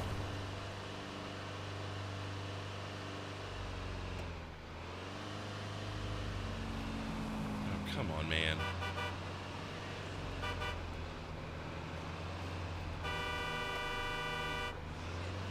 Call me a piece of... You're the one driving 18 miles an hour! Come on, dude! What is this? Oh, okay.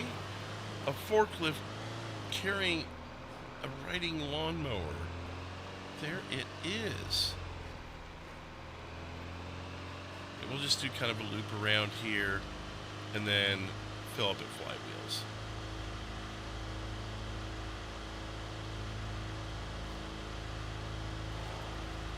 Of course you did, Jack. Of course you did.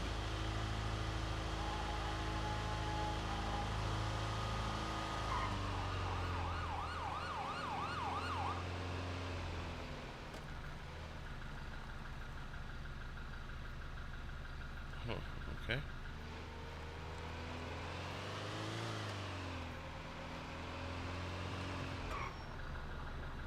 I was going to run it, and then for a second I thought I saw a cop there at the light. Damn it.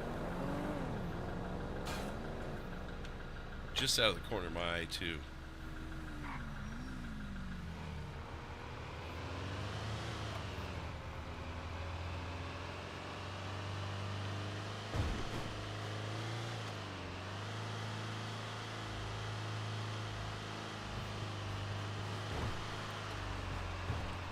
We'll see what businesses are open. Hopefully I can find the hole for the gas tank here. I haven't... Oh, there it is. Cool.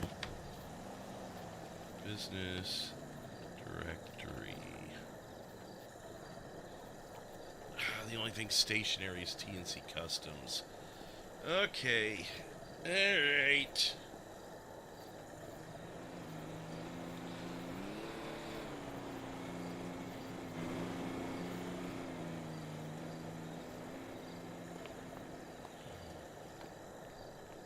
Make sure there's no one coming by as I get my pistol out.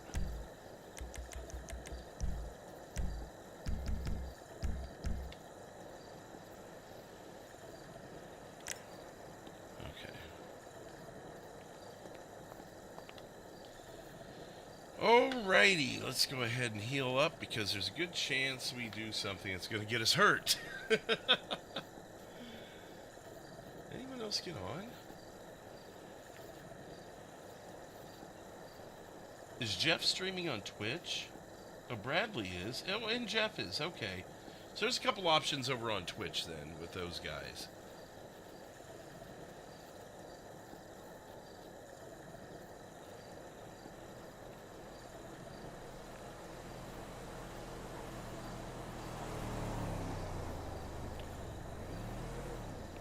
So we're going to go to our first place to rob that we do every time because that ensures... or close to ensures that we're going to be able to at least get one swap in before they catch us. Now, depending on how available and how perceptive LEOs are, will determine how quickly we get caught. But I don't think I've ever been caught.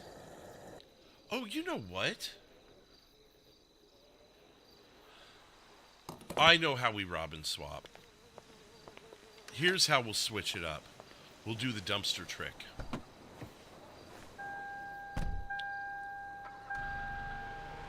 The dumpster trick is to hide in the dumpster on property, see if they search it, and then of course they're going to tow the vehicle. Then we got to find a new vehicle to steal, and that's when we call 911. So they find the vehicle.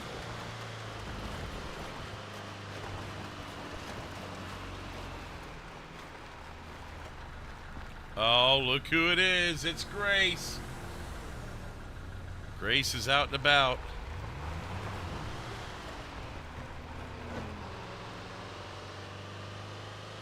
Grace is on the prowl.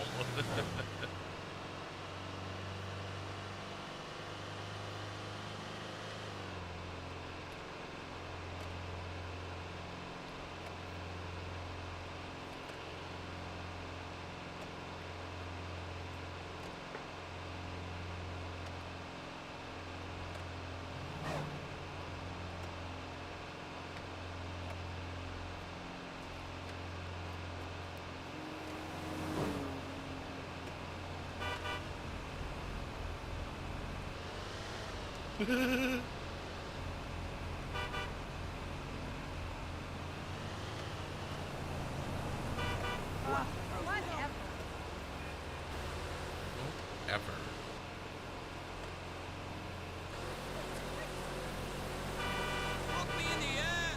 Whoa, Jesus.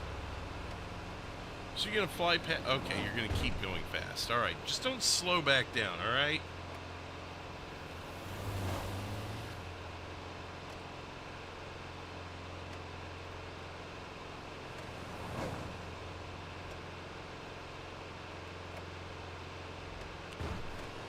So yeah, this is how we're going to do this. We're going to hide in the dumpsters this time. And then when the cops clear out, or we think the cops have cleared out, we're going to run out and steal a car, go up a couple streets, and then call it in. And then the next one, we'll do the same thing. Idiot locals. The next one, we'll do the same thing. Rinse and repeat until they piece it all together. Because they'll know right away. They'll see, hopefully see me on the cameras. And then they will,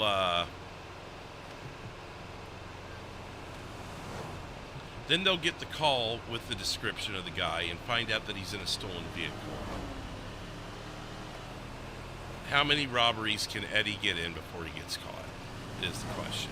But he's got to roll around in the stolen vehicle until the next robbery. He can lay low, but he can't swap vehicles multiple times. So it's got to be somewhat doable for the cops, you know.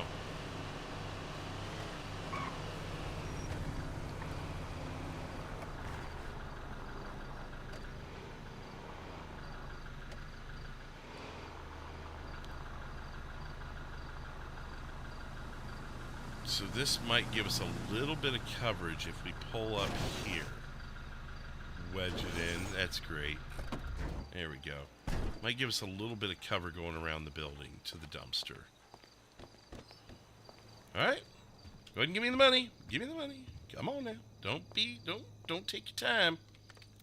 Why am I talking like I'm Craig?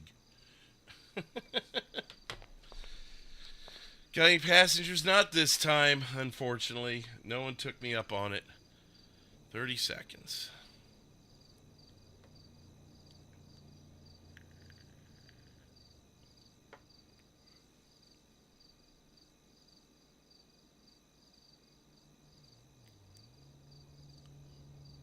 Now, hopefully they don't show up for the one time ever. Show up before I can get in the dumpster. Otherwise, they've got a wedged tour bus. Come on, come on, come on. Come on, come on, come on. Let's go, let's go, let's go. 220. Oof.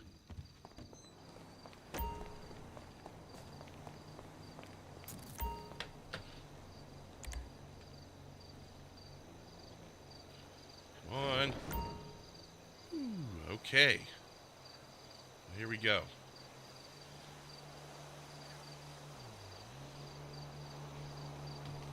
Now, what do the cameras show them? Do they see me go around the back? Do they check the dumpster?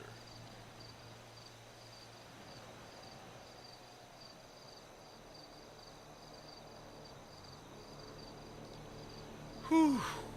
Gosh, why does my heart always race during this? It's just Eddie. It's not me. But I... Oh my gosh.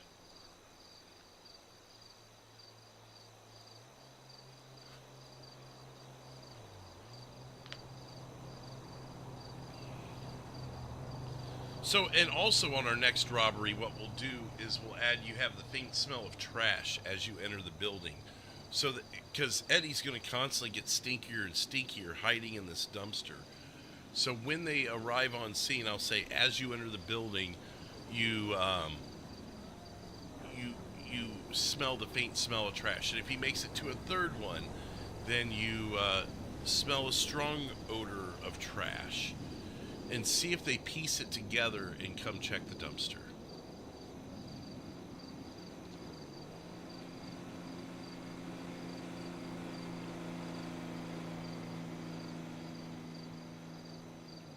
Boy, maybe we didn't need to go this far out.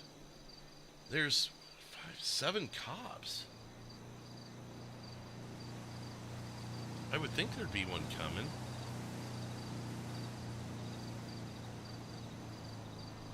We'll see, and it may just be taking them a minute to get here. There were a couple of scenes going. There's no priority that I see. There we go.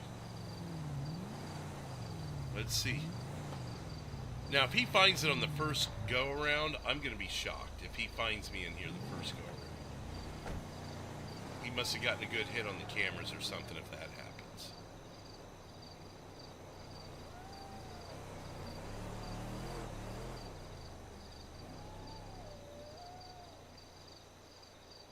Now, Eddie can't see what I'm trying to see, but...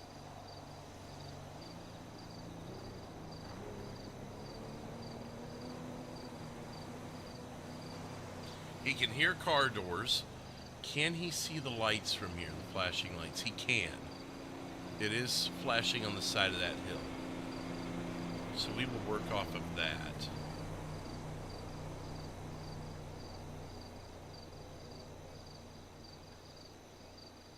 I shouldn't be able to hear that anyways.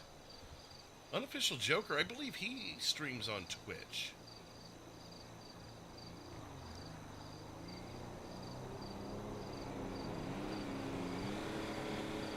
And of course, Eddie can see the cars driving by.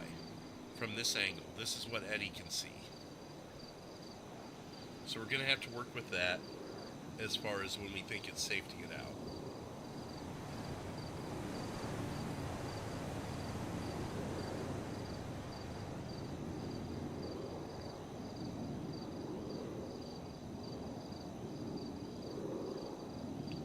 Kind of similar to what Brad did.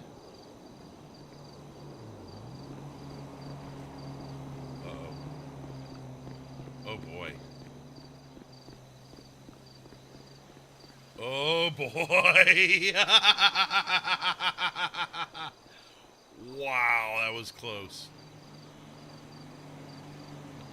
I thought for a second there he might have. I thought he might.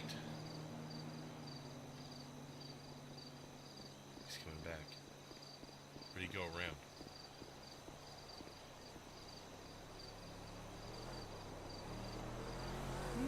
Ooh, okay. I can't see his lights anymore. Did he shut them off? We have to listen closely for doors.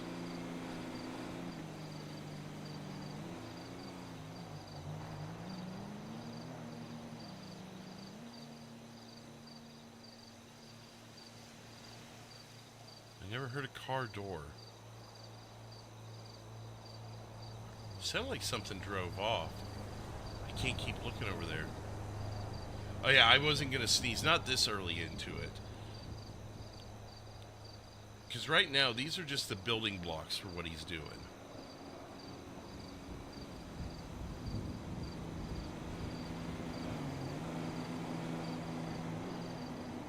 I should actually be turning my camera this way if I'm gonna look. So I shouldn't know what's going on behind me.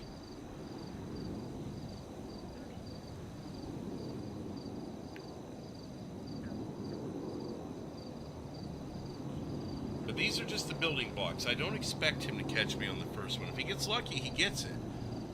But the next one is where they'll start getting the little hints, the faint smell of trash. They'll start being able to piece it together.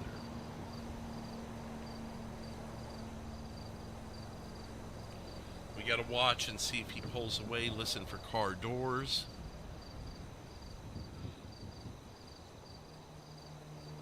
I keep hearing occasional footsteps. I have no clue where he is either, so I don't know if I'm supposed to hear him or not, but I'll just take what they give me because there's no way for me to know if it's legit to hear these footsteps or not. It depends on where he's at, but Eddie can only see this way and this way.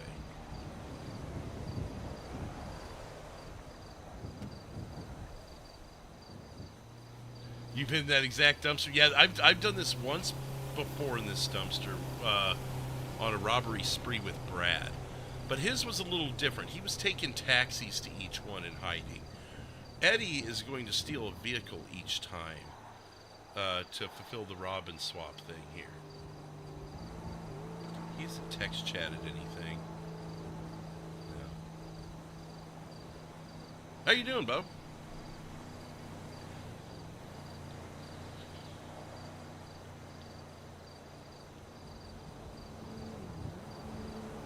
I hope he doesn't try and text chat anything, because it would totally give away that I'm here.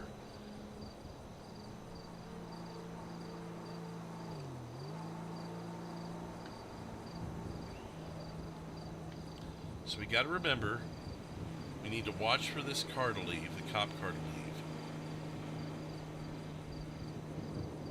I have not heard him get back in the car yet. I haven't seen him drive off.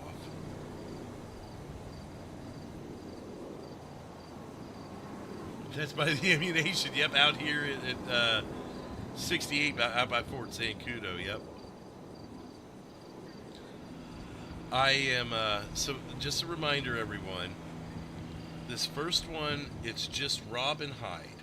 We're leaving the Vinewood Tours bus for them. So they'll be able to piece it to Eddie. They'll be able to get his description and assume that it's him, especially if they look at his record. They'll know this is what he does. So they may even piece together that he steals cars after he does this. So the only thing is we haven't stolen a car yet. A call has not gone into dispatch because he hasn't stolen anything. Normally by now he would have already stolen a car, so we've switched it up a bit on him. Now we're waiting to clear off of this and get the cop to clear out so we can then actually steal a car, call it in to dispatch, and let them know that Janet's car was stolen.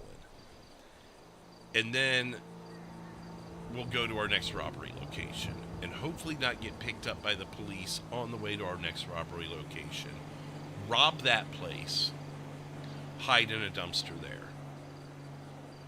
And at that point, we will, when someone walks in, we'll have a text thing already set up that says, why does the same car keep driving by? A text thing that already says, basically you smell the faint smell of trash. So we start giving them little hints that we're in a dumpster, and of course Eddie's going to get progressively more dirty and stinky as he does this. That's eventually, ideally, that's what's going to be his giveaway.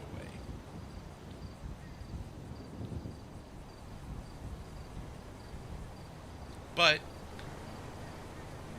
as late as it's getting, normally I do a 5 robbery rule on that. If I make it through the 5th robbery, then we win. If I get through the 5th robbery and make it home, I win. But as late as it is, we may have to alter that.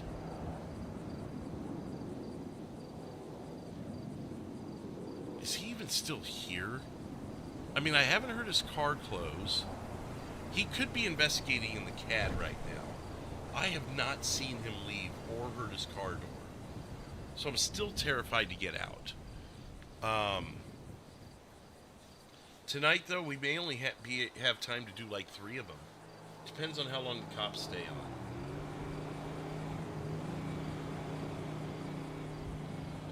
on.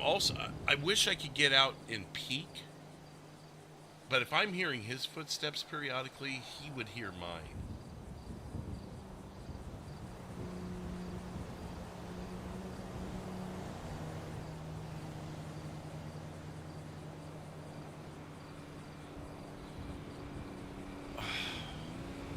I will give it a couple more minutes, and if we don't see him take off, I can't really see there. I'm not supposed to look behind myself.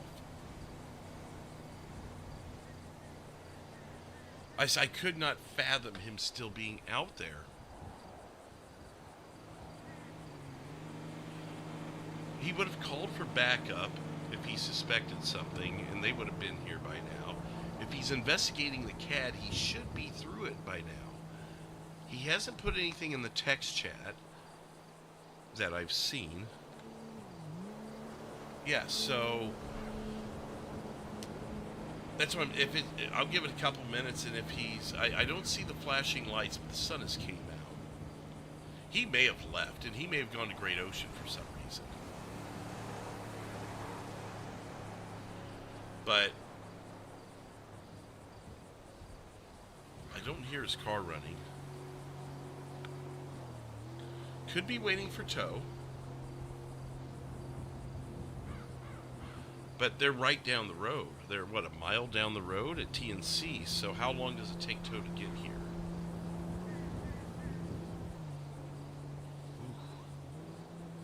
Boy, this is a tough one. Normally we hear the car doors, even if we're in the back of the building. I don't want to blow it on this first robbery.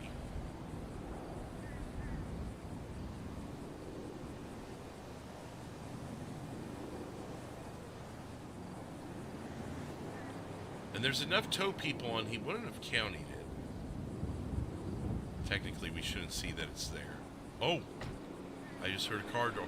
I am glad we waited. Oh, am I glad we waited.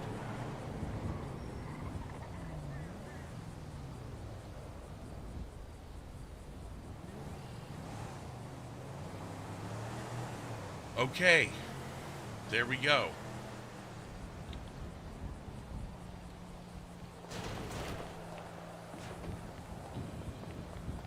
Whew.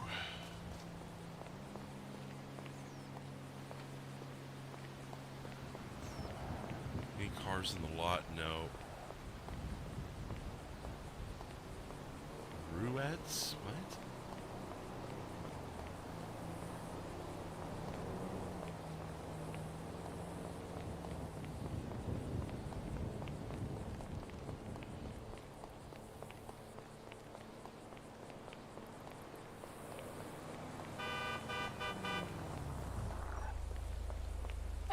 Get out of the car.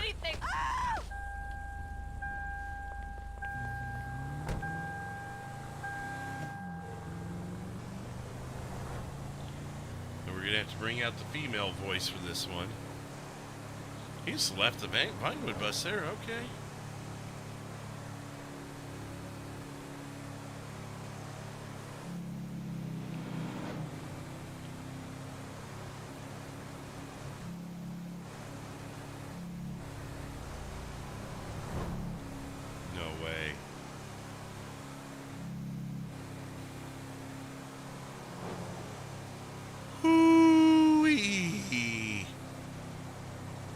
Let's get around the corner here, and I'm getting the hell out of here.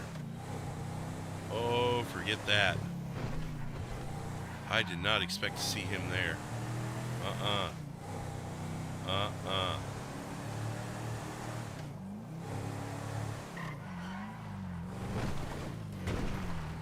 Okay, what is this thing called?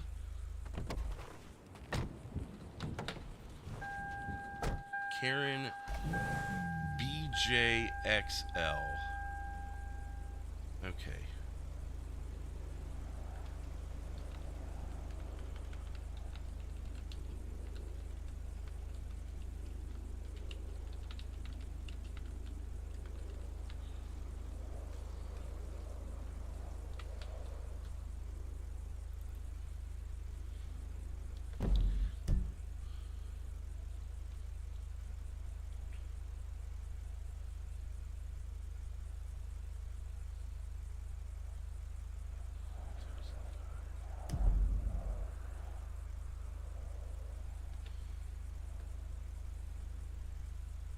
would this be gray?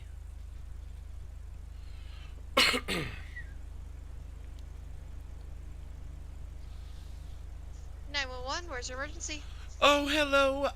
I'm out here at 10,000 or 1005, where the clothing store is out here by Zancudo. Some guy in a suit just stole my car at gunpoint.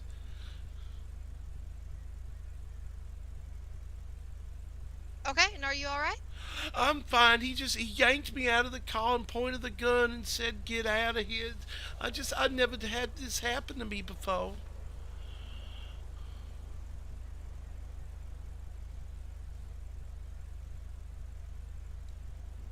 Okay, any further description on so there's a man in a suit that pointed a gun at you? Yeah, he was in an all-black suit with a white undershirt, collar, and sunglasses. He was a bald man, very bald. Kim's like, I know exactly who this is.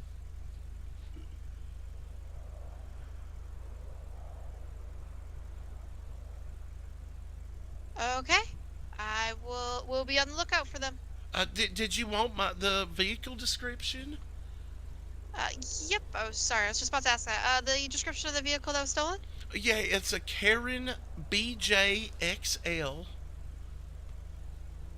A BJXL being the model, and the make is Karen. It's a gray vehicle. And I got the license plate for you, too. I'm sorry, this is just so... No. It's a 85773, oh Lord. Okay, 85773. Oh, yes, ma'am.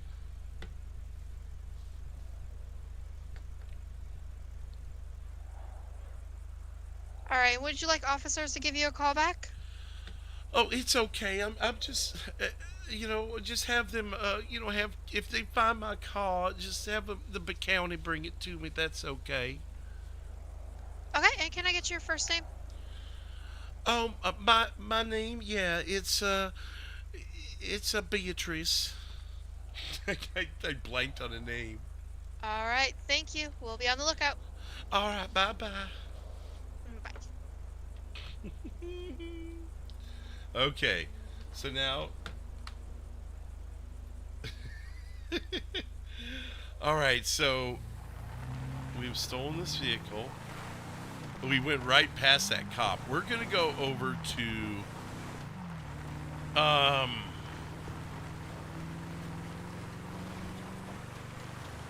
this thing's gonna be boloed right away. I'm gonna beeline for... either the one on the 15 or the one on the 13. One of those.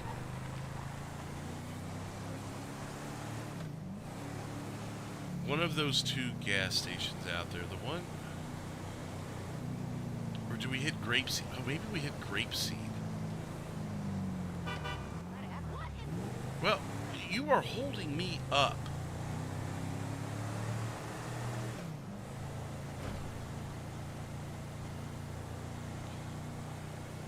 What kind of back way could I take? There's really no back way to Grapeseed. Oh, Calafia. That's what we'll do. We'll take Calafia around. Stupid bird.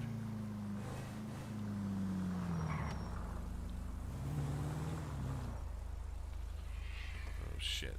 I gotta go. I gotta go. I gotta go. If she saw my plate or the description, she's on me.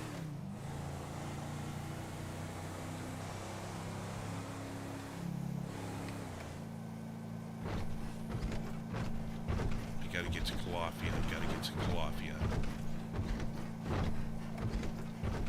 I can't do this quick.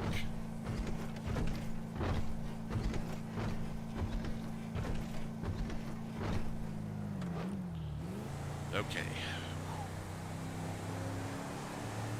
Hell out of Dodge here. Maybe wait till we get past Stab before we start really gunning it, but let's get the hell out of here.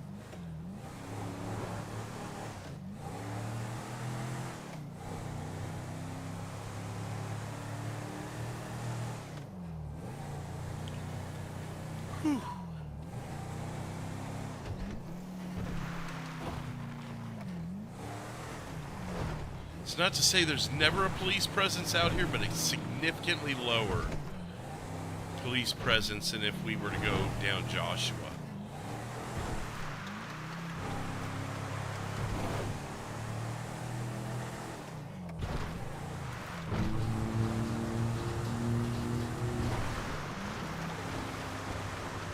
So, I mean, there could be a county patrol out here. Some officers will take those patrols into,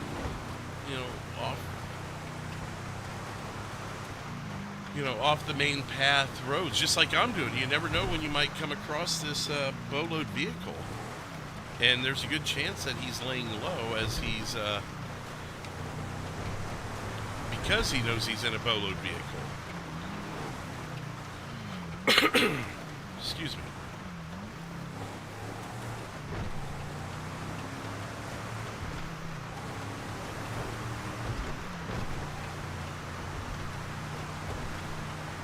Looking at the time, this will definitely be our last RP of the night, but how long will it last?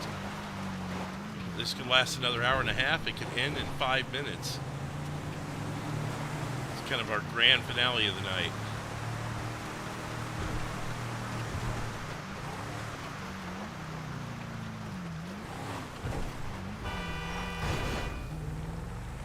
Yep. It's now hit and run. We're going to add hit and run to it.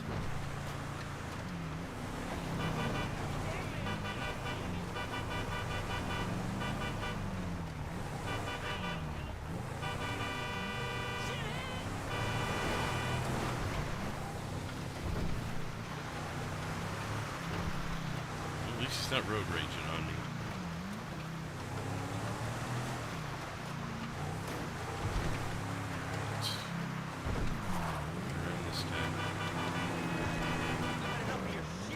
Oh, that's no your shit. Yeah.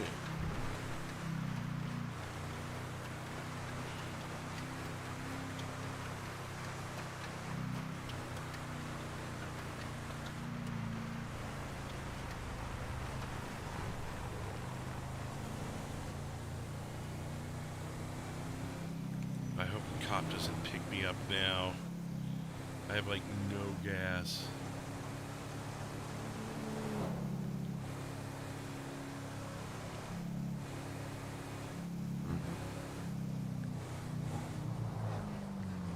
You know what I'll do? I'll start filling the gas tank just in case we have to run.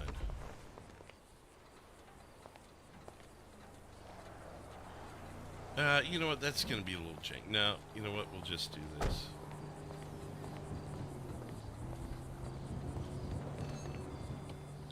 All right, go ahead and give me the money. Yep, you know the drill. Give me the money. Give me the money.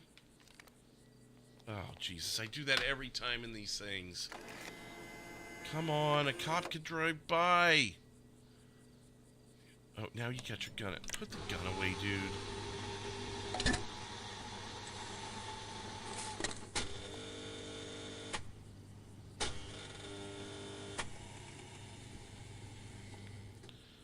Okay, let's drop the damn thing. Let's go. 26 seconds. Wow.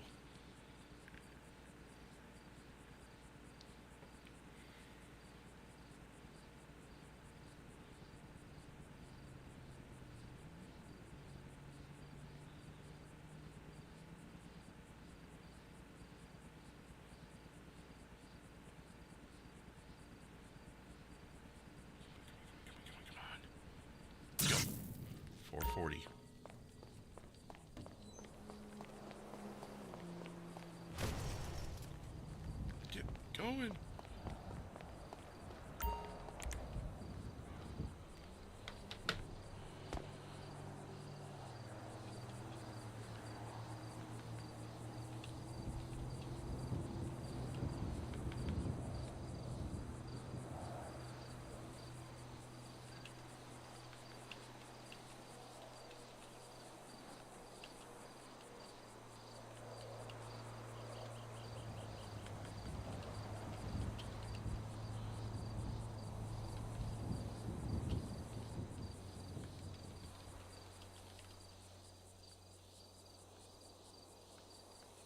We'll save on some of the other stuff for the next one. You smell the faint smell of trash. You enter.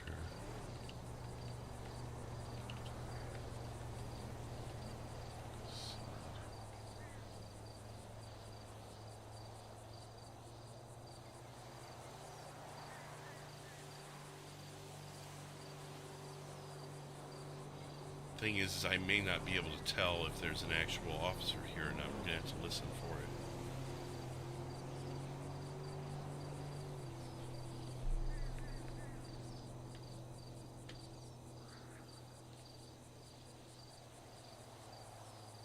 Hopefully they come in hot or something so I can tell that it's them.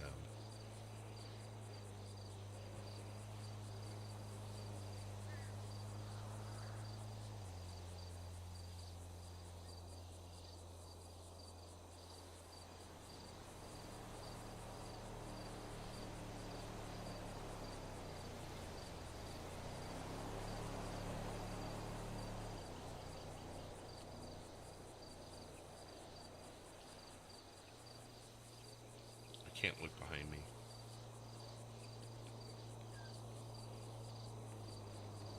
Still 7 cops on, so it's certainly not outnumbered. Maybe the alert is getting to them a little late. I did only have 27 seconds to wait on this one also.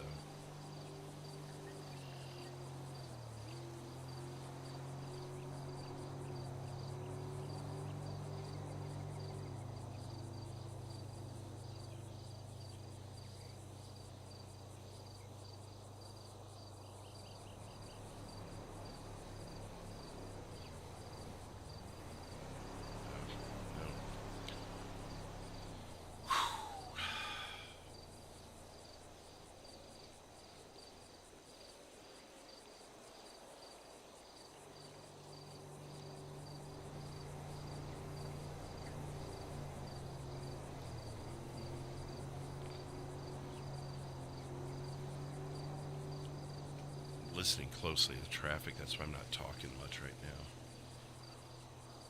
I want to know when to drop this message. I don't want to be typing it while they're here, because they may see that I'm actually here.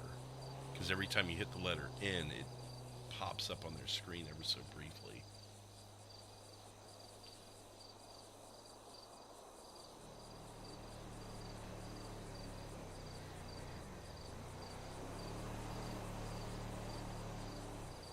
Oh, there's a priority. Damn it. Was that there early? When did that change? It happened at this, oh, it happened 2 minutes ago.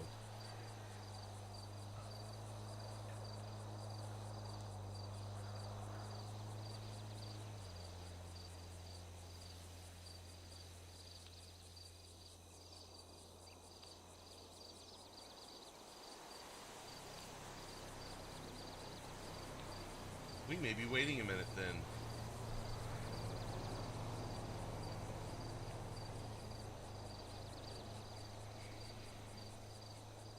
Damn it, there's a priority. Damn it.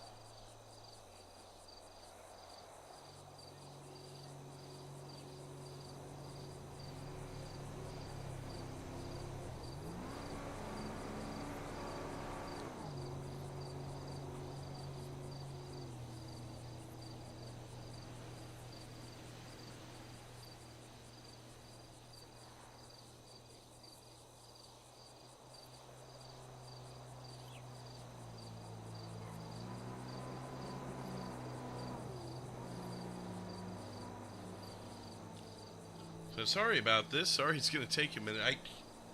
That silent alarm must have went off the same time that pursuit started. Because I made sure to look and see, and... Damn.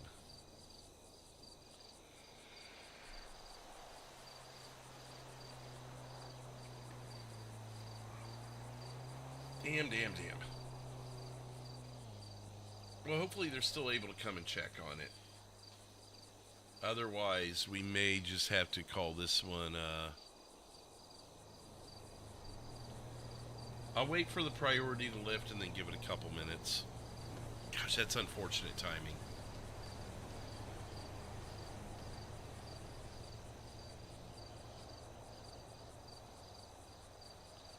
Unfortunate timing.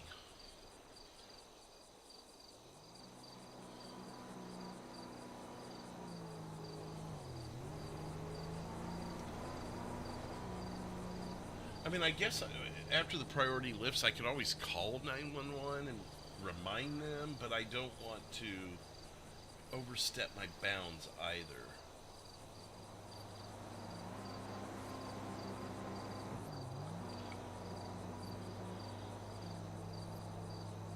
Sometimes the dispatcher will remind them, hey, did you ever get to check on that silent alarm?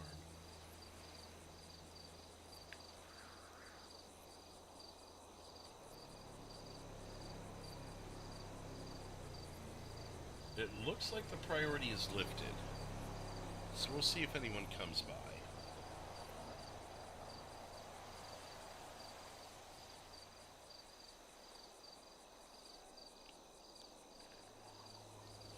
Oh.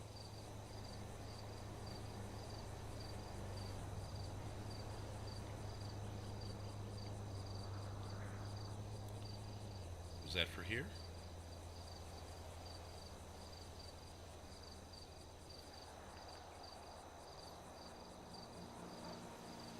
I heard a faint bloop.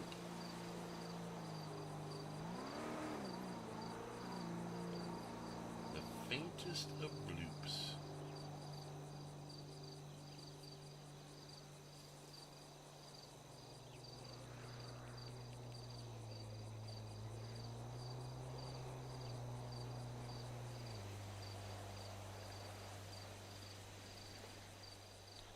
Well,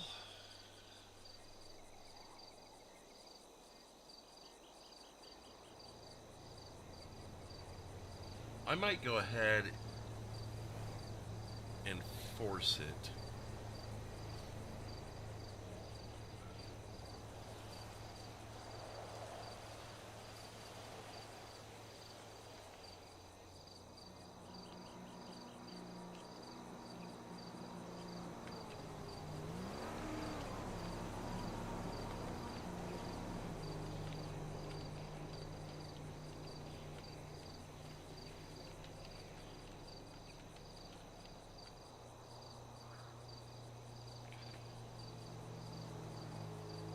I might do it. Let's give it a second. I don't want to be overbearing.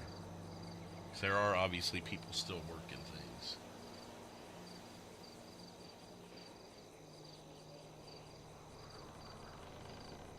We got someone passed out. We got someone with a scratched off serial number on a gun. So there's obviously police activity. I'm just trying to see how I want to handle this. There's not that many people on.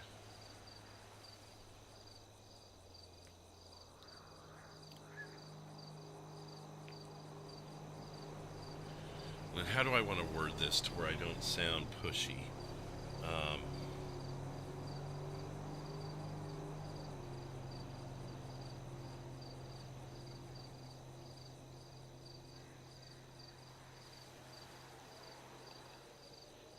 What if you rob the place again? No. I mean, I could, I guess. But they could actually look at the cameras and see that I robbed it twice. So that'd be really weird. That's possible. That's possible. You know what? You're right. I'll go ahead and call it in. There's 2 priorities right now. I don't... Oh, you know what? Well... I don't... And I really shouldn't be using that info. She's not in priority. I'm thinking too much about this, and I should just do it. Just do it. I'm not supposed to know about the priorities anyways, other than... I mean, this all isn't anything to do with story anyways. This is just trying to get the thing to progress. Okay.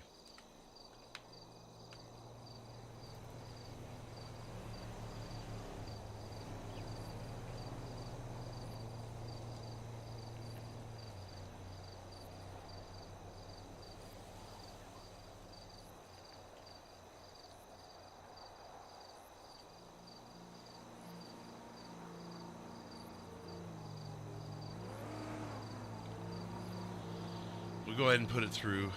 Calls store manager. Yeah, that's what I'm doing, Steve. Thank you. Just go with it. It's, yeah, if anyone bites, yeah. If not, then just...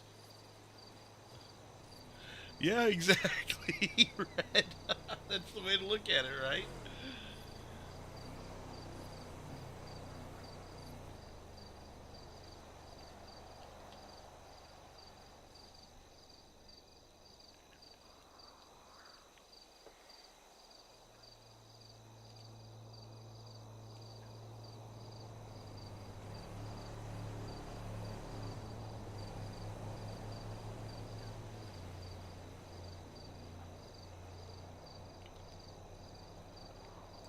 I mean, I don't see any problem with doing it this way because they were in a priority. This is something, I mean, a store manager would have called in a robbery anyways. I'm not doing anything wrong here. I just don't want to be any pushier than I need to be if there's a cop already responding, but I think at this point it's obvious there's not because they were too involved in whatever they were involved in. And we do use that priority to know to not commit, if there's a priority, you're really not supposed to create another priority if you can avoid it, you know? So, that's why we're notified of that. And I could just sit here for a bit, wait for it to progress to where things have slowed down, and I could, did it take it? Yeah, it took it. Wait.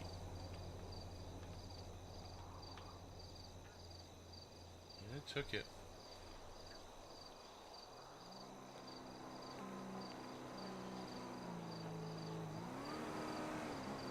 Yeah, that's basically it, Felix.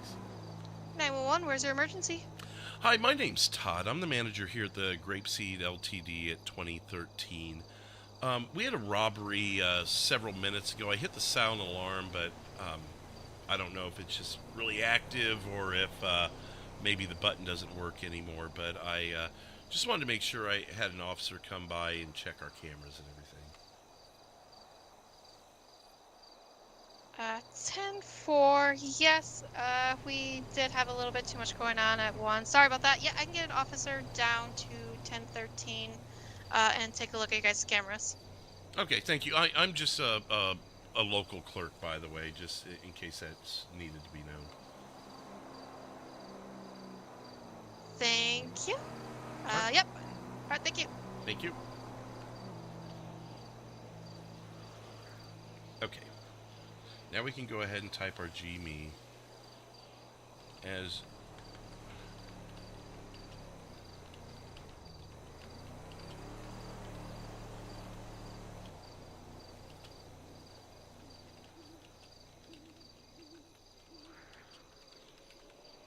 there we go. We will wait for the response.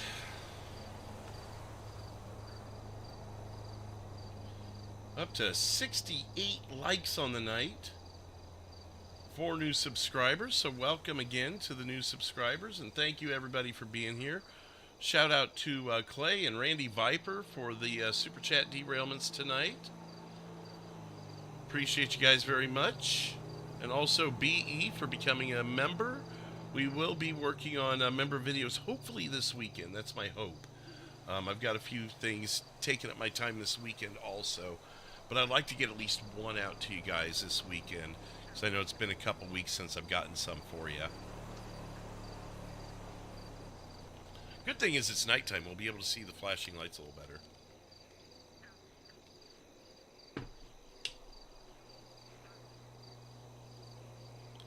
But this also lets them know that this isn't just some bullshit robbery going on, because I know that thing goes off a lot.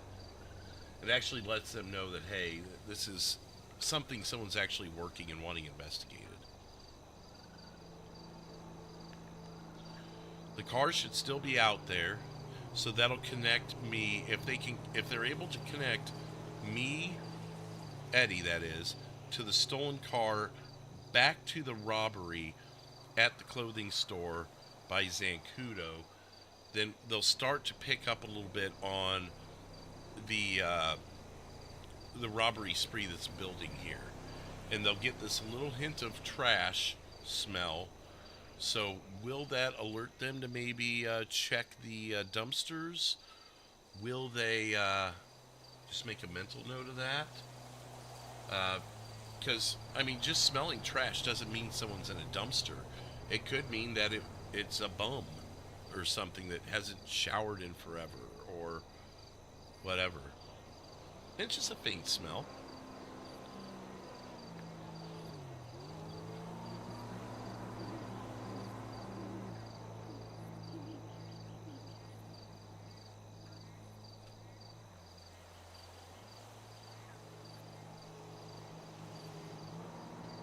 So it could be many things. The next one, we're going to have like a banana peel on the ground and obvious hints of trash and a more moderate smell of trash.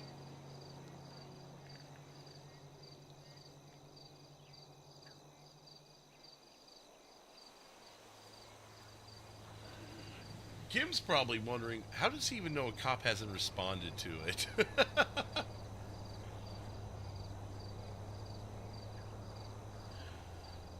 No, I've done this before, Cloud, and it actually works out pretty well. It's just I normally haven't had priorities to compete with.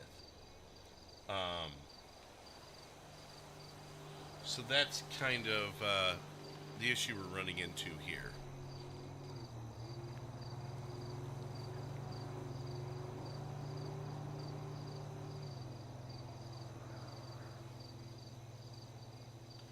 Here's another downside to robbery sprees, is you don't have time to take a piss. My bladder's starting to get full.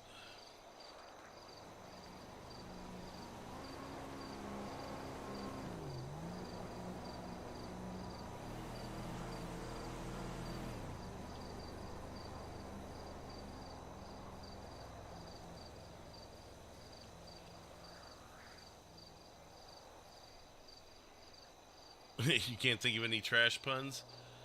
Oh, it's a stinky situation.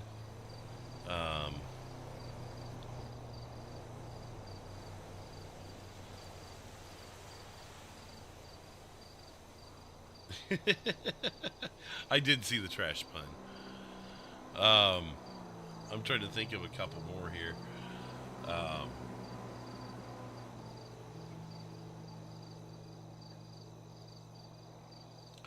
Yeah, I mean, it may be a forever hold it thing because I got to send this message when they get here.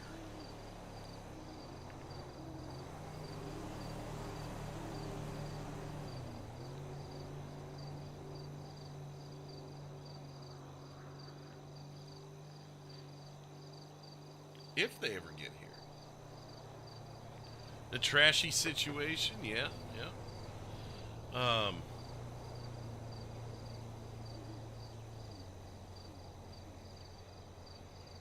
This scene's a load of garbage. No, it's not though. We'll be able to recover it as soon as the officer gets here and follows up.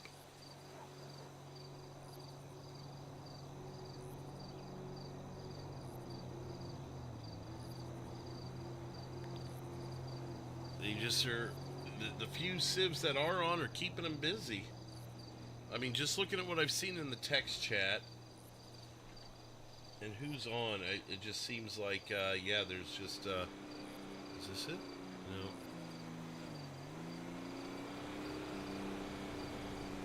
Are most people in OCRP East Coast, West Coast time zone? I assume it's spread. Oh, it's all over the place.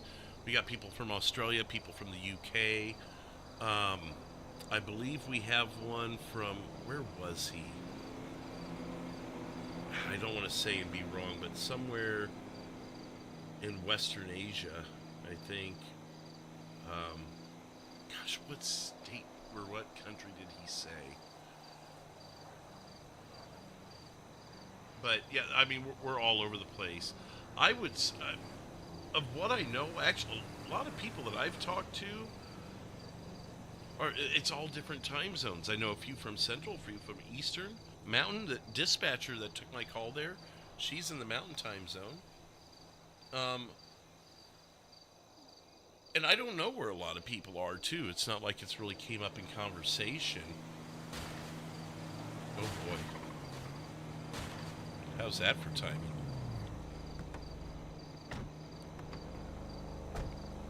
Well, it's two cars there. 2 doors.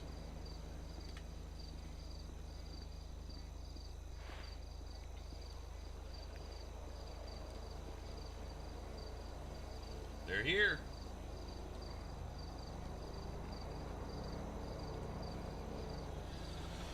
No, I wouldn't say so, actually. I mean, some nights it picks up around 11 or midnight, or, well, midnight or 1 a.m. Eastern.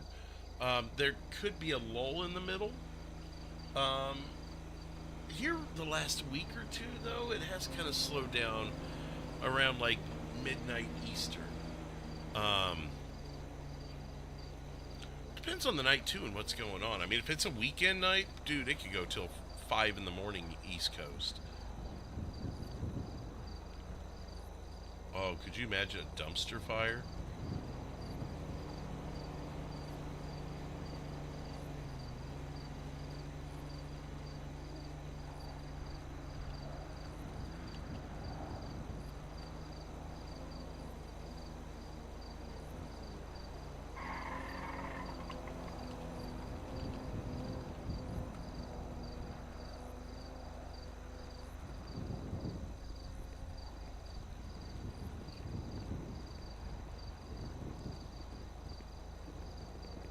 Oh, shit. Oh, shit. Don't you do it. Don't you do it. He didn't do it. Oh, my God. Don't do it. No.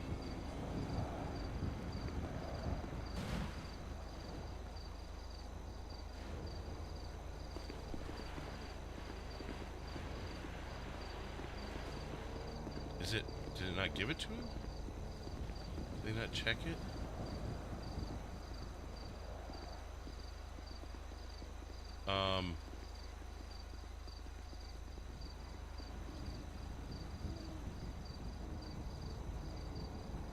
It looked like they checked it.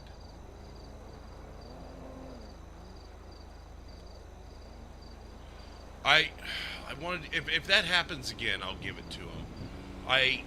I couldn't tell if he was there long enough to have checked, to have actually genuinely checked it or not. But there is the probability that they don't see me in there, and that has been worked into the script for the record. I just soon give it to them, though, because they were on the right track. But perhaps I buried myself in enough trash.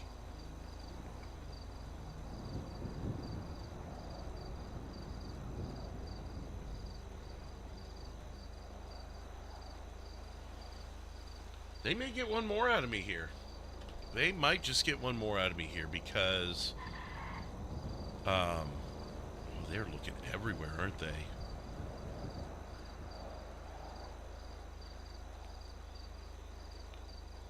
I don't think they checked the dumpster next to me, though. Man, Couch, if you're watching this later, if I knew you would search this, I would have popped out sooner.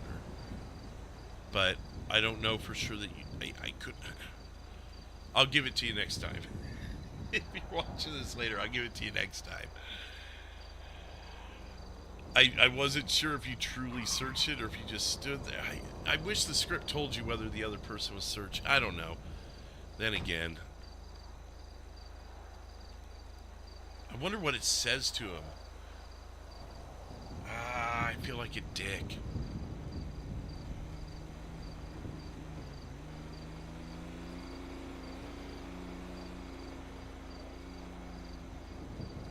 We'll go down the road to the 24/7 on the highway. That'll be our next one. And that's where we'll give them the moderate smell of trash. I can hear their car this time.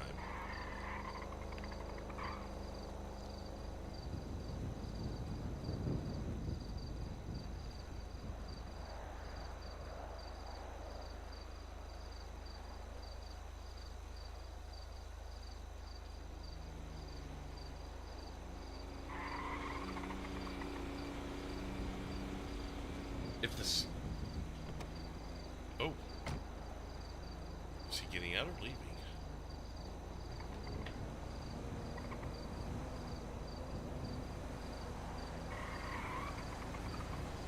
But I'm going to give them the trail next time. They'll see some trash.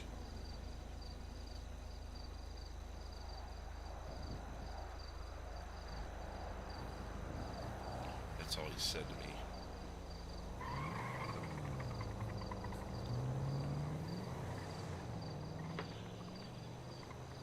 All right.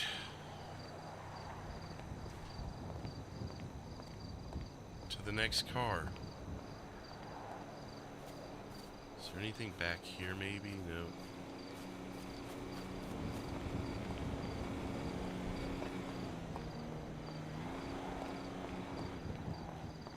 Do they check the stolen vehicle?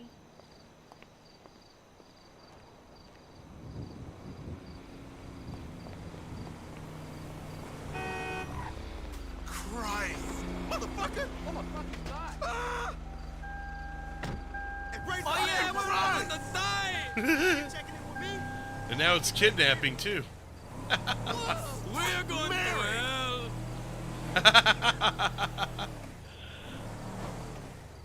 Oh yeah, we're not going to die! You're gonna die. We're going to hell!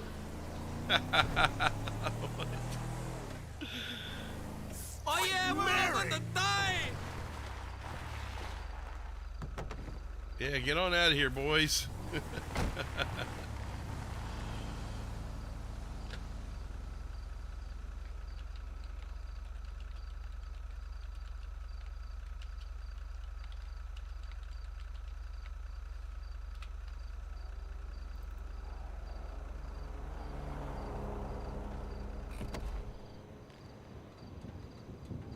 Thank you.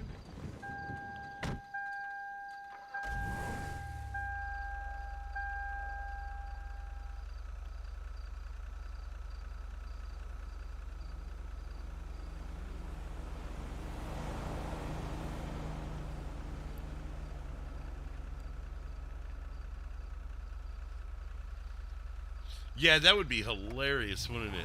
Bot napping? Is that even a thing? Can that be a thing? Let's get a little further away from the scene of the crime, just in case. While we wait for that 911 call to get picked up. Up here it comes.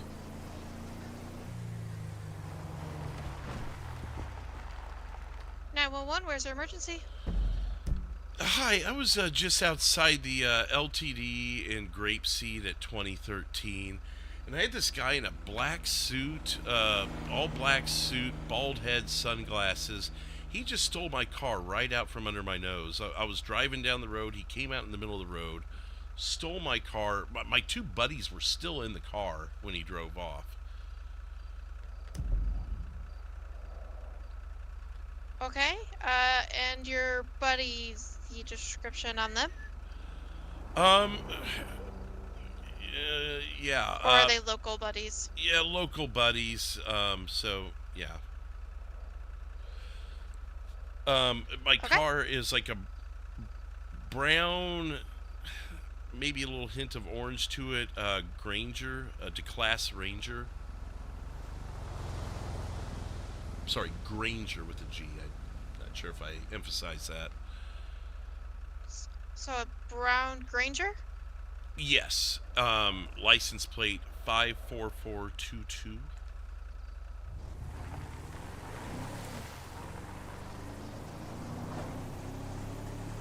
Let's get moving here.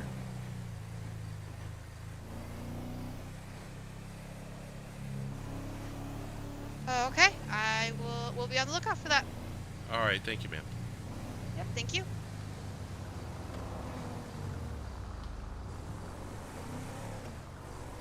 We're going right down the road and we're doing the next one. It's happening right now. Like, I'm actually going around this guy. Let's go. Let's get this thing moving.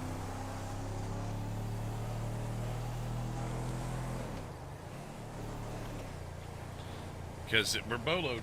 I mean, we don't have time here. And the cops are starting to drop off now.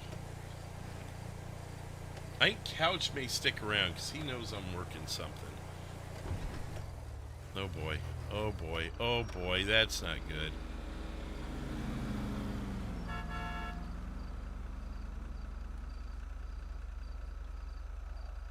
Hopefully he's not paying attention.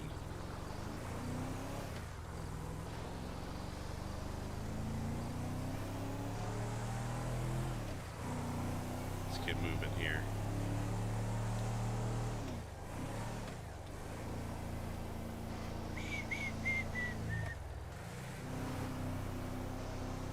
Oh boy, oh boy, oh boy. Let's get to the next stop.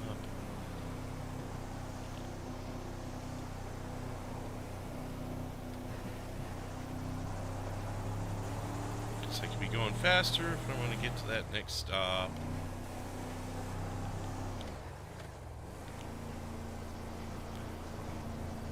It's on like Donkey Kong. Yeah, it is. I'm going to park this thing like so. So maybe I have the slightest hint of getting away around the corner there to the dumpster. All right, give me the money, give me the money, give me the money, give me the money. Quick, quick. Boom, boom. Oh, man, 45 seconds. Oh, and he's right down the road, too. If he's in his car, we're toast.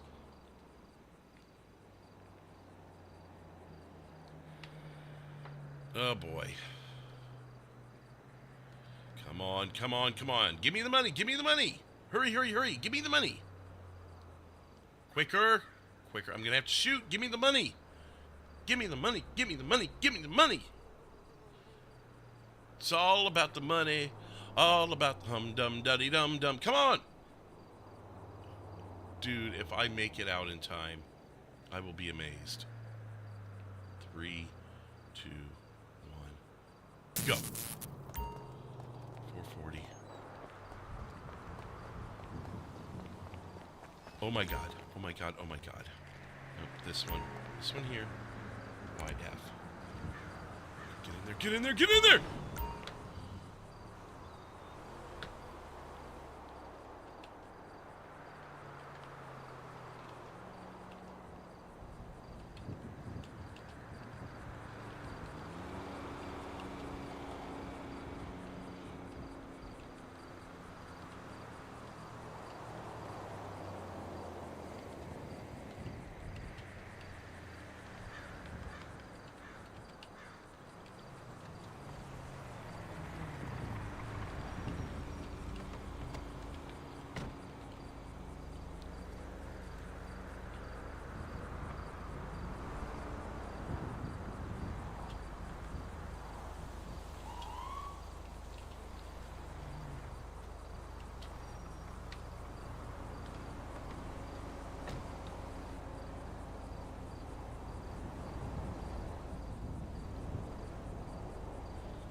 Three, 2, 1. There we go.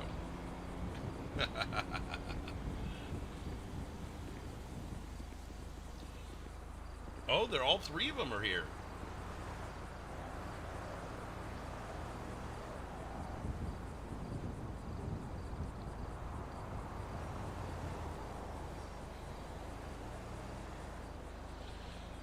Whew, okay.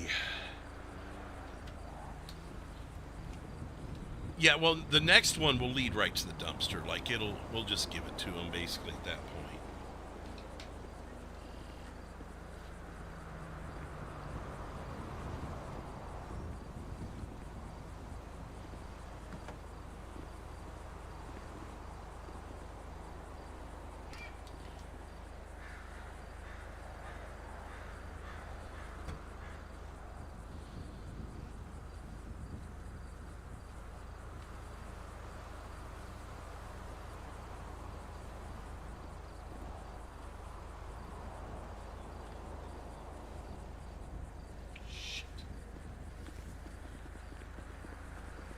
I accidentally did that.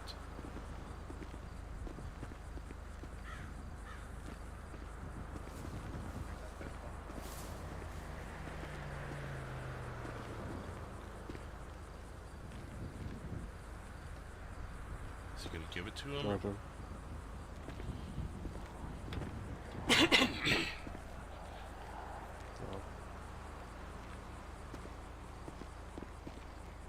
Which one did that come from? Hear that? I did hear that. 152, we got a noise coming from out back. Get him. Wait for them to turn around. Sir, if you come out with your hands up.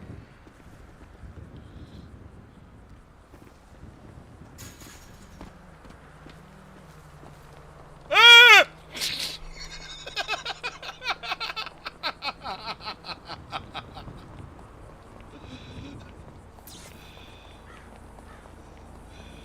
Get back in there! Go!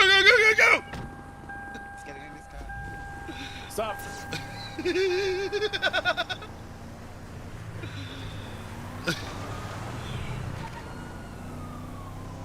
The hatch is still up!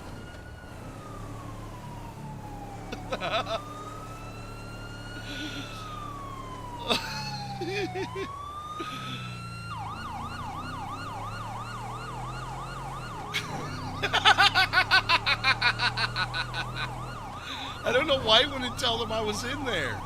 After the second one, I'm like, okay. Now, what do I do when I get in a chase and I'm ready to give it to them? Where does the chase always end? Let's hear it in the chat. Where does the chase always end?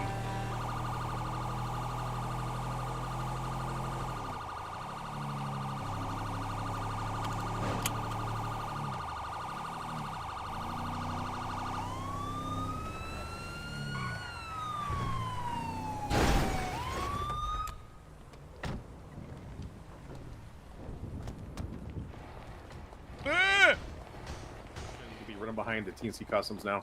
Stop! Oh, no! Don't shoot.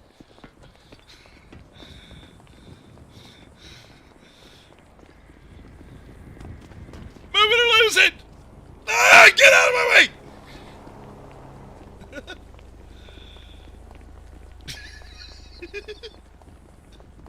Stop, you're gonna get shot. Put your hands up right now.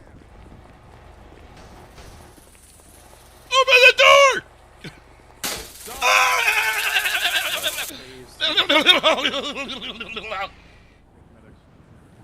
Do not move, sir. We see you reach for a gun, you will be shot. There it is, Johnny. Do not move. Turn around. Hands up. We're gonna have one now, 10-15. Sir, do you have? Where's that gun at? It's in my my coat holster thingy. Okay, do you want to go ahead and secure this pistol? It's in his pocket. Yeah, I gotcha. Appreciate it. Yeah, we're alright. Just wondering how many times tonight we gotta fix this big crown, though. Alright, so do you have any other weapons on you? Who's gonna poke me, send me, hurt me? Any kind of drugs or paraphernalia? No, you should be good there. Okay, I'm gonna finish patting you down here.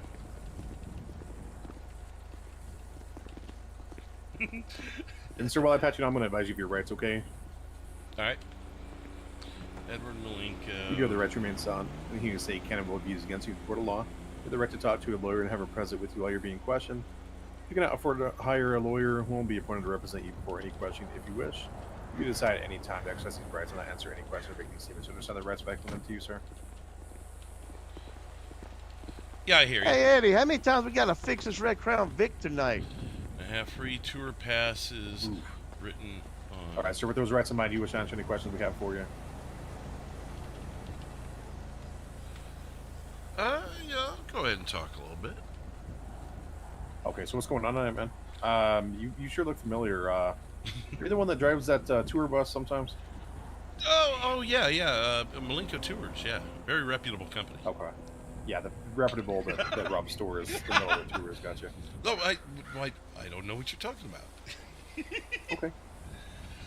Alright, sir. Did you happen to stop by the, which one was it? The 24/7 on the highway there? Didn't you just come from there? No, well, yeah, I was over there. I was thirsty.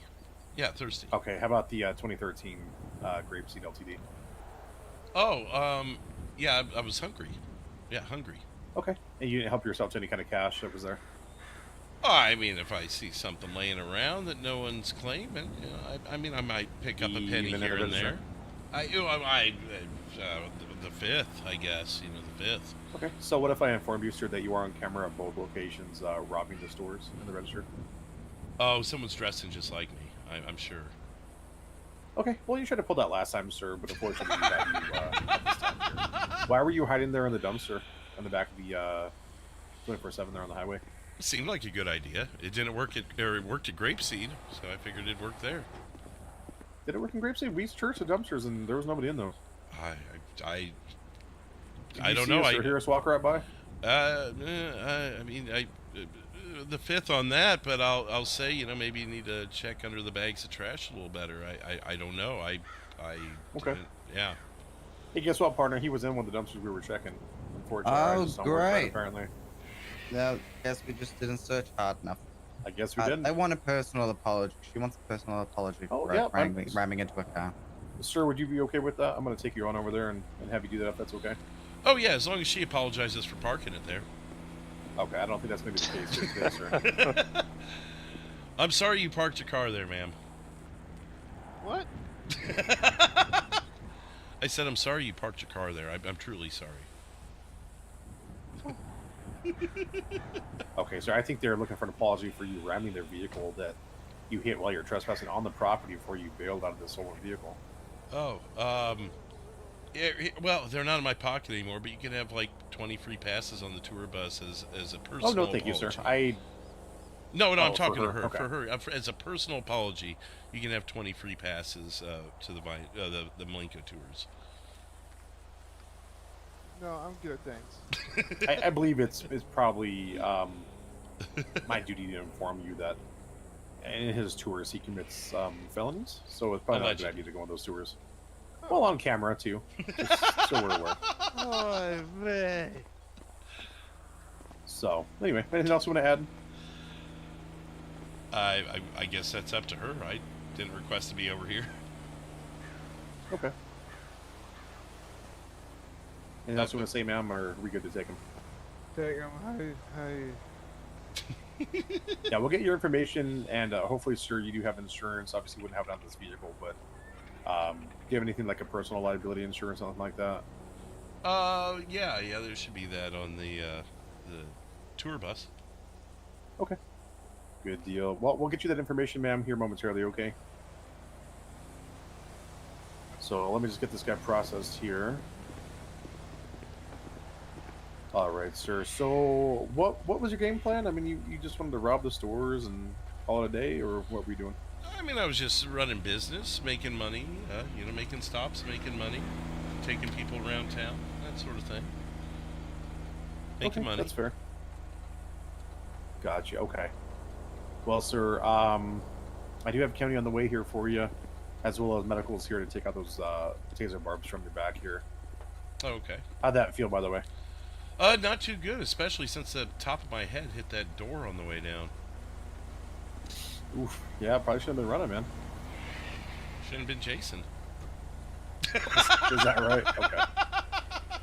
Okay. Everything has a cause and effect, sir. Yeah, you're right. You commit crimes and we chase after you. You're right. Allegedly. All right, guys, and that second one there. Perfect. Thank you, guys. Appreciate it. You can tell the nice paramedics thank you for getting those barbs out of your back. Oh, thank you. There's some free passes there for you if the officer wants to give them to you. Nope, we're not going to do that. All right, and we do have Kenny here. Let me go get those cuffs off you, sir. You have any questions for us? Do they still have the double bologna sandwiches there in the jail? I'm going to clear off here, Brian. Yeah, you're good, man. Yep. Yeah, appreciate the help, buddy. What is today? Let's see, it's Thursday, coming up on Friday. Don't tell me it's what we're ramen gonna have noodles. today. No, today we are gonna have Pizza Friday. Ooh, okay. So that's actually it'll be a lucky day once it gets close to dinner time. Nice. Just tell the judge to wait until they serve the pizza to call me up. Oh yeah, I don't think we're doing that. In fact, we might even schedule your arraignment for whenever Pizza Friday is going on. So. Oh, come on, man. It happens. But sir, there is accounting for you. There's that white van right there. All right. I'm gonna go to hop on with them. All right. Thank you, sir. Bye bye. Bye. Appreciate you complying after being tased. Oh, I hope you guys enjoyed that one. That was... Oh, man. Excuse me. I forgot Couch did another one of them.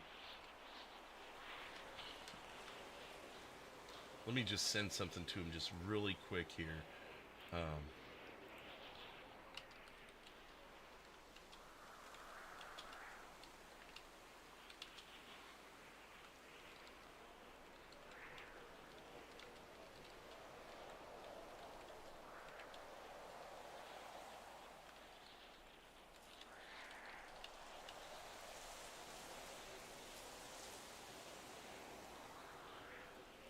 Okay. Well, let's see what's going on in the chat really quick. Courthouse party. They'll have to sue you personally, accept insurance. Oh, let me make sure I didn't miss anything here. Okay. Search his vehicle. What do I find? Oh.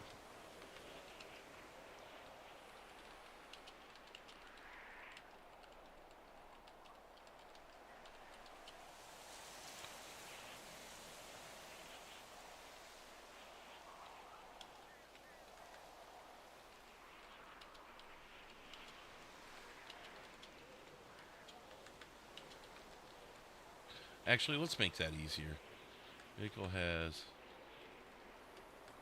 deposit bag 24/7 with $422 in it, I guess. I can't remember the exact number.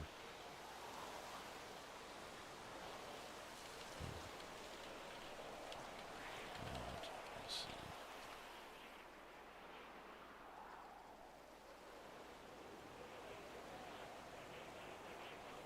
Okay, I think we covered him there.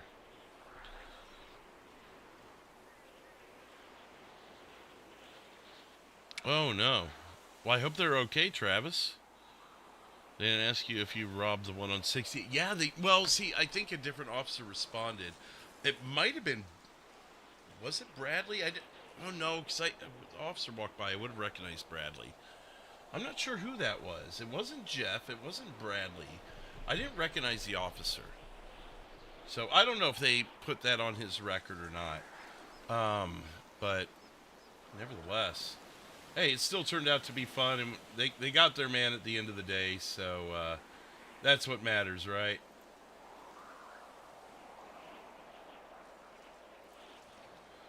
Yeah, and that's what I figured it was with script things. All right. So, this is where things are going to wrap up tonight. No one else is live. I don't know if there's anyone left on Twitch. May go over there and search up OCRP and see if someone's there. I don't even have anyone I follow that's still live, or I would send you over there. So I guess this is the end of the road tonight, unless you go searching over on Twitch. But we're going to do a little dance party up here on the top of Mount Chiliad to finish things off for you guys. So thank you, everyone, for being here tonight. Shout out to all of you guys. 72 likes to end the night, and 4 new subscribers. So thanks again, everyone, for spending your time with me this evening. We'll be live again tomorrow night, 8 p.m. Eastern.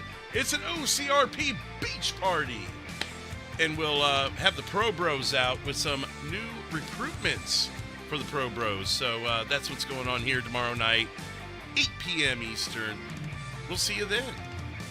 Other than that, going to be working on some stuff this weekend, hopefully for members. So be on the lookout for that, and we'll see you tomorrow night. Until then, take care and cheers. Good night, everybody.